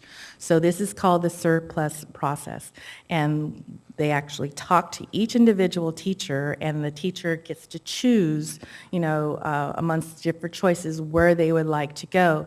This needs to happen first, and then after we're able to place all of these teachers at an assignment for the next year, then we're left with any openings that we have right now due to resignations, retirements, or other reasons, and then Human Resources is able then to go to the most senior teacher that has been laid off, and then work with them to end up placing them in a position for the following year. And I know HR is biting at the bullet, wanting to do that. They care about every single teacher out there, and they want to make sure that they can get them into their assignment and get them all, into their new community and get them all comfortable. And so that's actually where we are right now. And then for the staffing process isn't necessarily over, because until we know how many cute little kids we have at each individual school, we want to make sure that we have the right number of teachers. So we're going to continue to watch the enrollment and make any staffing adjustments that need to be made before school starts. Again, we like to make sure that we have, the teachers there for the students. And then lastly, the leveling process that happens within the first 3 weeks of school. Again, actual enrollment is looked at, and teachers either are adjusted more to a school or less to a school, depending upon the actual number of students that have arrived there. So I know that's kind of a lengthy process, but I'm hoping that answers some questions out there for teachers who are wondering, what's going on. Please know that the district cares, and wants to make sure that anyone who we can give a job back to, we do, but we need to make sure that we have the students there, because we need to make sure we also stay fiscally solvent also. This list here is the list of the different management positions that we talked at length about at the last board meeting.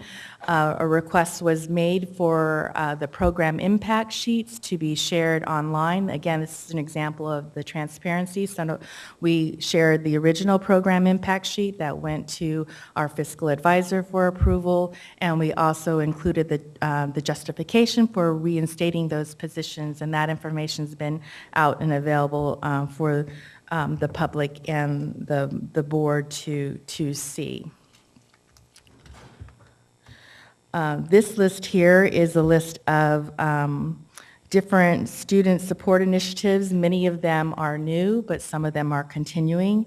And this would be part of the stool over here. This is the most exciting part. Not that I'm a huge Facebook fan or whatever, but I did go out and look, and one parent actually posted on Facebook on the night when this was put out here, and they're saying, I'm still at the board meeting, but I'm so excited, about these student support initiatives.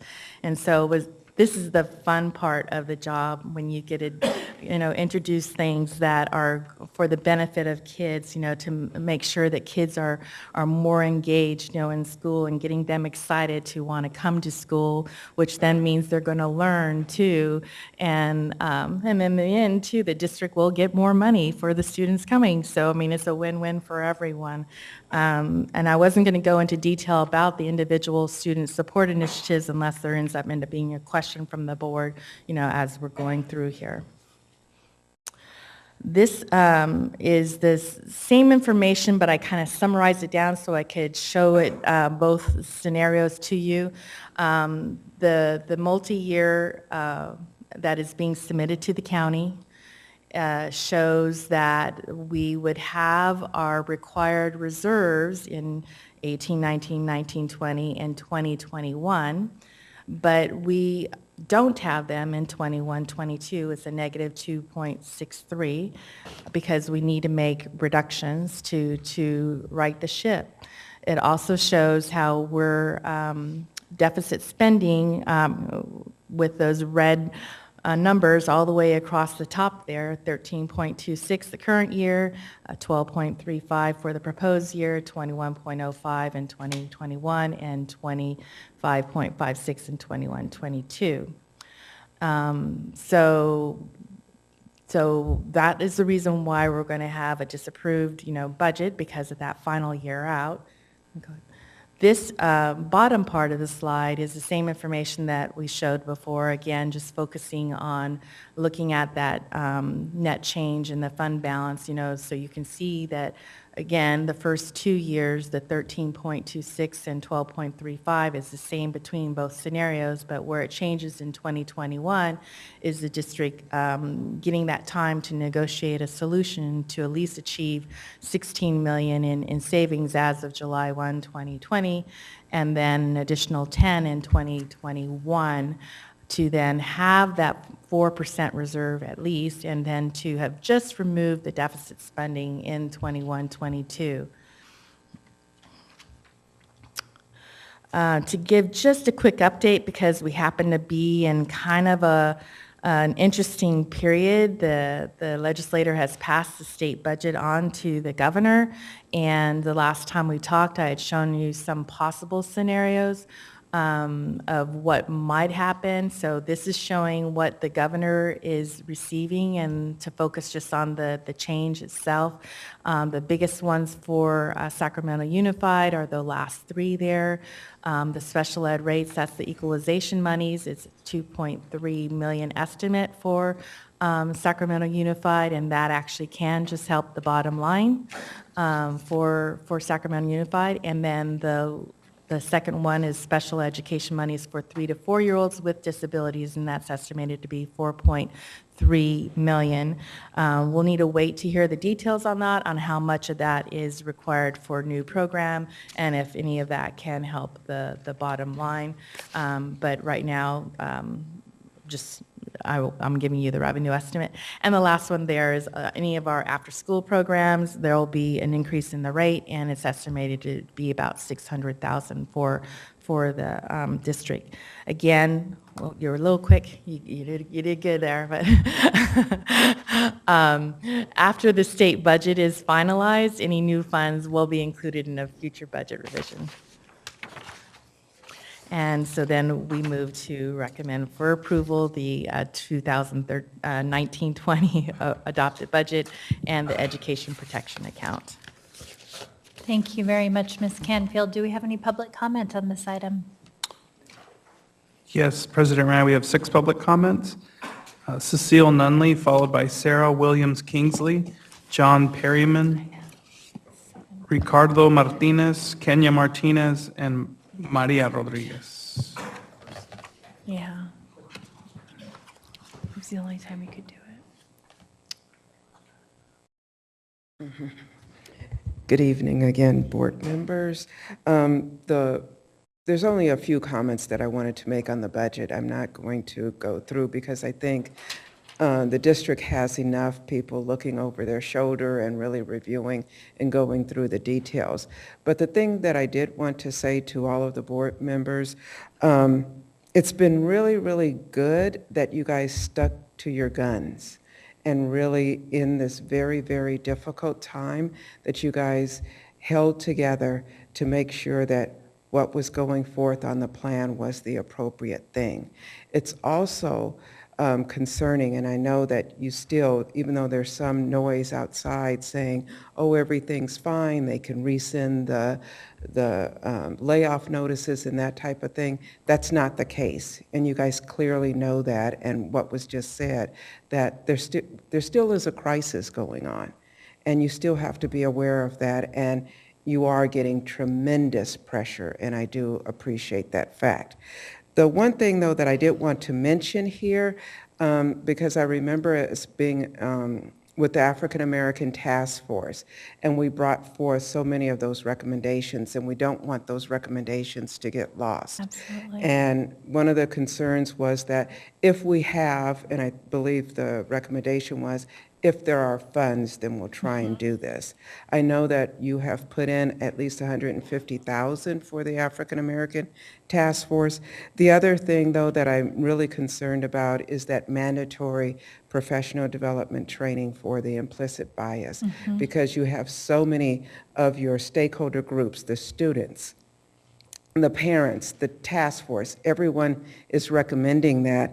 And the thing that I did want to bring to the board's attention, there are reports, and we do have some experience, I know, real quick, on districts have been sued because of their high suspension rates. Absolutely. And I really do think that that should be a top consideration, even when it comes to your budget. So, Thank you. And I have to say, Ms. Nunley, one of the things I'm disappointed by in the state budget update is there was not a move to continue funding for the lowest performing subgroup, which is a huge loss to us as we try to advance the efforts that you've just laid out. All right, thank you.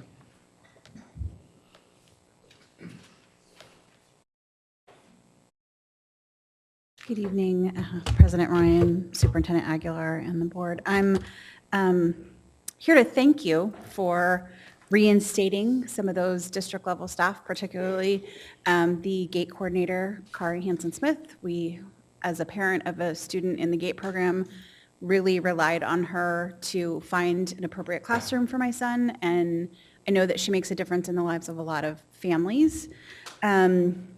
In terms of I have 2 other things. One is that I'm concerned that the add-ons, those student support initiatives, I'm concerned that they be implemented with equity across the district, in particular, like, for example, the fingerprinting funds. I'm excited to see them. Our school had set aside funds in our SIPSA to pay for field trips, and our students took 0 field trips for the year because we didn't have fingerprinted parents. And that was a huge frustration for our parent community and as a school site council, and we were at a loss as to what to do about it. So I want to make sure that the district is not relying on principals to communicate the availability of that funds, that there's a plan in place to make sure that schools that, Title I schools are have access to those funds and that parents know about the availability of that. I also noticed the funding for the African American Task Force, and I applaud your efforts to support them. But as somebody who serves on the Community Advisory Committee for Special Education, we asked for funding to support our work and were denied. And our request was $7,500 to support speakers and meeting sites and refreshments at our meetings, et cetera. And we're really frustrated that we're volunteers. We are also a mandated committee, and we're not being supported financially in the way that we should be. Thank you. We'll look into that. I appreciate it. 7,500 is not much. Good evening, trustees. So I'm here with a cautionary tale. John Perry Minigan. I was on the teacher complaint committee back in the early 1990s when, following a strike, the central office decided to hardline the 1-to-31 staffing ratio for several years in a row. The result was generally that large number of teachers had to be hired after the start of the school year. It created a host of equity problems. Campuses would close at specific grade levels, but kids they wanted found their way in. Kids that were extra work to teach were told to go someplace else. Every sign is that you're adopting a policy of hardlining SETA on the 1-to-31 ratio. Well, not every sign. You just had a slide indicating that you had 70 teachers above class size ratio, and that needs to be in the LCAP plan, right? That data needs to be there. But that's only 8 million, that's certainly not 28 million. You're partway there. Provide more details. Anyway, it's a host of equity problems, and it's a disaster for school sites and master scheduling. 1-to-31 doesn't actually work. Quick example. Elementary school, 350 kids. K through 7, 50 kids per grade level. What do you do in 4th grade? If you have 2 teachers, that's 25 kids, it's not 31. You've got a 20% staffing inefficiency. Multiply that by multiple grade levels, you've got a lot of staffing inefficiency. There needs, especially given contract uncertainty, to be a flex account someplace that pays for this unexpected staffing, I think is highly likely to appear. And then a backup plan that if you're lucky and it all works out, spend it someplace else. Thank you. Thank you very much. Mr. Perriman, is this your last remark for the night? Nope. Okay, we have another one from you. Okay. 2 more. Okay. Good evening. Hello. My name is Ricardo Martinez. I'm a 4th grade teacher at Bowling Green Chacon. I have participated in various capacities for our teacher union. I was one of the many who invested their time and energy in our last negotiations. Recently, I attended one of your district budget community meetings. I commend you on your setup. Many of you attended and answered many questions. In many cases, you were very honest. After 40 minutes of going over a budget, you were honest in stating that the budget was a desired budget and would be dead on arrival if SCOE ever saw it. You were honest when you shared that district positions were going unfilled. And that was good for the district because it was savings. And right now, we're all about savings. I wanted so badly to go back to school because I am a teacher leader rep, and share the hope that you, the leadership, had a game plan to make changes for our district to be better. Thus, maybe we should rethink this whole thing about the health benefit savings. But honestly, I heard nothing of the sort. It was the same song and dance I have been hearing all year out in public. That same game plan that you guys have put together, maybe for political gain, getting other unions to come aboard with you, or that news coverage on Channel 3. The district is going to run out of money in 2019, the state takeover. Oh no, wait a minute, recount. The district is going to run out of money in 2020. Come on, leaders, you have to do better. The bottom line is you haven't shown me that you will do the right thing. 100% of those savings need to go back into the school. I'm almost done. As an example of the budget decisions you have made, right now we have an agenda item at our school site where our classroom supply budget for the next school year is going to be $500. Thank you, sir. $500 divided by 30. I'm almost done. $500 divided by 30, that's $16 for the school year per student. We have to do better. If you really care about the district, if you really care about the classroom, you need to rethink your strategy about Thank the you, health sir. benefit savings. We're almost at midnight, sir. We I have understand. I've several been more waiting for public 6 comments. hours. I understand. I'm sorry. Just one final thought. I lost a student teacher this year. A charter administrator came to our school site, saw her. She was great. We are losing talent. We need to do better. I am a leader. I'm willing to listen. I'm willing to sit 6 hours on that chair tonight. I'm willing to listen and vote and support Superintendent Aguilar and what we need to do. But right now, I'm not seeing it. Thank you.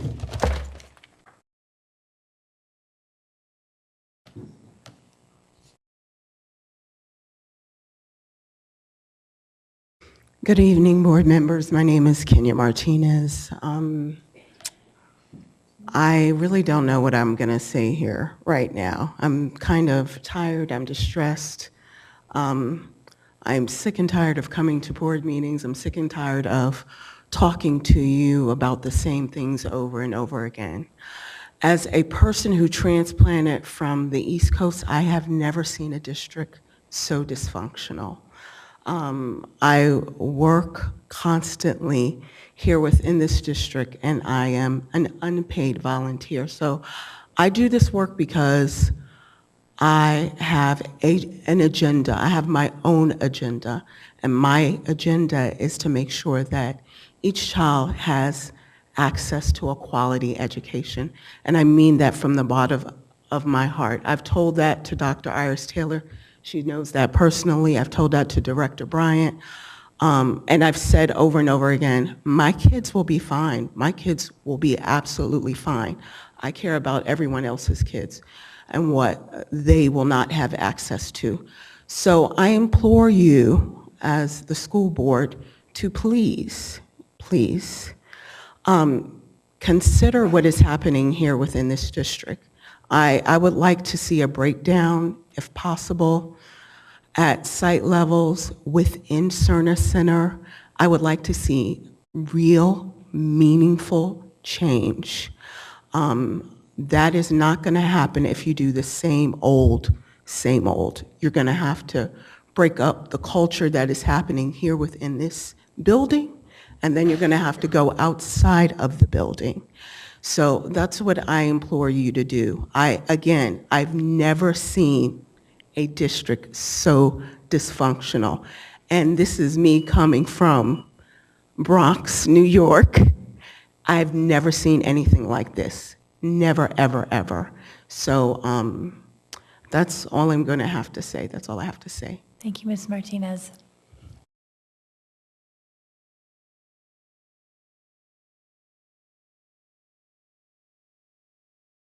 Good evening, board. I'm Maria Rodriguez, and in my paid job, I am a financial administrator for a nonprofit that's been around for 150 years. I've worked there for 11 years, and for the past 8, 9, 10 years, they've been running a structural deficit, and there is no way they can fix it by cutting expenses alone.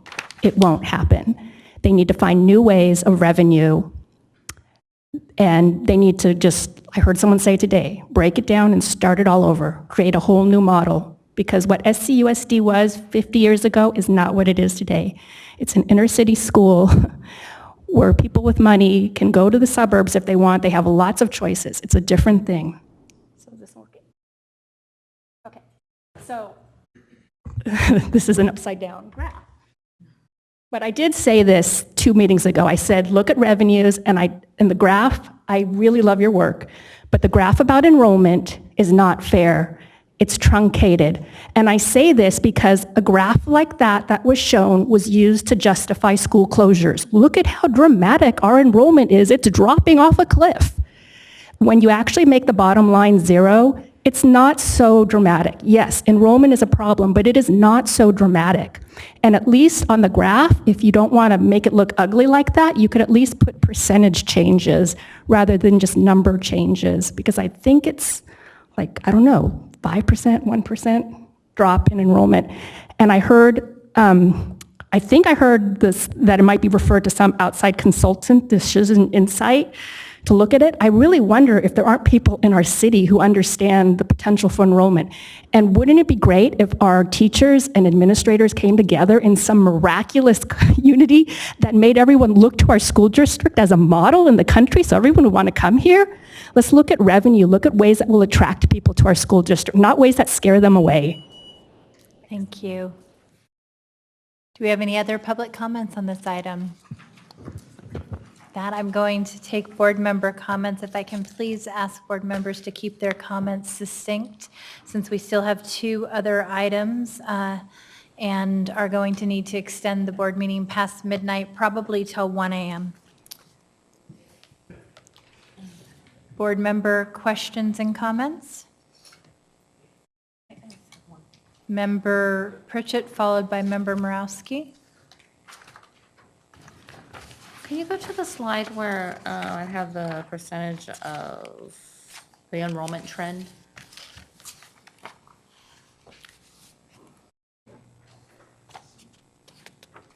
Do the other one.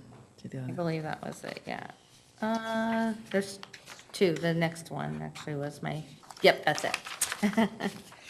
Can you just explain the 1920 enrollment trend?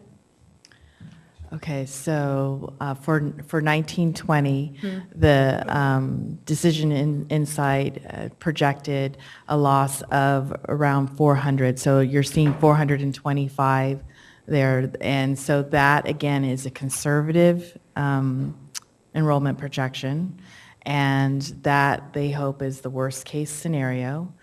But seeing that we lost 200 students the last 2 years, you know you're at least probably going to lose 200, and you're probably going to lose more because remember the piece that I showed you about the kindergarten. So if the kindergarten trend continues, then you're getting near the 300 number. So, you know, the district has responded and has other staff, you know, already at school sites. Hopefully they're at the right school sites. So, in fact, when I first came and I heard that we had 90 teachers above staffing parameters, I thought that seemed a little high, especially when I saw that there was going to be a decline. But then the way that I looked at it was that hopefully we're getting the right balance, the number of teachers in the end. Do you know what the norm is in other districts to be conservative? Like what the, like a higher percentage, like, okay, we know we're gonna lose at least 200, maybe 300. What percentage over do we plan for? You mean, should we hire more staff? Is that what you're saying? So that's what I thought the No, I nine. meant for the enrollment trend. Like we know that we're gonna, yeah, like we know we're gonna lose 200. That's what you said, right? And then possibly another 100 because of the kindergarten issues. That's 300. I'm just wondering if there's like a template or something that all districts use that say like, okay, we need a plan that we may lose 5% more or 50% more. I'm just trying to figure out how we came up with the 425 number, that's all. So the Decision Insight actually went and they look at data in multiple different ways. And so they look at students by their elementary attendance area and then again by their grade level and what's happened historically and like the residential piece that I was talking about and then the kindergarten. So all those combined came into that number. And when you are in fiscal crisis, you don't want to hire a whole bunch more teachers because then you're going to need to pay for them whether you have the students or not. If your question is different than that, if you're saying that should we have a reserve like was just mentioned, yes, that is something that could have been done. You know, then again, that just ends up hitting your bottom line, you know, lower. but I felt like the staff had already responded by hiring the additional staff over and above, and that could end up working out to being the number of teachers that you needed. Okay, that kind of answers my question. I just didn't know how we came up with the 425 number, and it's always a fear of mine that, I think one of the speakers came up and said, 2 weeks before school, and then we're scrambling to hire teachers, or 2 weeks into school, and the districts, our neighboring districts have already hired and started school by the time we even get to that point, and then who do we end up with at that point? So that was the reason why I asked that question. Right, and we'll recall too that, you have a team that is looking at your enrollment all through this summer. And we used to do that at Fresno Unified too, and so you actually then project, like, for example, you could look at the enrollment for the high schools and you might think you need to hire a whole bunch of teachers, but you need to look at, all right, the high schools in July look like this, but what is it going to look like in October? And then also you need to make sure we're complying with the CBA. So And we'll be getting updates all through the summer on the enrollment piece? yeah, I don't know if you would want them on a weekly basis, but I think that I think that looking at it really good 1 month in July, and one time in July, and then early in August is really probably enough to get the basis or whatever, unless you see some real big changes happening. Okay, thank you. Board Member Morosky. Thank you. Just to follow up on Member Pritchett's points about enrollment and staffing, just wanted to kind of reiterate in the way that I was thinking about it, and I asked the superintendent this question, is projections are projections. They're going to be wrong, right? I mean, the chances that it's going to be 425 are like almost zero. So we know they're going to be wrong. It's just a matter of how much and kind of which way it goes. And in terms of this is a conservative in terms of revenues. It is a little riskier in terms of, do we have enough staff, right? So it's kind of balancing that risk, and where do you want to be conservative and where are you willing to take more risks? And given that we're still in a massive deficit spending situation, I think the district has chosen to go with the more fiscally conservative route, which seems appropriate given the fiscal situation. Which means that on the upside, if we have a slightly higher enrollment, or we don't lose as many kids, or we don't lose them in the places that we have extra staffing, then we may be in that scramble for at least a few teachers, right? And I think that's just it's a calculated risk, right, that the district is taking, and so I just think it's important for our community to understand that it's not perfect, but like you say, we have quite a bit of staffing above class size parameters in terms of FTEs, so hopefully that will cushion any of that kind of staffing risk. So that was the way I was understanding. I guess that's more of a comment. On the enrollment, I appreciated that slide and the additional detail on what they considered, and the detail on the kindergarten. I didn't know it was quite that dramatic. The residential development, I think that's really helpful to know how detailed it was. And so on the enrollment projections, I want to go back to, you said that the staffing at schools with waiting lists, and you showed that slide of those 4 schools, and maybe there are more, I don't know.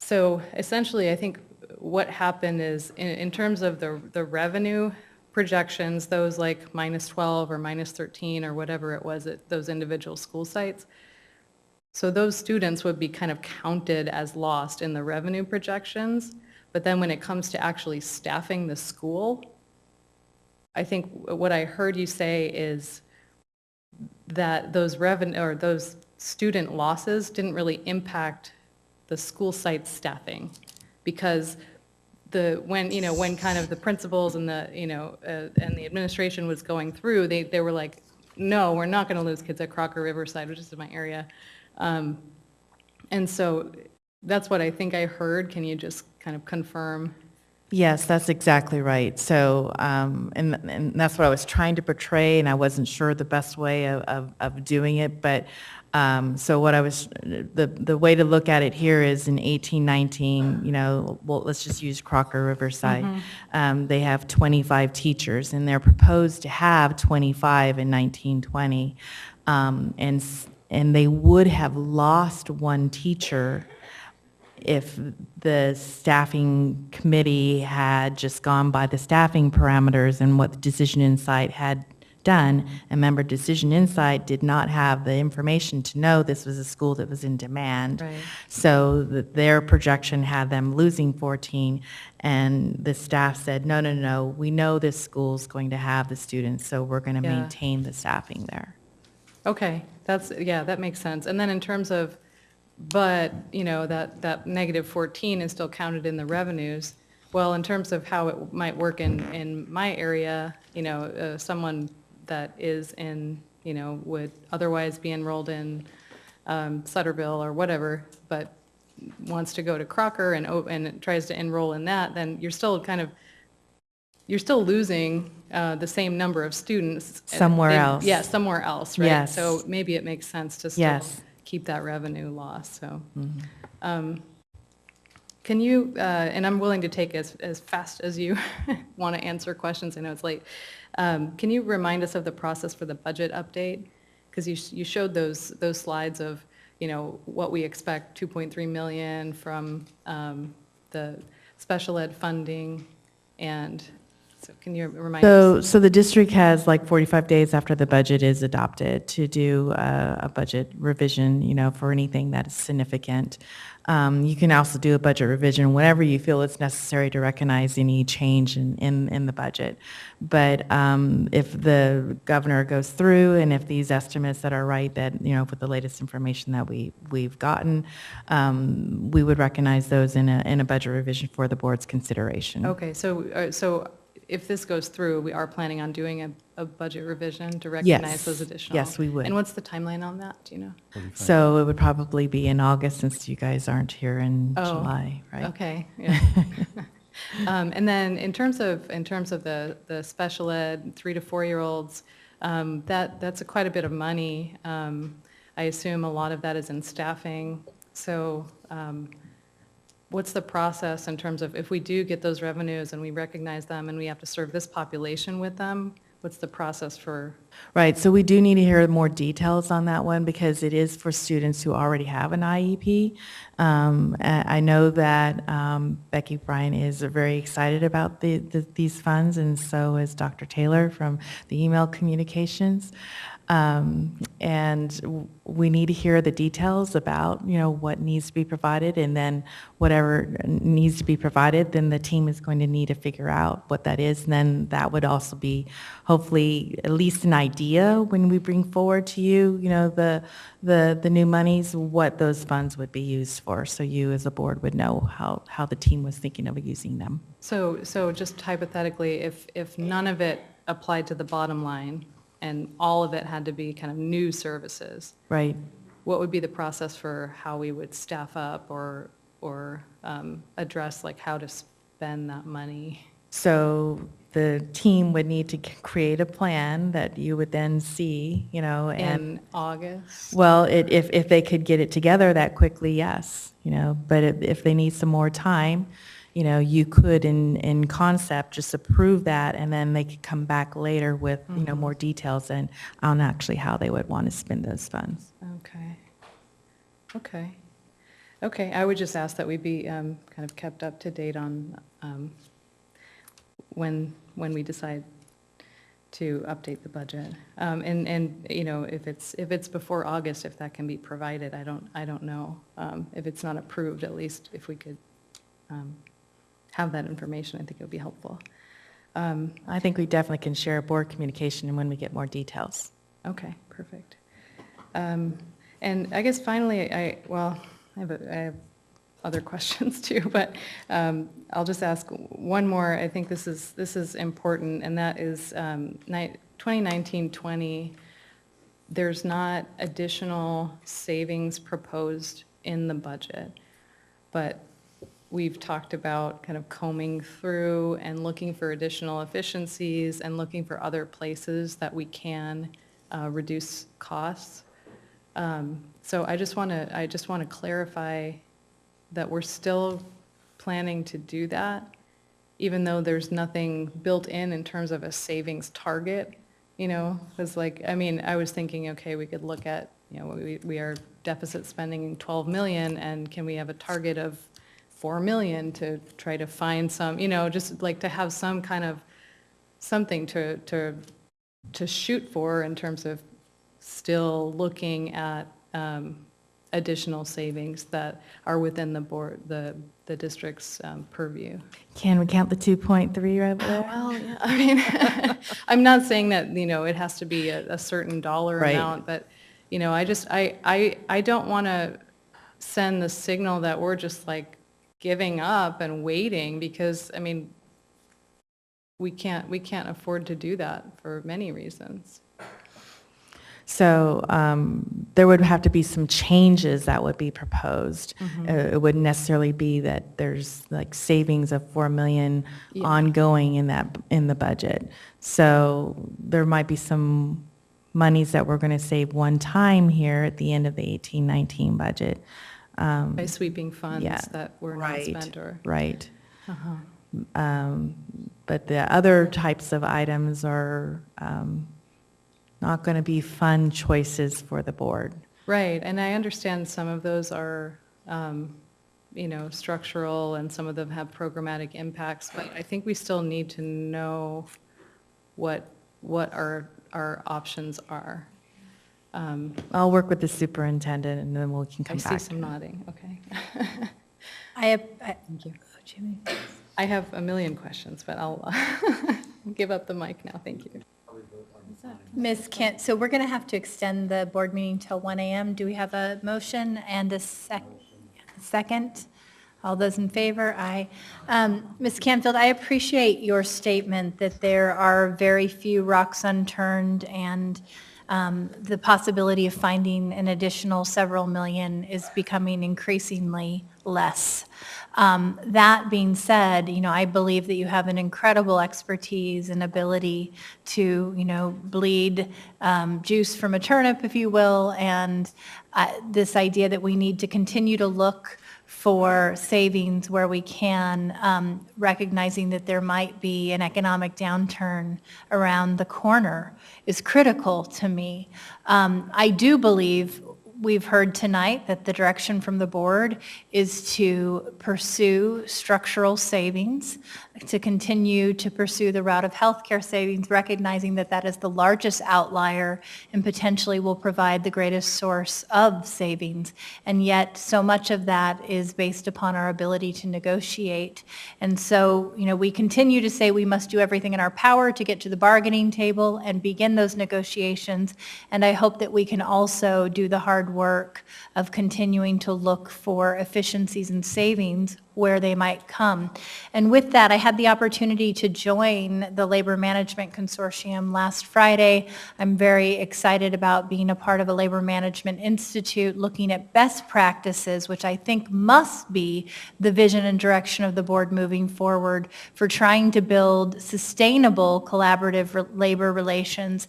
And one of the recommendations that came from the bargaining partners was based upon their, you know, in many cases 30+ years experience, they want to be a part of helping us identify budget solutions and potential savings. You know, maintenance talked about purchasing that they know could be done more affordably based on 38 years in the district and what they've seen.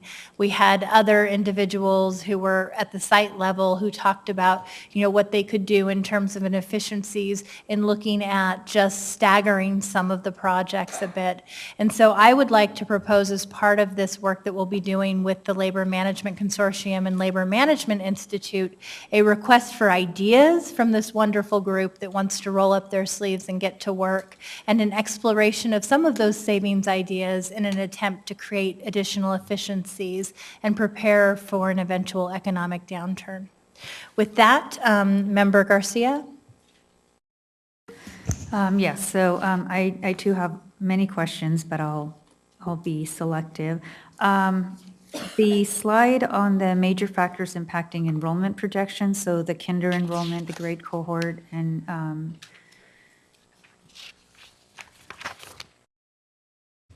yes, this one. So kinder enrollment being, I mean, there's a big loss, 4.2 in 2018. What do we attribute that for? Is that low birth rates? Is that, are these kindergartners being enrolled somewhere else outside of our district, private schools? Do we know what's happening there? So, like I mentioned, all 2/3 of the school districts, urban school districts, are in declining enrollment. It is because there is a lower birth rate and people are waiting longer to get married. But specifically as to why did the kindergarten go down so much this year compared to prior years when it's kind of staying around the same, we're not sure. Okay. And so that's the reason why when they're making the projection, they're wondering if we have a new trend. And so they gave more weight to that, again, worst case scenario, to help, prepare the district for the potential of the kindergarten enrollment staying at a lower level. It's obviously one that's going to be watched real closely because this is the hardest one to predict. And you can't necessarily just use the zip code birth rates, like used to, because people don't stay in the same place. So it is a harder one to predict. So moving forward, who watches that, and what are some of the elements of watching that particular, the decrease in kinder enrollment, and also I'm interested in the loss for high school, that transition from 8 to 9. Who watches that?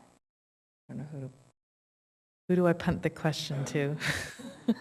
Well, I'm going to just capitalize and ask both Dr. Taylor, Deputy Superintendent Allen, and Kansi Makarn to give the board a more thorough description of the processes that we have in place, even when our revenue and our reserves were much higher in terms of monitoring what actually is happening in terms of enrollment, even when we did enrollment a different way.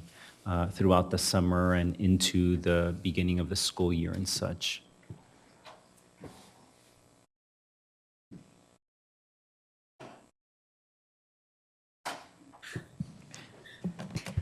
Will you be watching Dr. Taylor from Tennessee? I'll take a first pass at it, and I'm going to invite my colleagues to join in. So the process of looking at the enrollment and seeing what is happening, particularly over the summer, is a team effort, right? And so working with our enrollment center staff as well as the instructional assistant superintendents, and looking at what are the numbers that are coming in on a weekly basis, and so making decisions about where students are in the system, where they may need to go in the system, and what the staffing implications of that are. That goes all the way up until, October, when we're leveling classes and moving staff around so that we are ensuring that there's appropriate staff in buildings.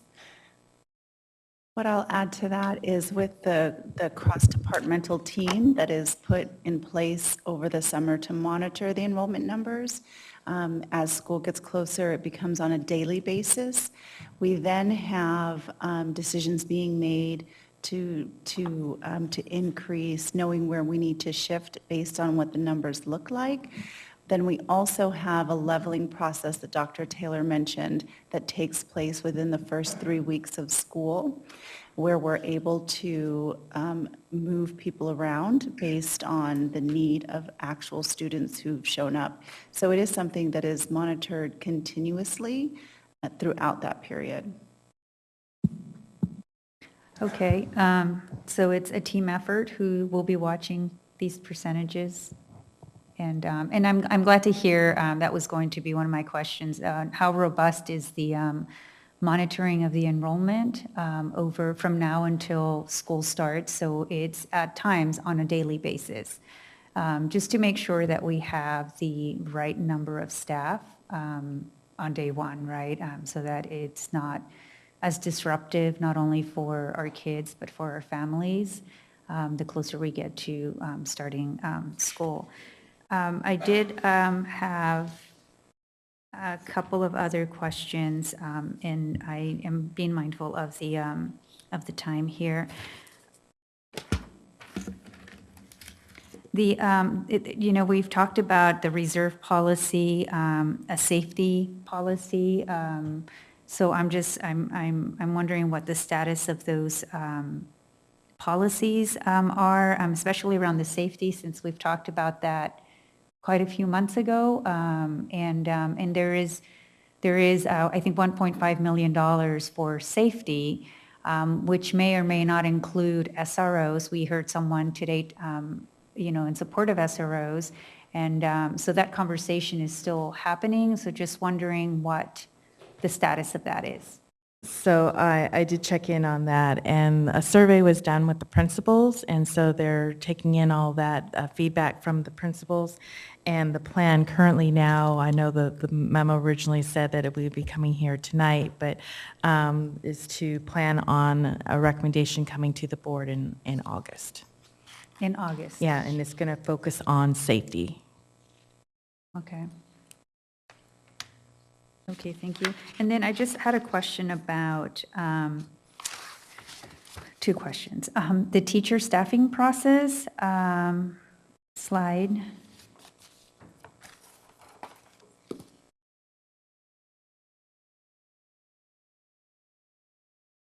Okay, yes, that one. So you mentioned earlier that currently we are at the surplus process step.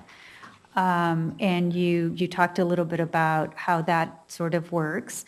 There was an interesting comment that you made that just kind of piqued my interest, that in our process, the teacher who is not laid off. I mean, this is, I guess, a hired teacher who no longer has a spot at their current site for whatever reason, has priority in choosing which site where there's a vacancy for that particular, I guess, subject. Is that a common practice that the teacher choose this where to go? It's news. I've never heard of it, and the districts that I work with during the day do something totally different. So I'm just wondering how common this practice is. Maybe we're, ahead of the game here. Maybe, I don't know. It's just. So I'm going to let Constance take it, but to answer your question, I haven't heard of it before, but I believe it's in your CBA, but I'm going to hand it over. It is in our collective bargaining agreement where the surplus teacher, as you noted, the person who is not laid off but has rights to be in the district based on their seniority, comes in and they select two positions that are identified as vacant based on their credential area and based on their seniority. And of those two positions, the district selects one in which to place them. It is generous, given that other districts don't have anything quite like this, at least that we're aware of, but most have something in place to get through a surplus process. Okay, it was just very interesting.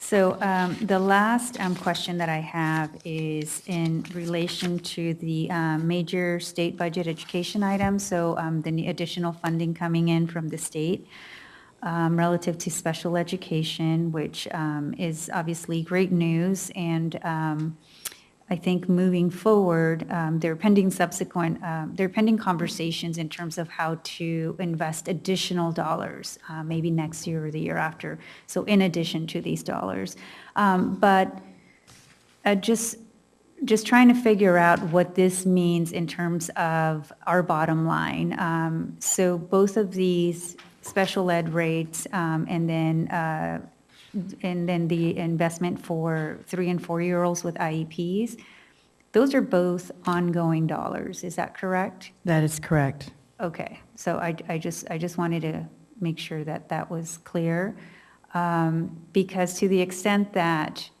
they're ongoing dollars and they're restricted for special ed services, does that mean that we'll see some sort of relief on the unrestricted general fund pressure with how much we're?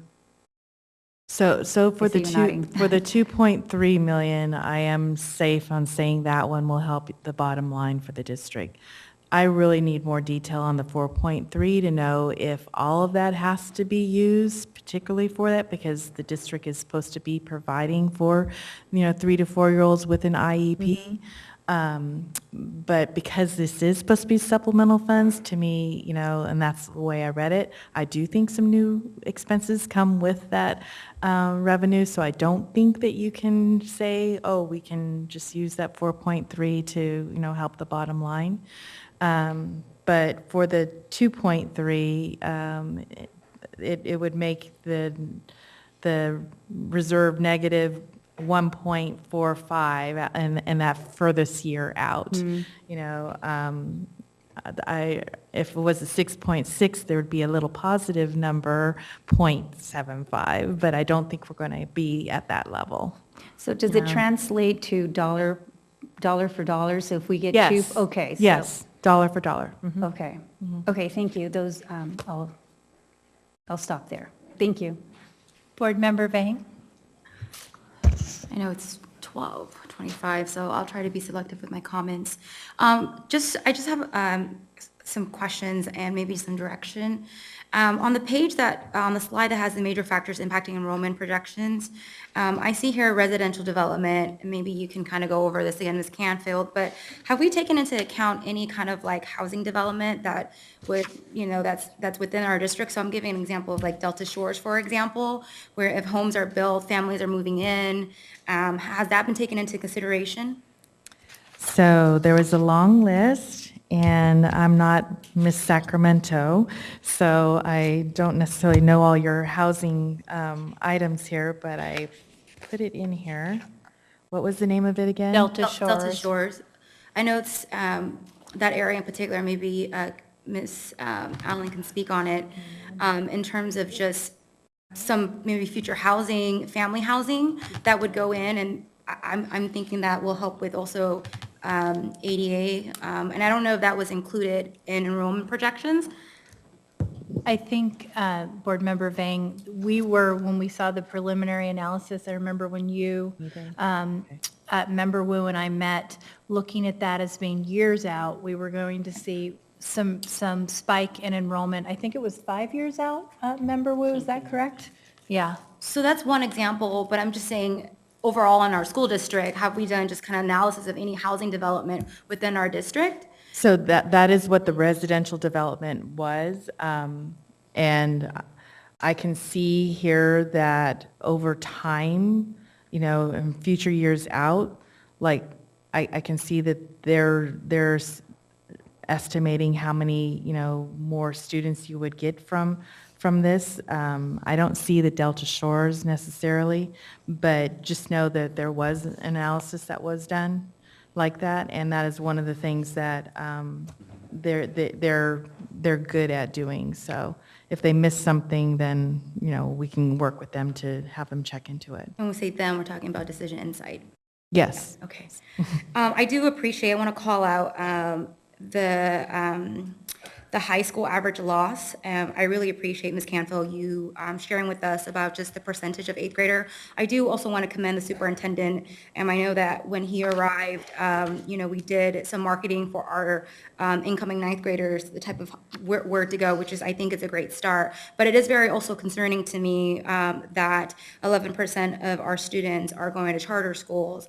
And I think in this district, we have not done a good job on really a strategy and marketing plan around advertising our schools, right? I think our neighborhood schools are doing some incredible work, and I know right now we're talking about reductions and savings, but we haven't really this board has not had a conversation around ways to increase revenue. I know that's a long-term plan, but I think we need to keep that at the forefront and think of ways to bring in dollars as well. And that means marketing our neighborhood schools, and we haven't had a strategy around that. And I'm speaking in particular around the high school, the average loss, the 11%, but I think just as a district-wide, we need a comprehensive strategy around marketing our neighborhood schools. And I'm not just talking about charter school, but I'm also talking about competing with other school districts as well. And we haven't done that, and maybe this is not the conversation right now to have, but I would like to table that or maybe direct the superintendent for that to also be a priority of this district. The second, so I don't know if that can be noted down, Superintendent. The second piece, I just wanted some clarity about what we're approving and submitting, just for my understanding and also for the public. So I know the slide doesn't have a number, but 3 slides to the end, the multi-year summary. Just so my understanding, we're submitting the blue portion. Right. Just stop right there. Yes. And this is the official one. Okay. And if we were to submit this today, I see Superintendent Gordon, this would put us in still a negative certification, obviously, because I see all the reds. Brett, can you, so I just want clarity because I know there's the recommended plan and there's this, the top plan. This is what we're submitting if we approve today, correct? Yes. Okay. You know, I'm incredibly concerned about the budget that we're submitting. And I know that I see them as Canfield. The recommended plan is, you know, we're not going to make any reductions this upcoming school year, but that, you know, if we are to have a balanced multi-year budget, we will have to have ongoing reductions of 16 million. And I think earlier this year, you know, when we were having our community budget meetings, you know, there was a lot of conversations around finding as much savings as we can, which I think we've done. We've scrubbed as much as we can. But it's still really, it's very concerning to me that we don't really have a plan. I mean, the plan is to make reductions 16 million in 2020-21, right? And I think what we've heard also from FICMAC and from the communities, like, I think one way to do this is through negotiated. It has to be negotiated, right? Mm-hmm. But again, I think to my sentiment, my comments in previous board meeting is that we can't guarantee on that. That cannot be guaranteed. Like, we can't assume that we're going to have these reductions through negotiated savings. And that, to me, is very concerning as a board member, because it's like we're hoping that we're going to achieve it through savings, through negotiation. And so I think in addition to, you know, negotiating savings, I think there needs to be other options as well. And I know we're doing the best that we can, but I was hoping that we would, in addition, you know, have some proposal. Maybe we pass this, but there needs to be a plan of attack on how we get to the 16 million in 2020-21. Because I don't hear a plan of attack. Like, I hear we're going to pass this, we're going to be negative certification, but there's no plan of attack. I see the negotiation. I mean, President Ryan has mentioned that, you know, it must be through negotiated savings, a large portion of it, but that can't be the only option. And so, you know, piggybacking off of what Member Morowski said, we need to see the menu of options as well. And so,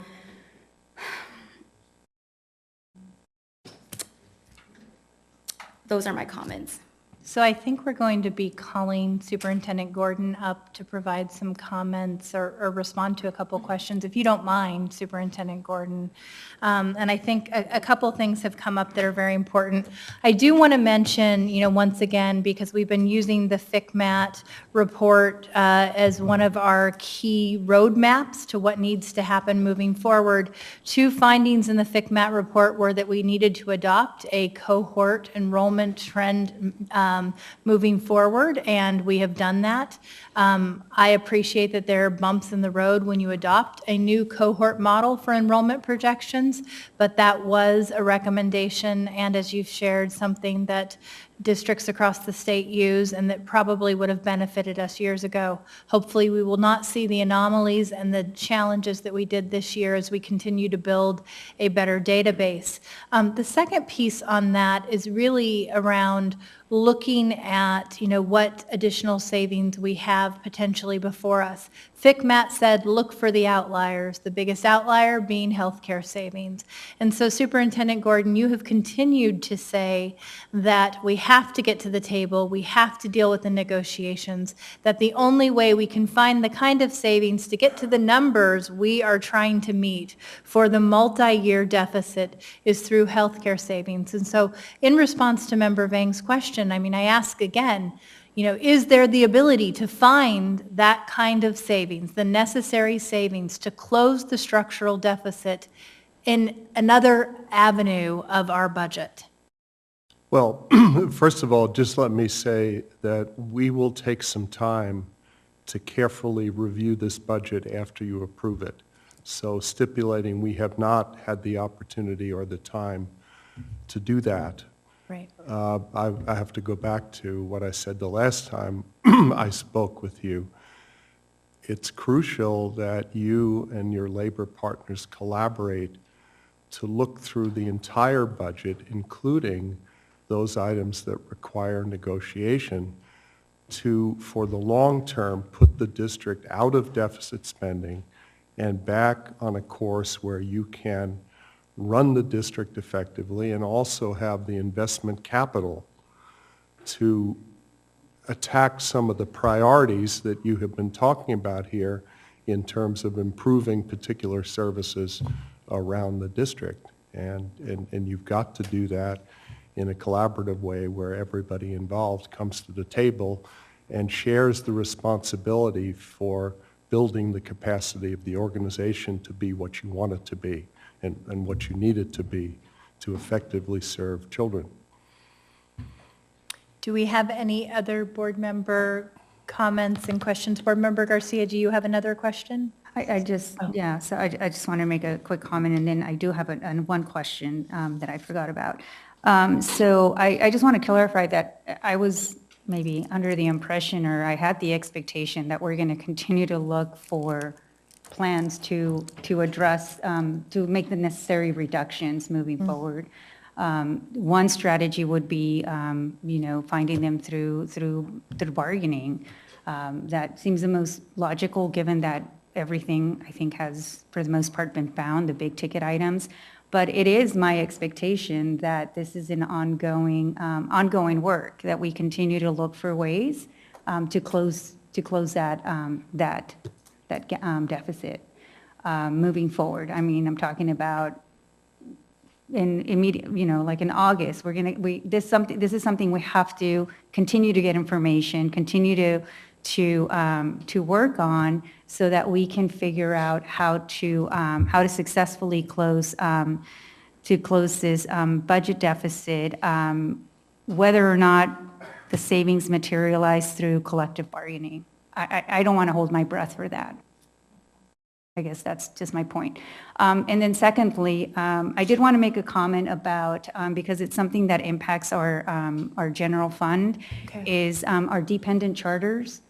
And just wondering I know they have I actually don't know, actually. I understand the authorization process and the renewal process for independent charters and I guess dependent. So I don't know if we have a policy, or how do we evaluate their fiscal health absent the charter being up for renewal? Do we have an internal policy or practice to, some of these charters that are highlighted here, I mean, they're going to be in, they're going to add quite a financial pressure to our general fund. Yes, thank you, Superintendent. Thank you, Superintendent. I'm going to just be a little bit broader than I'd like to be, and ask Mr. Kramer to give his perspective on the question. I will also just mention that Mr. Kramer has accepted a superintendency principalship, so I want to congratulate him. So he won't be with us for much longer. But we have started the conversations around the question that you raised, Member Garcia, particularly because on June 6th and in the current budget, we're aware of the continued cost from our general fund for maintenance of some of our dependent charter schools. And obviously, this will be a body of work for Mr. Kramer's successor. But just if you could just kind of explain, Mr. Kramer, some of the work that we would anticipate engaging in with our staff on that question. Absolutely. I think I'd like to just start with when we think in terms of charter schools, most think in terms of independent charter schools. Mm-hmm. And so for our independent charter schools, it's the demarcation, it's pretty clear. They have their own governing board and they operate accordingly. And as new board members, and I'm not quite sure if you've had a lot of awareness of dependent charters, but by statute, there is no such thing. And so dependent charters are, in essence, an agreed upon relationship in which the district chooses to work with a charter school. And in our case, the definition of dependent charter school is that their governing board is you are their governing board, the ultimate governance. Also, they are locally funded in that the money does not go directly to the dependents, it flows through the district. And then finally, the third leg, which is we provide the employees, meaning that they follow all of the collective bargaining agreements. So if we look at how we monitor our independent charter schools, we do look through their finances when they submit their interim as well as their actuals. But when we provide oversight and compliance, we can report and let them know what's happening, but we have no authority to do anything. And so ultimately, things will come to its natural course where if they are not performing fiscally, they'll just fold. So the conundrum for the district with our dependent charters, you are their governing board. And so you have to make choices in terms of how you are going to allow them to proceed. And they are, in fact, all represented by our various labor partners. Yes. Yes. So anything that, how they operate, the teachers, the classified, yes, they're all under collective bargaining agreements. So, so do we not have any practice or policy that frequently monitors their budgets and maybe provide them with assistance in terms of having a balanced budget? Because ultimately, it'll come out of the general fund, right? Yes, yes. So I'm just wondering if there's a process in place to do that, since we're ultimately responsible for that deficit to backfill. The practice is that they go through the same type of monitoring that the independent charters go through. And so through the monitoring of our fiscal services, we know what their position is. And certainly every year when we go through their one-stop, we absolutely know what their position is. One of the main things that we've tracked over the years is their reserves. Mm-hmm. And until recent history, most of our dependents have had pretty strong reserves. Very strong to good reserves. But I think the fiscal impact of the last year or so with the increased compensation for members within our district, that was a huge impact to them. And including the timing of how that happened was not able to be accounted for in their respective budgets. Okay. So, but Superintendent, so there's work happening in this space, right? And the board will hear about it at some point. Correct. Correct. And certainly that will involve sitting with our staff internally to begin to look at ways in which we can look at promotion and marketing and such. But I do think that it's important to recognize all these moving parts, particularly the salary structure effect. In some cases, the responsibility by Ed Code to make sure that we have enough faculty and staff so that students can graduate as well. But yes, I think it's important that we come back with ongoing reports for those sites that are going to require support from our general fund. And lastly, I just wanted to congratulate you.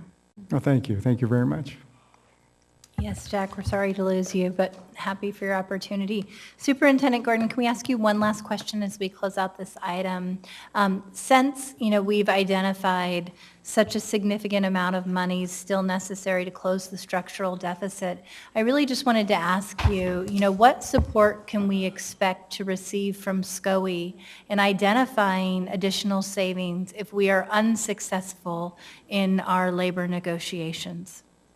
Well, I think you have to, to the question from Member Garcia, you have to keep looking at both, the non-negotiable part and the negotiable part. But I really have to tell you that my strong recommendation is that if for the long term, the district is going to reset the budget in a way that doesn't have deficit spending, and really enables you to look ahead into the future to reach the kind of goals you've talked about here tonight for students into the future, it's got to be everybody buying in and everybody participating. I can't say that strongly enough, because if everybody on the team isn't on the team and isn't talking together and working together and sharing ideas and figuring out ways to move the organization forward. It's all your organization. It's not this group and this faction, it's everybody. We're all part of the same team, yeah. It's got to be everybody, and I think if you look around at places that do that, it works. It really does work, so I just encourage you as much as I can in that direction. Thank you, Superintendent Gordon. And again, thank you for staying till almost 1 o'clock in the morning. This is an action item. Do we have a motion? So moved. Second? Second. All those in favor? Aye. Opposed? Abstained? The motion carries. Item 9.5, approving the 2019-20 Special Education Local Plan Area SELPA Annual Service Plan.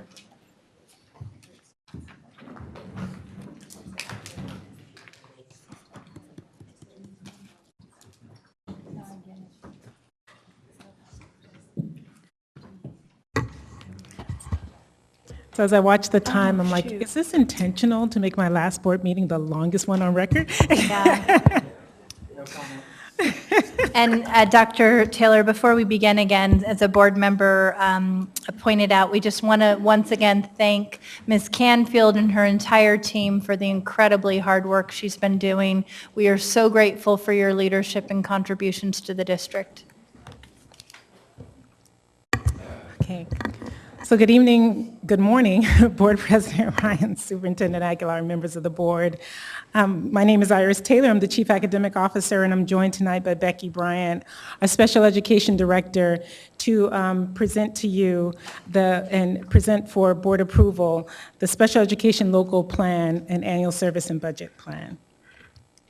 So it's fitting that this is coming after the overall budget presentation, because through Ed Code, this is a statutory requirement that the SELPA plan is brought before the board, that a public hearing is conducted, which took place at the last meeting that we had, and that this be adopted on or before June 30th in order to ensure that the special education funding comes through for the upcoming fiscal year.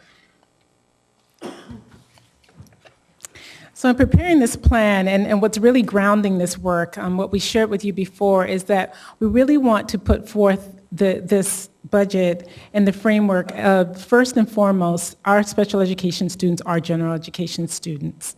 And therefore, there's an extra layer of supports that are needed, and that funding is above and beyond their contribution, what we generate from them from the general funds. These students qualify for a host of services that enable them to be successful and receive educational benefit within the least restrictive environment.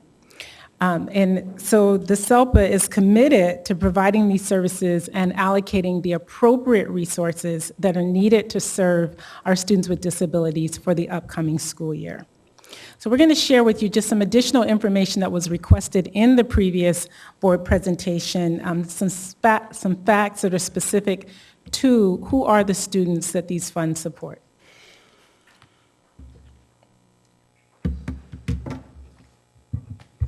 Good evening, good morning, everyone. I'm Becky Bryant. I'm the Director of Special Education and the SELPA Director.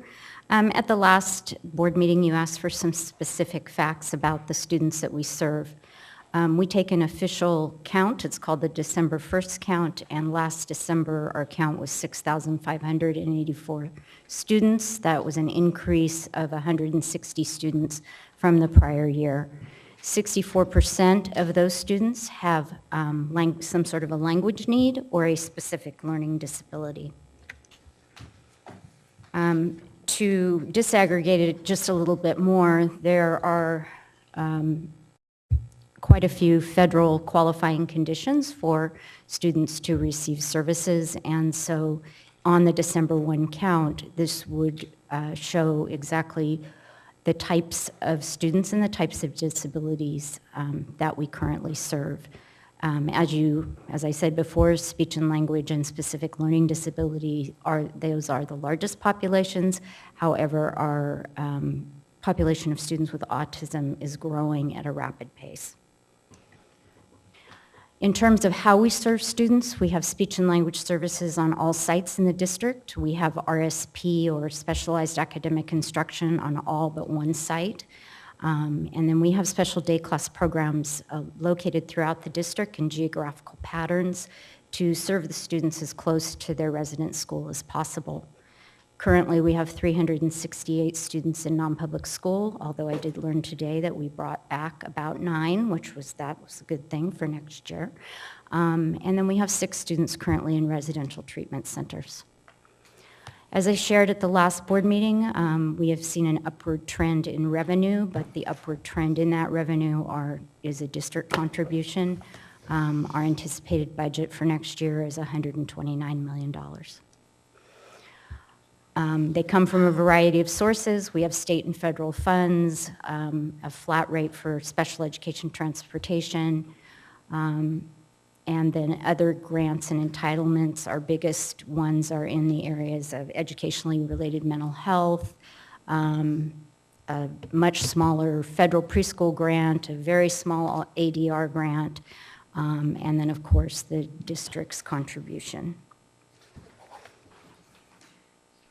And one of the things that we have to prove in the annual budget plan is that the revenues and the expenditures match. So in terms of the expenditures, we anticipate having administrative costs of about $1.9 million for our students with more severe disabilities, and those classrooms, including students served by the County Office of Education and non-public schools, about $65 million are students with more milder disabilities, $39 million. Some of our specialized services, such as program specialists and behavior intervention specialists, $5 million. Transportation is another big item for next year, and we are anticipating that those would be about $11 million. In all told, for next year, the district will be contributing about $89 million. And these figures were all calculated before the most current budget information with the new funding that we expect to get. As I shared at the last board meeting, we also have to adopt an annual service plan. These codes are state codes, and they describe all of the range of services, and you have a very detailed document at your podium. And then again, you have another document that lists every school in the district and a number, and that describes the type of services that are served. Services follow students, so every year these services change from school to school. We would ask that the board adopt the 2019-2020 2020 annual service plan and annual budget plan. Do we have public comments on this item? Switch microphones. The other one died, sorry. We do have public comments. We have about 8 public comments. Monica Harvey, followed by John Perryman, Renee Webster Hawkins, Sarah Williams Kingsley, Kenya Martinez, Benita Ayala, Al Hernandez Santana, and Angie Sutherland. Before we begin our public comments, I need to have a motion to extend till 1:30 in the morning. So moved. Second? All those in favor? Aye. Thank you.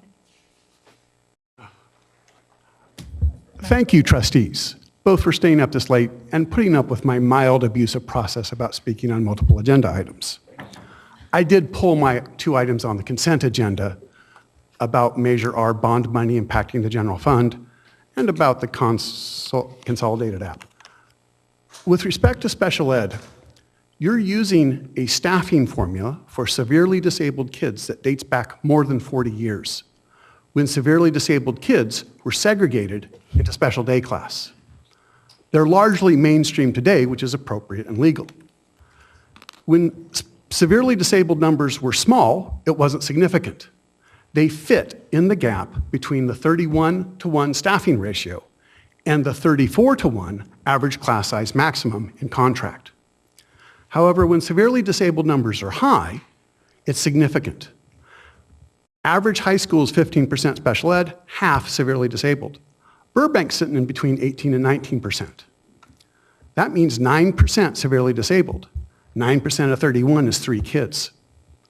If you try to staff a school at 1 to 31 and then put 3 severely disabled kids that aren't staffed for in general ed classes, it doesn't work. So ultimately, you need an organized system of checking for the numbers of severely disabled kids that are being mainstreamed. This past year, our master schedules documented and complained. The area soup came and checked our numbers and agreed that we needed 2, we said 3, but he said 2 FTEs. The truth is, Burbank gets a ton of extra class size reduction money from supplemental and concentration and from Title I, but other schools don't. We can handle it only because of this additional class size reduction money. This is something the board needs to look at a systematic way and not based on individual schools with aggressive complainers. Thanks very much. And Mr. Perryman, I want to thank you since this is your last board comment for the night. I know that you are going to be retiring soon, and we appreciate your longtime advocacy and your willingness to spend hundreds of hours diving into the budget on behalf of our students. You are very much appreciated. I will be back to complain about Title.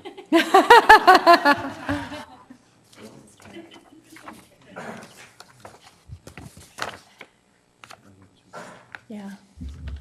Good morning, members of the board. I've kind of woken up, so I was falling asleep during my last comment. I'm going to actually use Ms. Ayala's time and Mr. Santana's time, so that's going to equal 10 minutes. Okay, we're going to combine the time for them to, because I'm going to... For 5 people? For 5 people. Okay. Yes. Who are the other? Yeah, because Benita Ayala and Al Santana, who is our parliamentarian, he left. Oh, okay. So they put in comment cards, they couldn't stay, so. I see. Okay. So I'm going to read this letter. It's on behalf of the Community Advisory Committee. The Community Advisory Committee for Special Education has appreciated the willingness and spirit and partnership displayed by the Special Education Local Planning Agency and Special Education Department this year to better understand the budget and expenditures associated with special education services in the district. The CAC also consulted with the Director of Special Education and the California Department of Education to understand the budget of the SELPA and the district, as well as what implications there would be in the event of a state takeover of the district.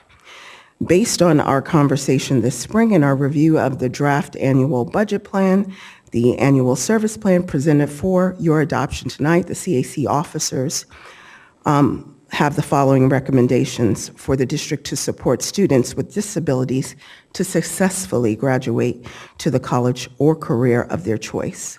1, the board and the public need an annual budget plan, an annual service plan that includes transparent or meaningful information so we know effectively how our students with disabilities are being served by the special education dollars spent.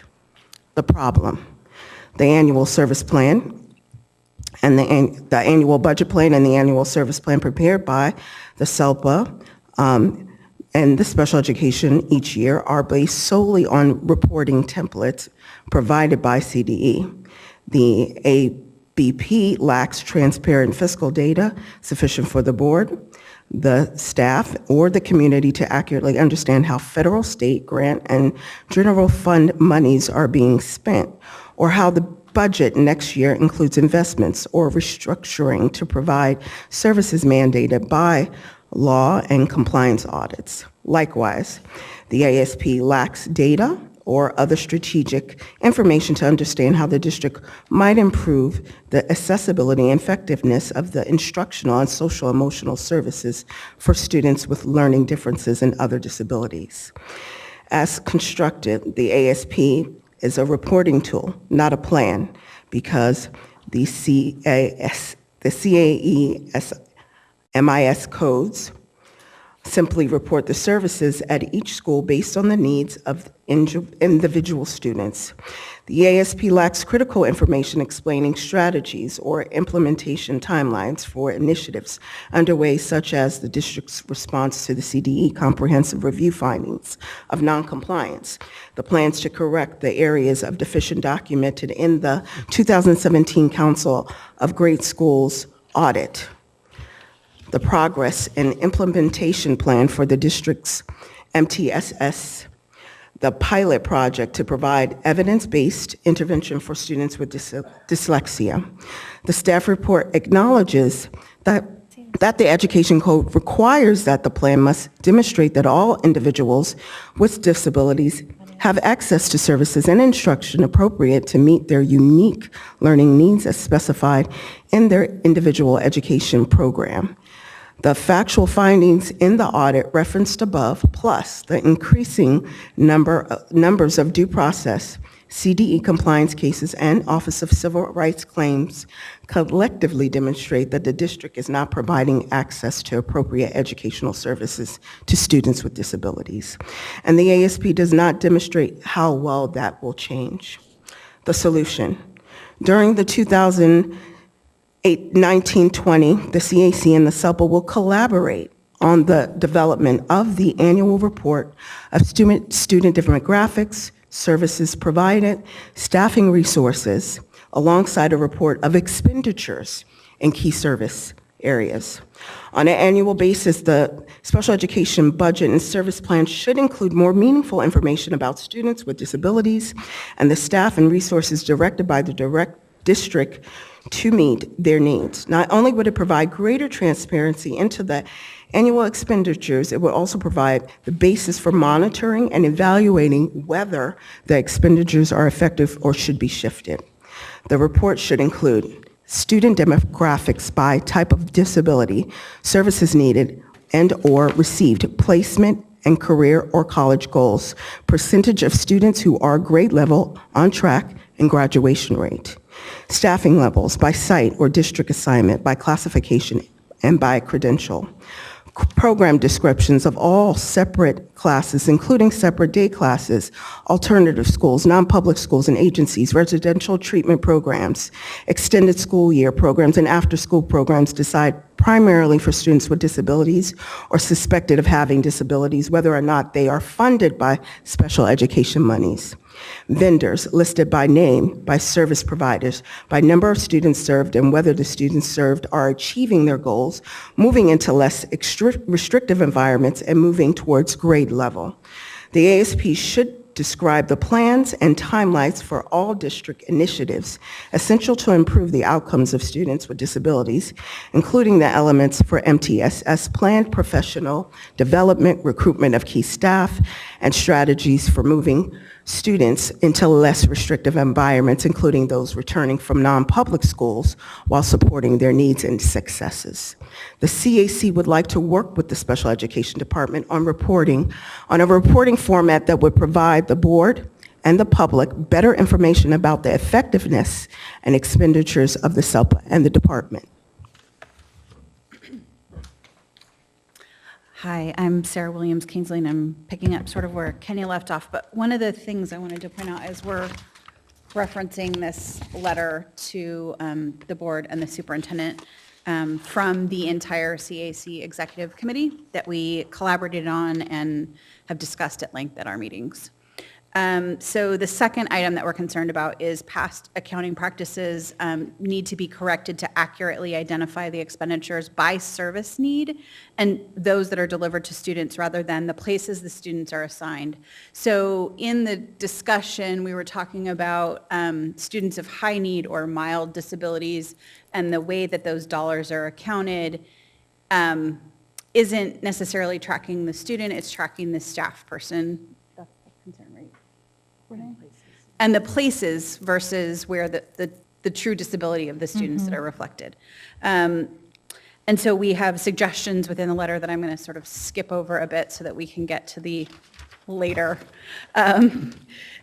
parts of our concern. The third item would be the district needs to adopt a policy requiring data collection and performance standards in all service agreements with outside vendors to ensure contracting, oversight, and accountability. We have a deep concern as a CAC that we have contracts with non-public schools, with other service vendors that don't include accountability for making sure that they're actually meeting the goals in our students' IEPs.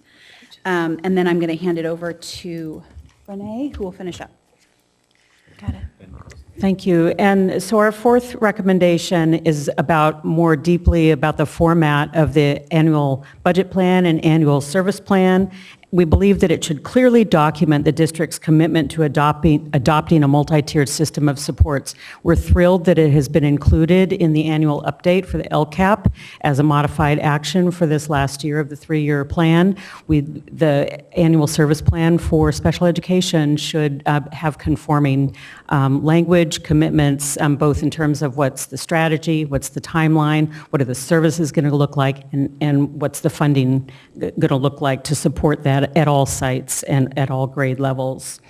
So the solution should include that. The framework, the MTSS framework itself should clearly include evidence-based, differentiated practices for academic success and emotional wellness for all students, including students with disabilities. Sometimes MTSS is used primarily for behavioral issues. It's all needs for all students, including and primarily academic. And just as a footnote, as we say a fond farewell to Dr. Taylor and for all she's done for the district and students with disabilities, we would ask that in recruiting her replacement, that the superintendent should only consider candidates with demonstrated success designing and implementing an MTSS framework. Our last recommendation, the district should abandon the assessment MOU. 10 minutes, yeah.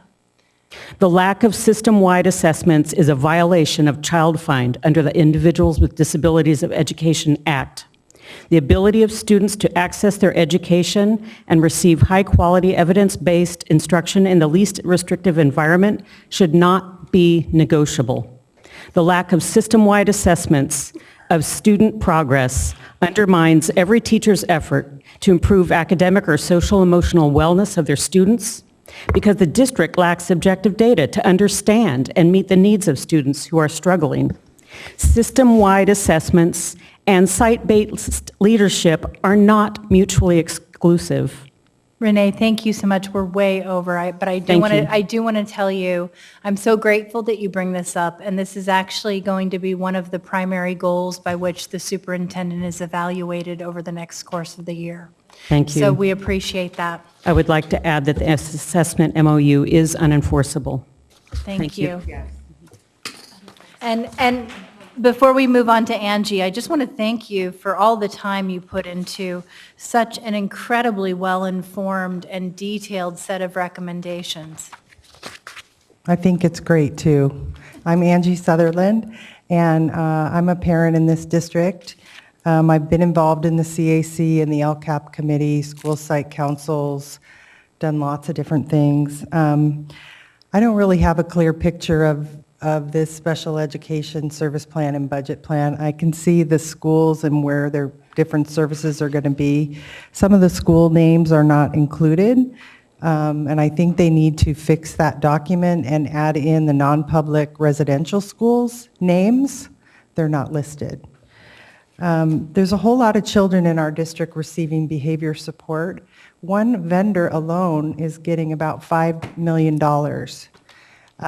for that. So one would think that more students are being supported and that more students would be successful, but a lot of students are not, and they're being sent to non-public schools. And right now, I don't think students in non-public schools are included in the dashboard data that the state dashboard has. So I think maybe you guys might want to check on that, because I don't think we have any data on how our students are doing in those settings. The district said that it wants to reduce class aids by 5%. I don't know where that came from. If the district stands for equity and access for all students, so many families should not be leaving the district. A lot of families are leaving to homeschool or private school. My child is one of the 6 in the non-public residentials now. It's really sad. After lots of bullying, the trauma is there. And she told me yesterday, Mom, Sac City has never supported me. The only thing they've done is made me feel ashamed for my autism and given me anxiety. So I'm wondering how the other students are feeling about that as well. And lastly, I'm very disappointed that the CAC was denied any funding. I know they get childcare and translation, but they need other things too, like speakers and, parent education. It's in the ed code. CAC is a mandated body through legislation, which means it's a state mandate. And SELPAs get money for the state mandate. It's part of the grant that they get. So, yeah. And it's in the ed code that they are supposed to provide fiscal and logistical support, and that the CAC sets its own priorities for that. So Angie, we will look into the $7,500 that you brought up tonight. We very much appreciate that. Okay. Thank you. This really should not be the last plan on the agenda. It's very, very disheartening, and it feels like it's a side note. It should roll up into the LCAP and into the district budget, not be after like it's a side project. Thank you. Thank you, Ms. Sutherland. Okay, do we have any board questions or comments? Board Member Morawski. I'll be quick. I just wanted to thank the CAC for this really sophisticated and comprehensive set of recommendations. Thank you, Renee, and team. And I just wanted to say also, as the chair of the Fiscal Transparency and Accountability Committee, I would love to work with you on and our team on developing what the format for the budget and the plan that would be useful for the board. So look forward to collaborating with you on that. Thank you. It looks like we don't have any other comments at this time. Once again, we want to thank all of you for staying so late tonight. We're grateful for your comments. Do we have a motion to take action? And a second? All those in favor? Aye. Any opposed? Motion carries. Final item In board workshop strategic plan and other initiatives, 9.6, approve policy, BP revision to high school graduation requirements by Dr. Taylor and Matt Turkey. I think that this should be fairly brief. This actually was heard through the policy committee, and we had an opportunity to weigh in as well as have community organizations come in and also weigh in on this proposal. Yes, good evening, Board President Ryan, Superintendent Aguilar, and members of the board. Iris Taylor again, here with Matt Turkey, to just give you some of the highlights of some revisions to the high school graduation policy that are being made just consistent with changes to state requirements as well as local district decisions. So the first revision that we'll share with you. These are the areas where we are making revisions in terms of math, science, ethnic studies, exemptions and waivers, and then the ed code around retroactive diplomas. All of these changes are being done in alignment with our guiding principle and our SUSD core values in terms of making the system more equitable. The changes in mathematics requirements are really fostered by the changes in the mathematics framework as well as the Common Core. Historically, Sac City has offered traditional math courses, including Algebra 1 and Geometry. We are changing the graduation policy to align with the district's decision to move to an integrated pathway, so changing those courses to a requirement of Integrated Math 1 and Integrated Math 2.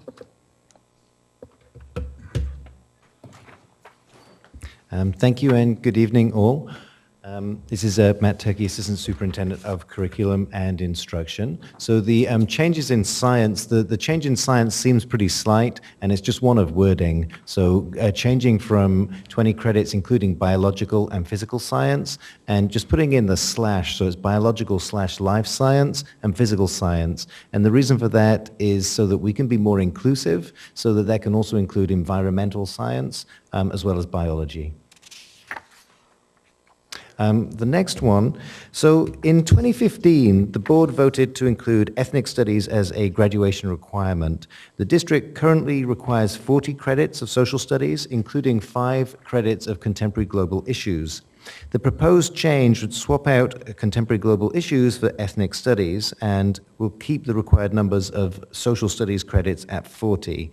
Ethnic Studies advances SESD's position on creating a learning environment that welcomes different voices and perspectives into the classroom, while providing narratives to better understand the experiences of all students and communities, especially those who have been historically marginalized. This course is especially important in today's socio-political atmosphere, where many students and families are feeling targeted and discriminated against because of their racial and ethnic identities. Ethnic Studies aligns with our guiding principle by actively working to create a more equitable system and supports other district initiatives such as the Safe Haven Policy, which promotes the protection of some of the most vulnerable scholars and families in the district. A couple of exemptions here. Well, AB 1806 and AB 2121, between them support foster youth, homeless, former juvenile court students, migratory children, newly arrived immigrant children and children of military families who arrive into the district after 10th grade, who can then graduate with the minimum state requirements rather than the district requirements. So that's 130 credits for graduation rather than the traditional 225. So AB 830 in 2017 canceled the CASE as a high school graduation requirement.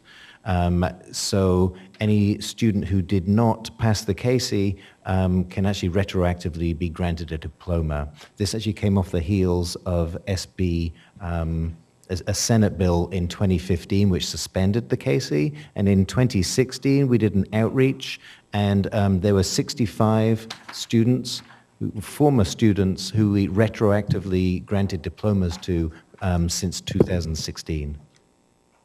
And then lastly, the last change here is AB 3022. So this is for 12th grade students who were on track for graduation, but were removed from California against their will. And this is really for students who were removed by ICE for immigration purposes, and so they can be granted retroactive diplomas. So the recommendation here is to, for the board to approve the proposed revisions to the board policy 6146.1 regarding the high school graduation requirements. Our next steps here would be communications outreach to all stakeholders, including district staff, school site staff, so site administrators, counselors, parents, students, community members, and to update all of our communication and school site communication regarding the graduation requirements. Okay, thank you.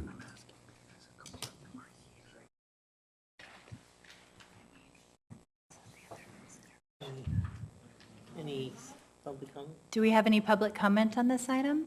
Yes, we have one public comment from Chris Wong. Okay. Oh, Chris, you are an all-star. You have been providing the best public comments the last few board meetings. Thank you for staying for another late night.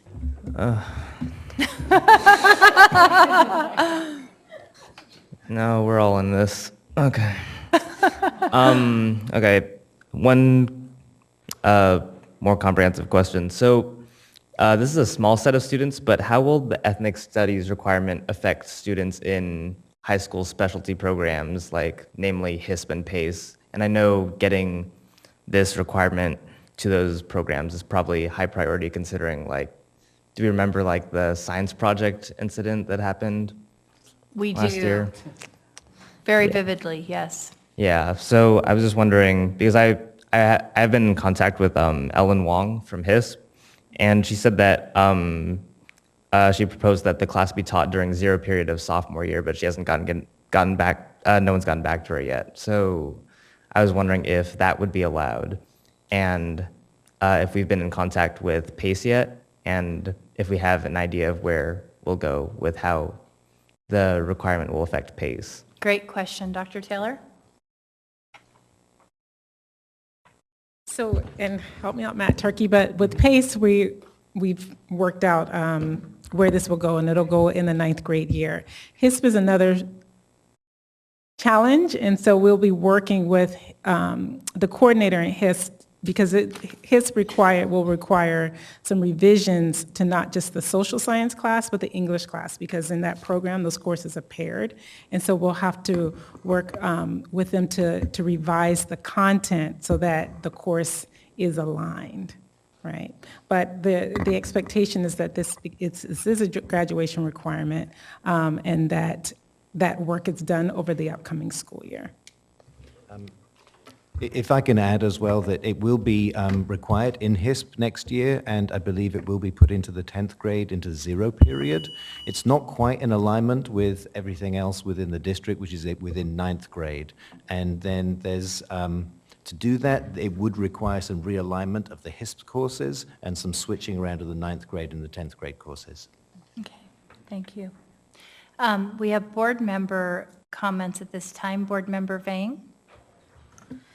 So I'll just keep my comments brief. I just want to say I'm really excited that tonight we're voting on this. In particular, I really want to speak to the ethnic studies.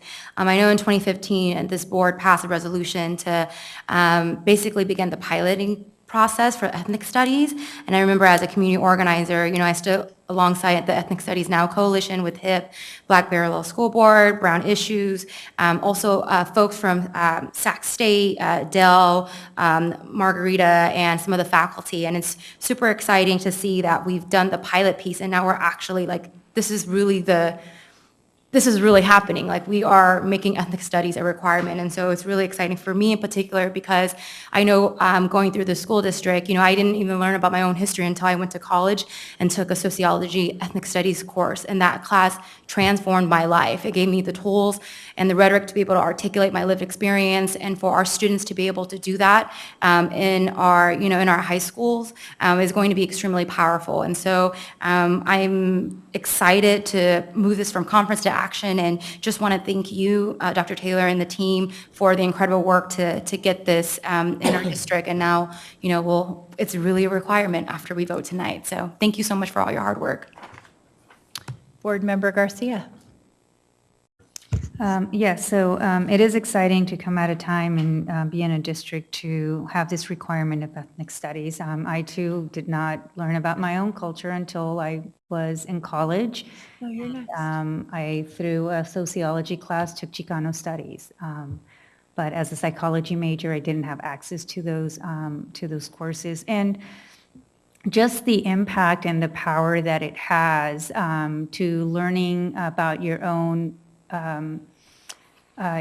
cultural background and how it feeds into your identity and your sense of belonging in this world, right? Not just in the community, and being proud of the contributions that your ancestors have made to the world, because it's just not your immediate community, but to the world. So it is exciting to be on a school board in a district that is ahead in this regard. So that's good.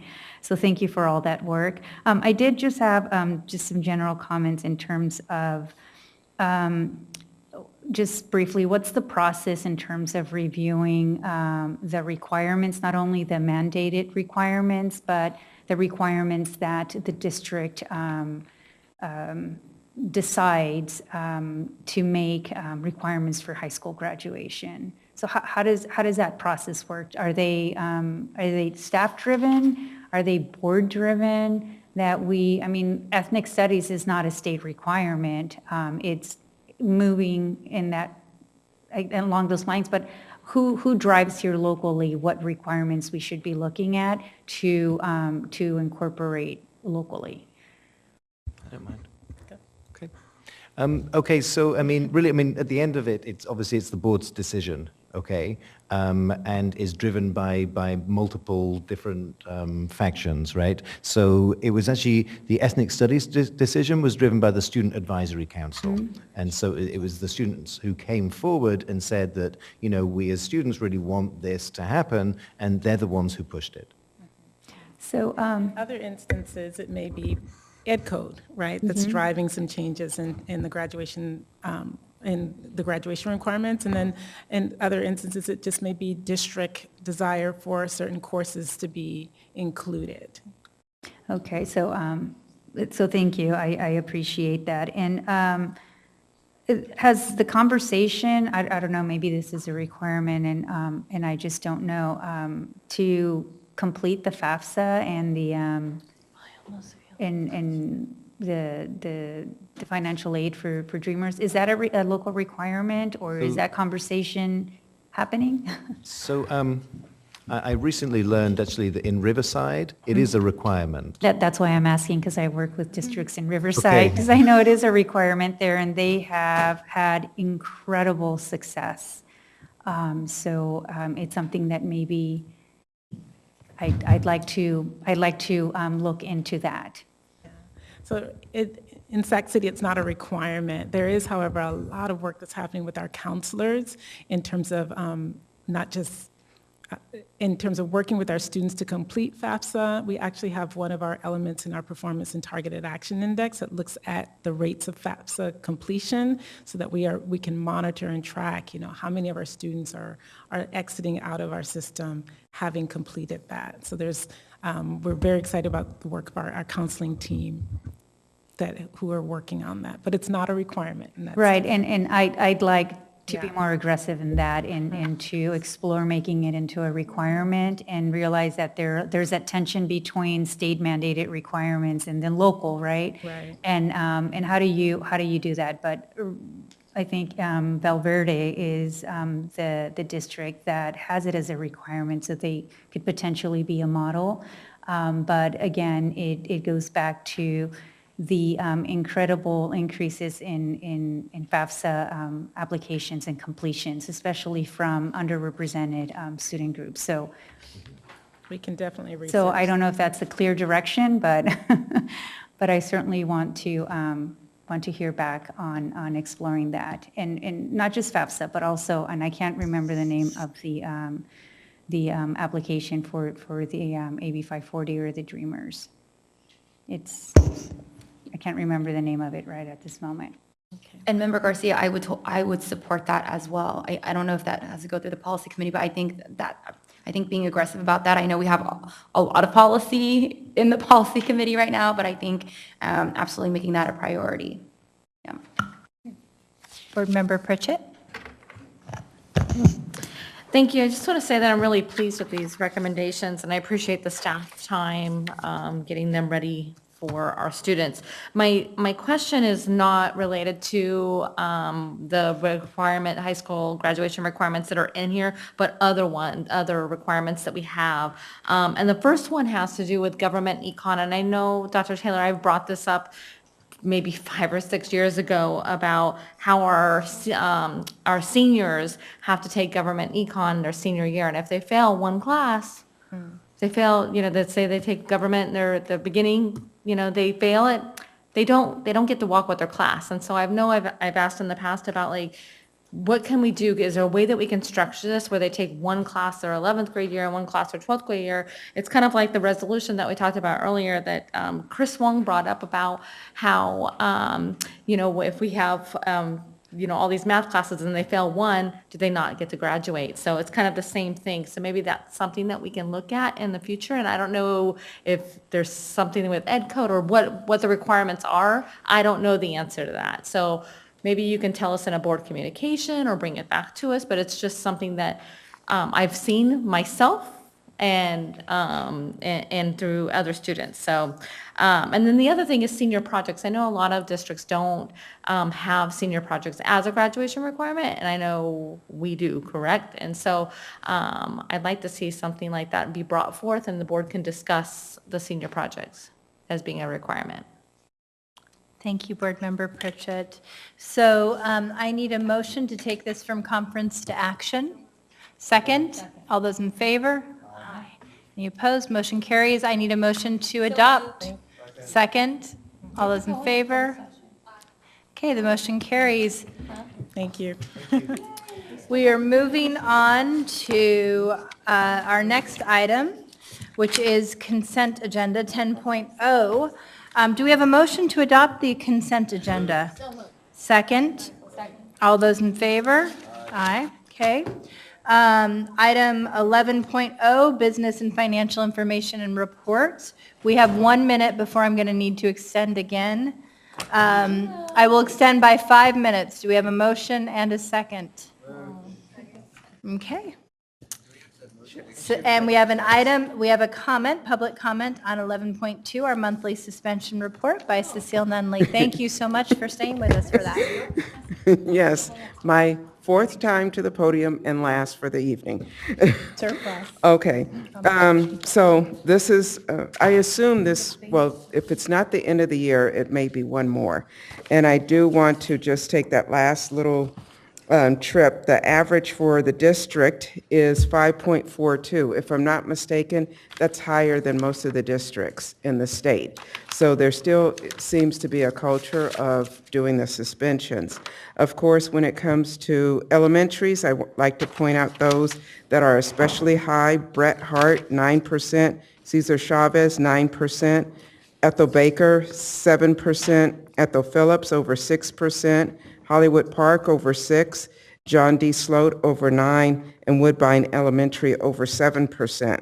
For the middle schools, Albert Einstein, almost 10%, John H. Still, 10.72%, Rosa Parks, 16.05%, and then the high schools, Hiram Johnson at 11%, Rosemont at 10.6%. Again, African Americans are at 12.9. They are literally double anybody else, as well as triple what the white students are. And then the foster youth are over 18%, and special education, again, is over 8.72. It's really still shocking to see these results, and which is one of the reasons why I think it's so important to bring it up. I also was reflecting at one point, not too long ago, there was the anniversary of the Brown versus Board of Education, and there was a little review talking about Thurgood Marshall.